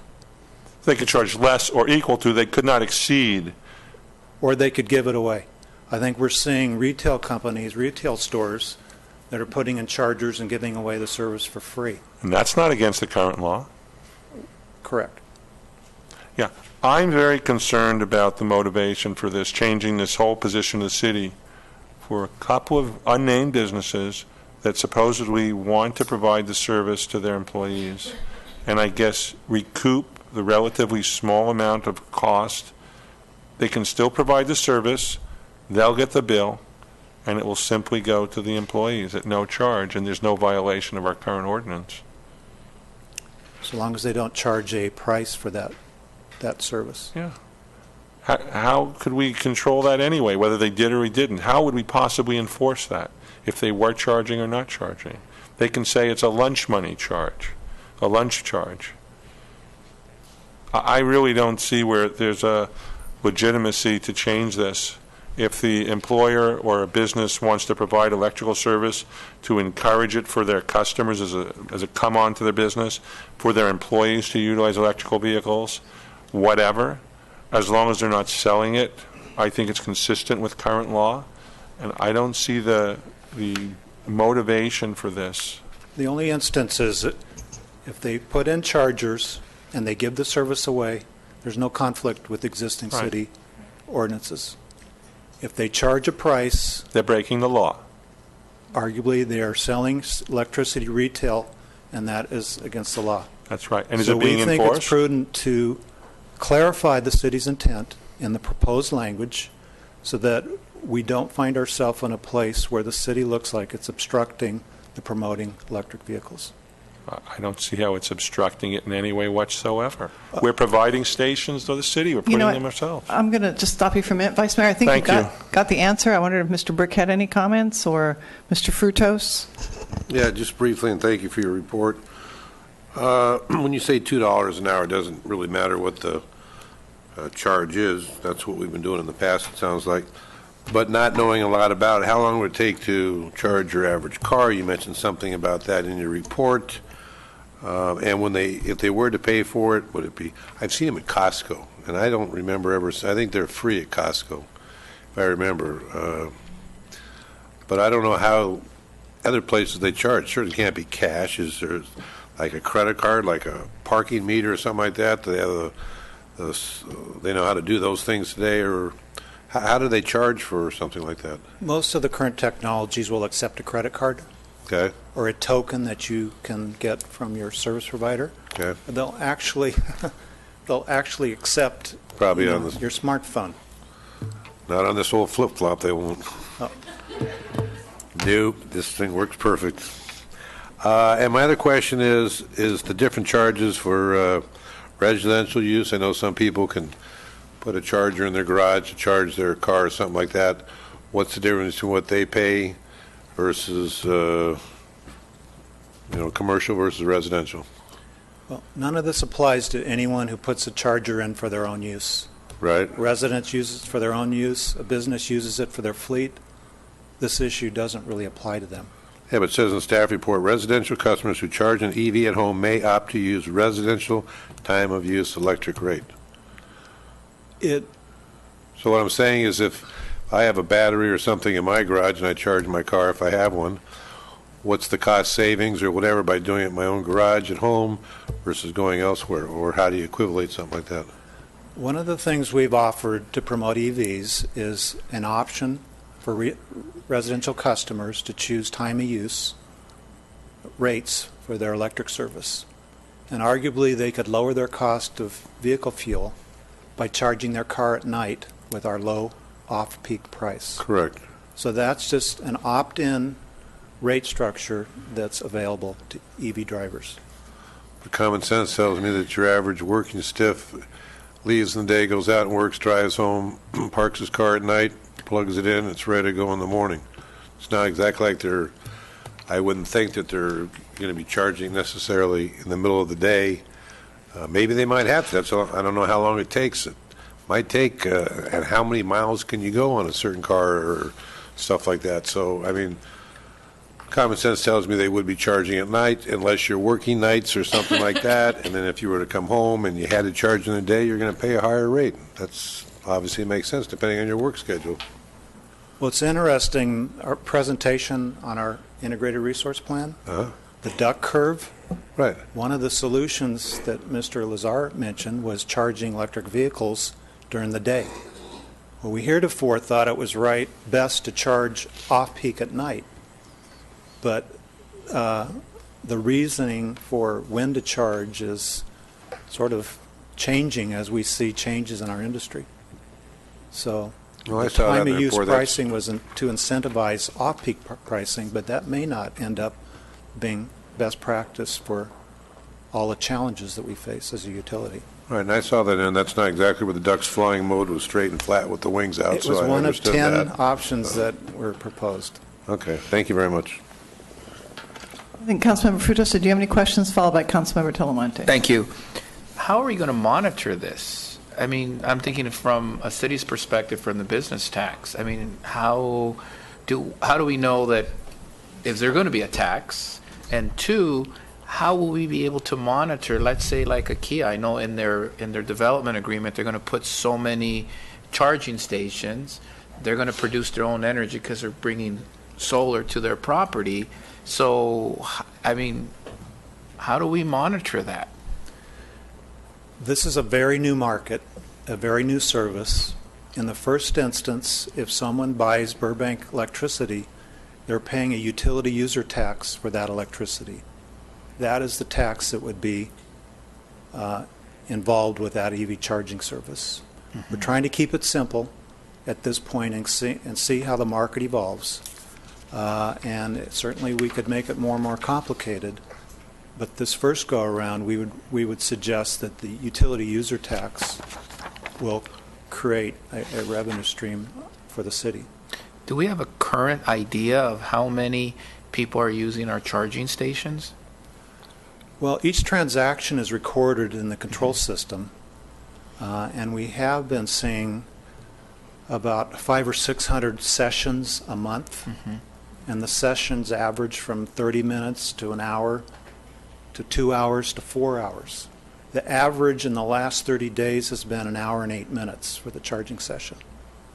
And how does it work, for example, in LA? You go to LA Live, and I've seen their charging stations. You put a credit card in, and how does that work if you've been able to research it, how it would apply to our city using that same kind of payment? How does it work? It's pretty much like gasoline stations. There's gasoline stations in Los Angeles owned by somebody.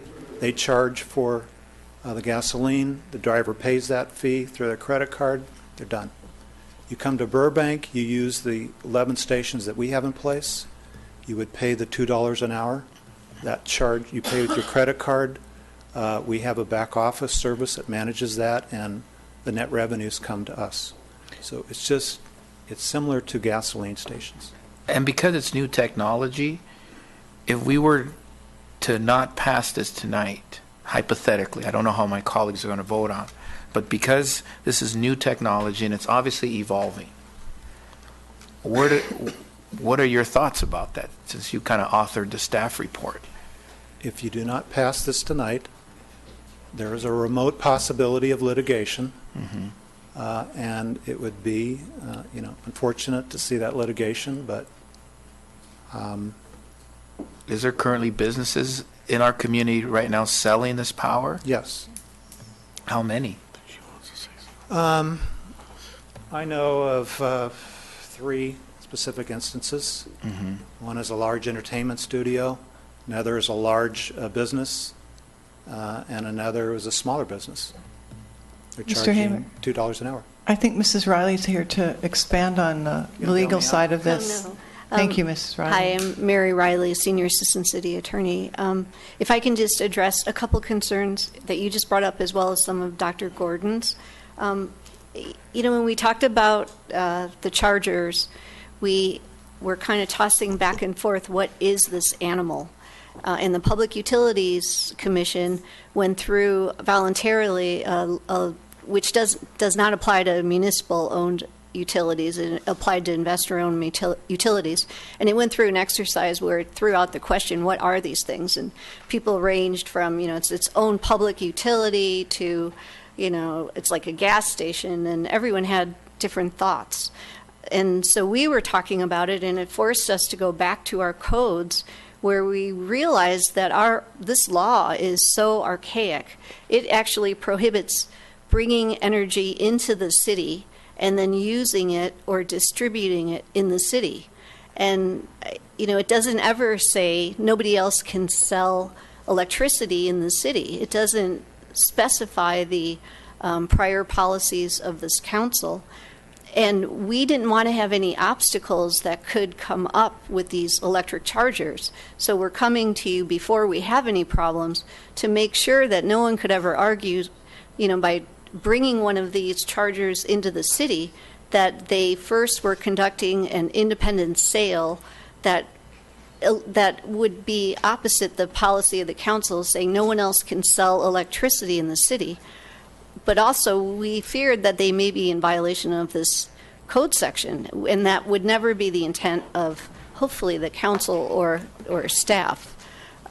So that's why we're here first, and arguably you could say solar is the same, that you're bringing solar panels in and you're using them for electricity. So we want to update it for new technology, so those things would not trigger a violation of this code section.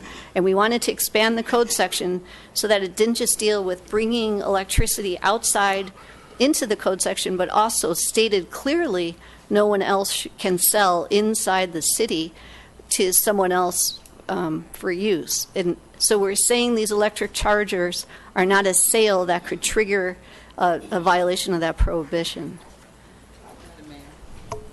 If I may, I just want to jump in there because Ms. Riley did explain the two differences, and I think it's really important that if you look at what was being proposed by staff, especially the Section A, the original ordinance only had one section, so the second section B is the new additions having to do with the EV chargers. But section A, having that issue comes up, I think clearly what staff ended up doing was looking at our existing ordinance and saying, this doesn't really meet all the issues we're dealing with today. So I'm going to say if you adopted the A language that we're proposing, so that new language in here, which I think is really important to fully protect the city and make it really clear that no one else can be selling power here, then that new language really forces us to have a section B, because if you adopt the new language, which we're all suggesting you should do, that's our recommendation, then a company arguably giving away EV charging could be in violation. Because the idea is no one except BWP is supposed to be distributing power. And in essence, by having charging stations, you're distributing power even if it's for free. So it's sort of, you have to realize that we're expanding the scope of the Section A, which to us fully articulates the council's position of not opening the city up to competition for electricity, and that we wanted it retained for the city, or now we have a JPA for Magnolia, that's clearly articulated. So if you accept the new language, we need some kind of language to exempt the what's put in here for chargers, even if you were to say it's only for free charging, because the new language is very, really strengthens our position on the whole selling of electricity. And it's not just selling, it's distribution, it's transmission. So if you look at the language, and Mary explained it, I just wanted to even explain it a little bit further, the two different new sections that you're doing. Thank you. Thank you. Any other questions? I had a. So we, just to recap, you saw the charging usage at the 11 stations drop off over the last couple months, and did you relate that to price sensitivity? I'd say weather, the economy. It's hard to say. It's very speculative. But this past month, it shot back up.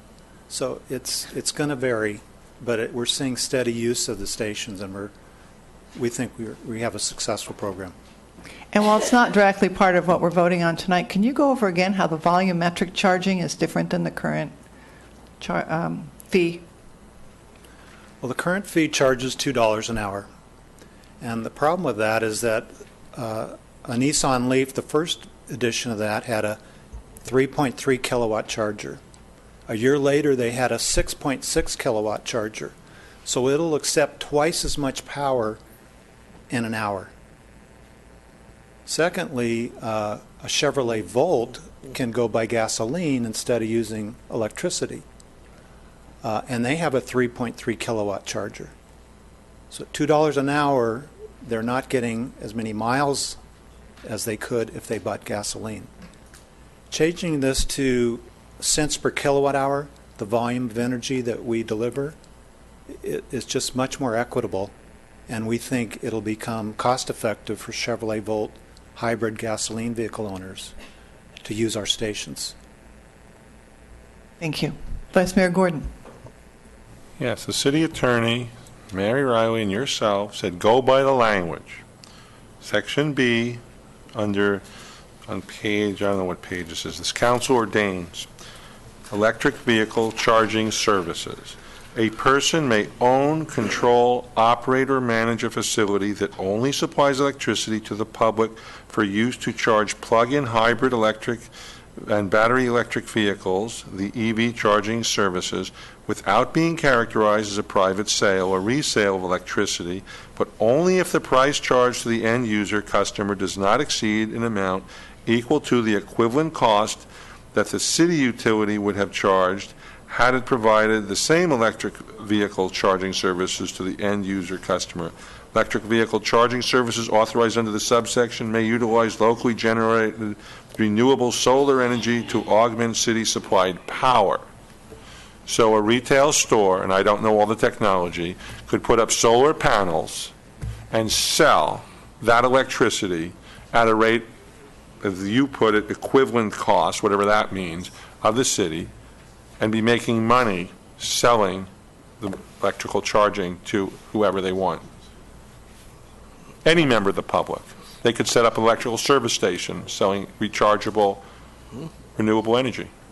They could sell EV charging services for $2 an hour or less. Right. Right. Yes, that's answered. With this language. That Okay, and you mentioned the remote possibility of litigation. Who would possibly sue, and for what reason?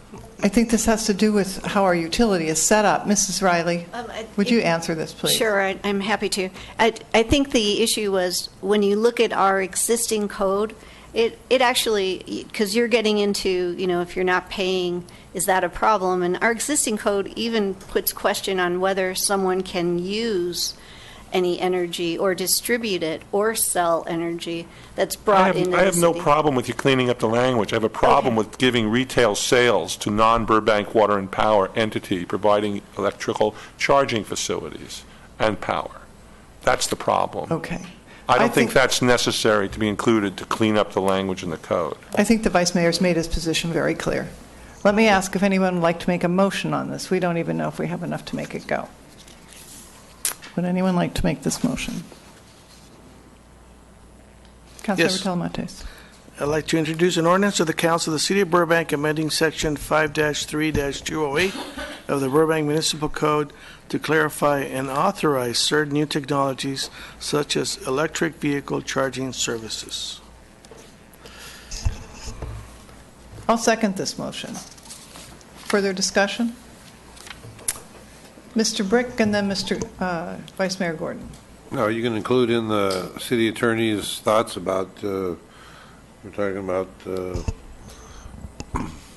putting something in there about giving it away or something like that? The ordinance, if you adopt the ordinance as recommended, it's fine. Okay. I was reacting if you wanted to take out the part about charging, and we were talking about if it was free, would it be a violation? And I was saying we'd have to have in here an exception even for free. That free itself would be a violation if you adopt the new language in the subsection A. That was my only point. That's what I'm saying. So if you want to amend that to the city attorney's thoughts, then I could probably support it upon her suggestion. I'm not suggesting anything. It's what the majority of the council I understand wants that. to We're do. looking to you for And your- if the majority wants to go a certain way, then I can help you with that language. But I'm not suggesting one way or the other. That's my... Thank you. I mean, I'll just say briefly, and then I know the Vice Mayor wants to weigh in. I'm okay with this going forward because the technology is changing so rapidly. I mean, even the example you gave was a Nissan Leaf last year only has this much storage capacity. Now this year they have this much more storage capacity. So I think even on the private business side, and I know the Vice Mayor, has concerns about it, but we do need to take those first steps. What I would ask is that BWP come back to us, in 6 months or a year and report to us on how well they think this is working. I think their constant vigilance on the changing technology is something that we all we should be proud of, and that if we do nothing, it seems to me that we have open ourselves to a certain liability based on the way the utility is formed right now and its initial charter. So I recommend a yes vote on this with a report back to us to let us know how well it's working out. And normally I don't recommend votes, but I think that this is a changing technology. Vice Mayor Gordon. Once again, I'm not persuaded the reason for this change in terms of allowing retail sales by non-BWP entities of energy. I am persuaded by the city attorney's office representatives that we can clean up the language. So, no, I'm not going to support this as it's presented, as I understand it. The second thing I have concerns of is that it seems to me that an entire enterprise could be set up utilizing the proposed changes with different types. It could be, well, you're stating solar only. Suppose people want to use wind power. I don't know, other technologies. Suppose they want to do the technology with the solar heating. That's not necessarily solar panels, but maybe with the solar heating and heating steam to turn turbines and generate. I don't know. It seems like it's a whole new thing, and I don't get the motivation that 3 businesses that you're aware of are reportedly doing this now in violation of our code. Why, and when we first had the option to deregulate, the BWC, it was in its interest to recommend to the council not to deregulate. Why? We did it for a reason. In fact, I think you used the words at the beginning of your presentation, it was a wise decision to do that. But this seems to be undoing that, if I'm not mistaken. So Mr. Davis has stepped up. I'm welcome to hear any comments from him, but not clear to me and not supporting it at this point. Thank you. We have a couple of problems, it seems. One is that we already have 3 businesses doing it. Against the law. Against the law. Arguably. But when we talk to CDD and the city attorney's office, we have a little problem with what you would enforce to say stop it, or even why you don't issue permits. When we said, why did you give these people permits? It's, well, why not? So it wasn't clear. Why not give them permits? It also isn't clear about then what would we do to make them cease and desist, or do you really want to go to a studio and tell them to stop it? That enforcement issue is an issue for us to think about, because people took this on in good faith to try and provide something their employees asked them to provide. The second is just the issue of, as long as this council retains the right to regulate the price of and the prevalence of electricity, which you are clearly doing here, in fact, you're clearing that up, you're just making an exception for EV charging to promote electric vehicles. If the policy is you don't want anybody but the city doing it, then staff will simply have to come up with the right regulations to go back and clean up the minor mess we already have and make sure that the city provides this in some way. But we've got a problem we have to clean up one way or the other. Either clearly make it illegal and go back and enforce, or make a provision for people doing it but retaining council's right to regulate it. Did I understand you, Mr. Davis, to say that permits were issued for the folks that are doing it? Yes. So I withdraw my statement. I was not under the impression that permits were issued by the city to do something that, as you stated, arguably is not consistent with our current law, as we understand it. Well, they didn't say permit to sell electricity, but they came apparently to the city with to get an electrical permit to put in the electrical charging stations. That's what they came and got a permit for. But that's not a violation of the law. Correct. The violation is selling retail electricity to people by an entity other than BWP. So therein lies the alternative for you as a policy call. If you want the city to enforce and shut that down, then that would be what we would need to do. Well, it's a little bit awkward. How is it going to be enforced if we do pass the proposed? Well, if you do pass it, there's this phrase in there that Ms. Riley and staff came up with that says they shouldn't charge a cost exceeding that which the city would have charged. The purpose of that comment is that by exception you would regulate, meaning if someone came in complaining, my landlord or my employer is charging this exorbitant fee, then you could go by exception and see whether or not they are. Any rate or analytical person, engineer can back into an equivalent charge. It's just math. We can do this. So that we could enforce by exception. It would not be hard for us to do. Might not be hard for anyone to do, but we do kilowatts. That's what we do. So we could do this to help code enforce, meaning they would come to us, a complaint would come in to, say, CDD or the city manager's office or wherever, and they would come to BWP and say, please go do this investigation and tell us. What seems to me the motivation here is that there's 3 entities, studio or otherwise, that are presently doing it, and there's some vagueness of the existing law. So I have no problem cleaning up the law. The problem comes with opening it wide up for any retail use, depending on whatever technology comes, that they can now sell energy not to exceed the price that BWP is selling it by solar means. No, what we're saying here is you can only sell it for the purpose of charging electric vehicles. Right. Any other purpose is specifically prohibited. But anybody can do that. Any entity can do that as long as they get the permit, I guess, for the charging facility. Yes, sir. And I suspect there's certain codes associated with what type of space and facilities are necessary for a charging facility. Absolutely. Okay, thank you. Well, if there are no more questions, then Madam City Clerk, would you call the roll, please? Councilmember Telemantis. Yes. Mayor Gabaletti. Yes. Councilmember Brick. Yes. Councilmember Frutos. Yes. Vice Mayor Gordon. No. Thank you. All right, we're at that. Thank you, gentlemen, very much for your report. Final public comment period. I have some cards from speakers. You have 3 minutes to address the council. The first card is from Mr. Mike Nolan, and the second card is from Esther Espinosa. Mike Nolan, here we go again. Check your staff report. Did it tell you that the Disney Studios is one of these? Did they tell you who these 3 people were, that 3 outfits? What in the heck is going on here? What happened is permits were issued that are against the law in Burbank. And now all the king's horses and all the king's men, including Slick Willie, as they call him, Mr. Scott, have scurried to find a way to cover their butts. Nobody can sell electricity in this city, and Gary knows it as well as anybody else. We opposed open access vigorously. It cost some of us dearly to oppose it. We were threatened. Oh, the U.S. Senate will force us to do it. You have your heads buried in the sand. But in fact, the studios weren't able to.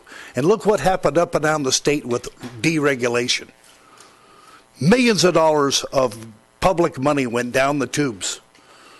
It was a bad episode and bad chapter in the history of California. Burbank stayed above the fray. We were out of it. And now, you're being led right down the primrose path. Did they tell you or did they not in the staff report there were already 3 violations going on?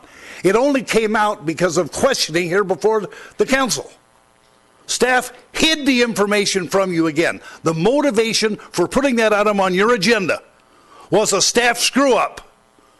Where in your report does it say that? What right did they have? They didn't have a right to issue the permits. It was against the law. They did it anyway. And now it's ass-covering time. In closing, the word is Mr. Scott can sweeten up his retirement to the tune of $100,000 if he just sticks it out here for 1 year. It's time he measured up and does his job. These staff reports have to tell you, the decision makers, what the genesis was. What's the nexus? Why is this matter coming in front of you? And you're not demanding it. And so they're not providing it. But for the questioning from that side of the dugout, you wouldn't know, would you? Now they're claiming we might have a liability exposure. Why? Because staff screwed up. The time for them to come to you to change the code was before the licenses were issued, before permits were issued, not after the fact to cover their ass. Esther Espinosa, you're the next speaker, and you'll be followed by Will Rogers.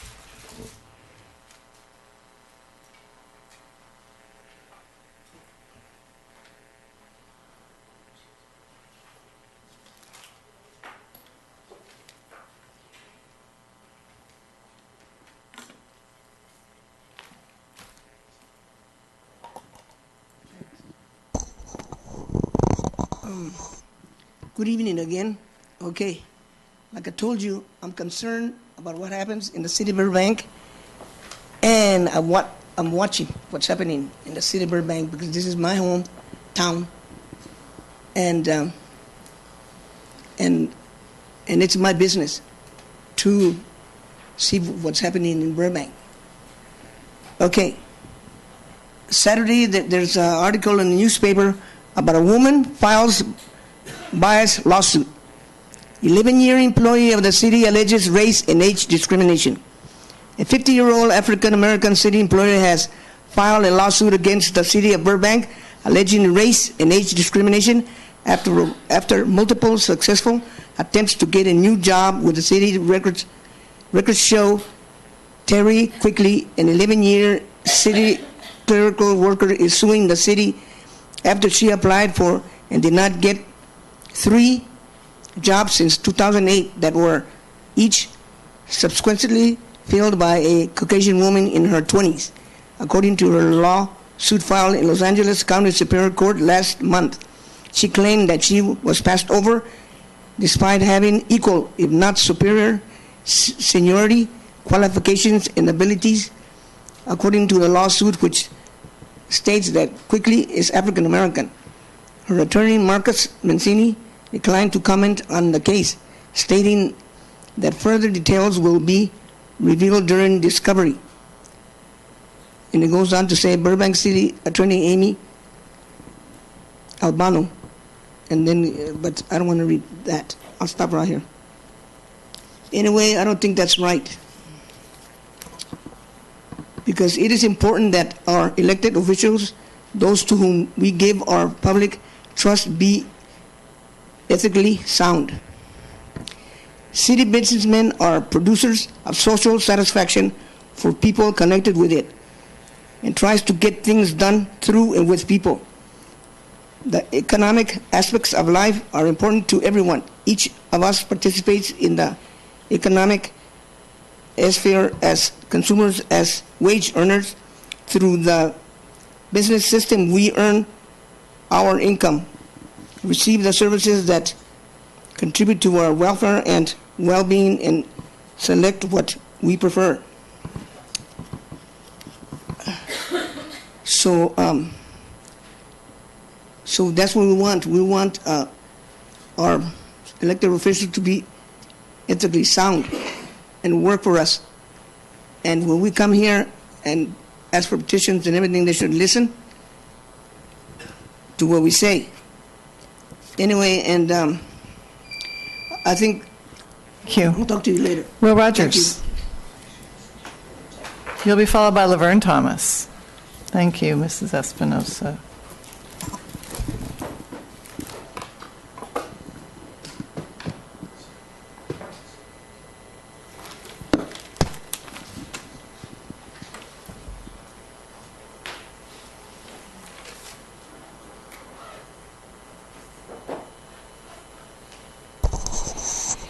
I rushed out before because I had another commitment and got out in the hallway and found a text that said, well, if you're not here yet, don't bother coming.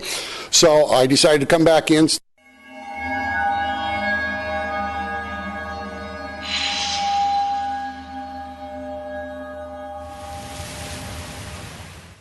Hi, I'm Emily Gabel-Luddy, and I want to welcome you to the Creative Talent Network Expo here at the Burbank Marriott Hotel Conference Center, right across from our Burbank Airport.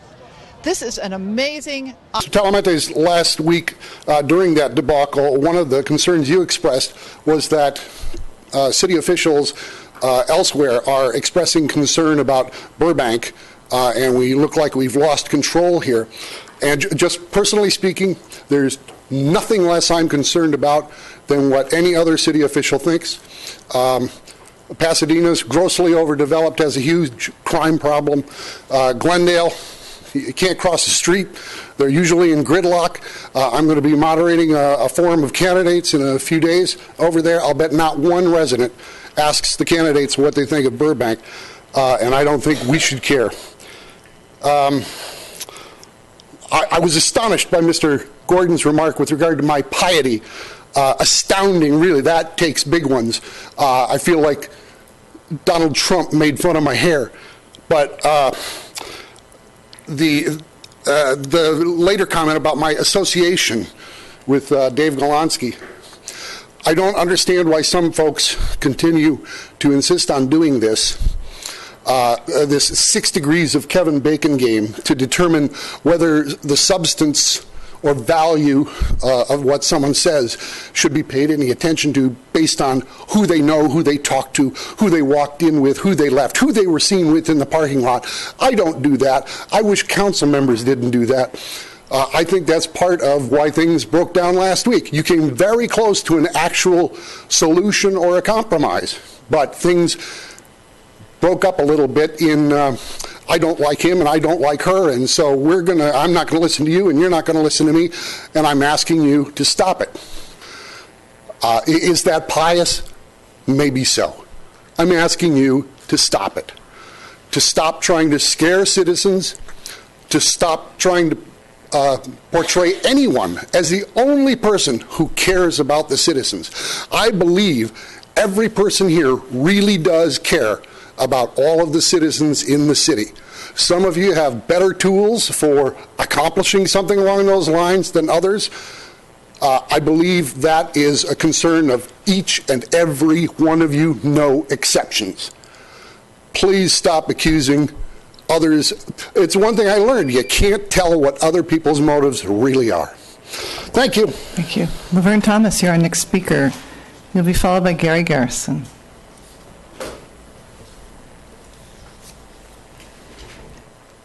You know, I think it was in the 90s. I've been coming down here for 20 years or so.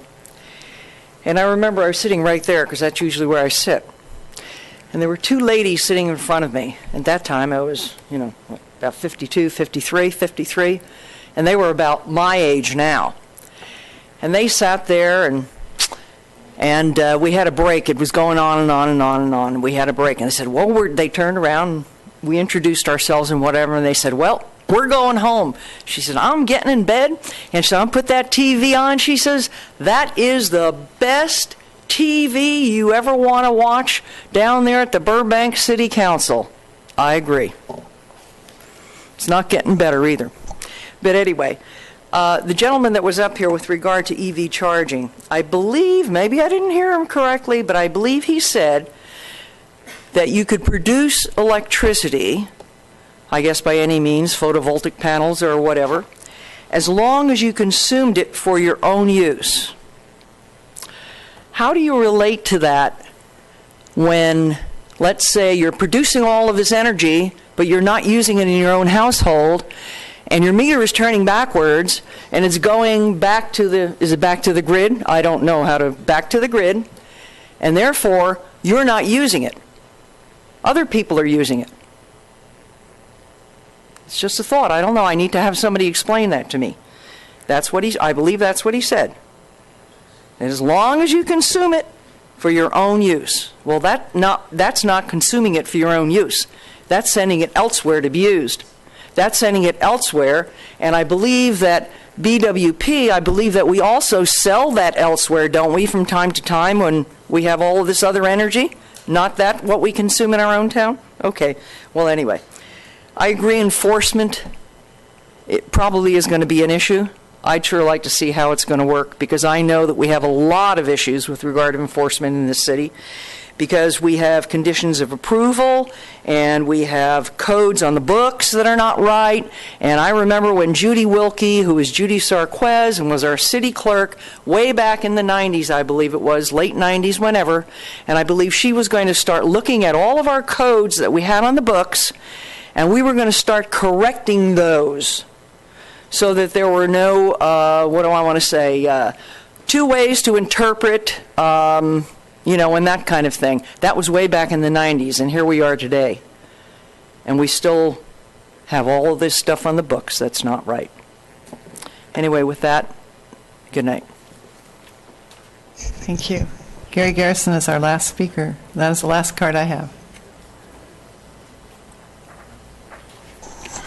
Good evening. This is me, Gary Garrison, and I want to tell you this, that my birthday is April the 7th, 1937, my birthday, and also I like, and I listen on at Channel 6, also my Burbank Council meeting at a job center. And Madam Mayor, I'd like for you to be there at the job center around noontime when I have lunch over there. And also Dodger Stadium, Gary Brickett. I am telling you the truth. I just never been there before, Joe. Anyway, I like to. I'm not on any kind of a program. I like to go to Dodger Stadium or the Lakers or the Dodger Stadium or around. I'm not any programs that the Social Security would have. I like to if you could put me on them, Madam Mayor. That I can't read or write. Also, I am going to tell you this. In my room from Monday through Friday at 8 p.m. I can't read or write in my room. I need to tell you the truth, I can't read or write me Gary Garrison. I need a woman in my room. She can read and write. Take care of the room, because in my room I can't read or write. In the bedroom it does take a person to read. I do need a woman. She can make sure my bedroom is made up, and also in the TV room.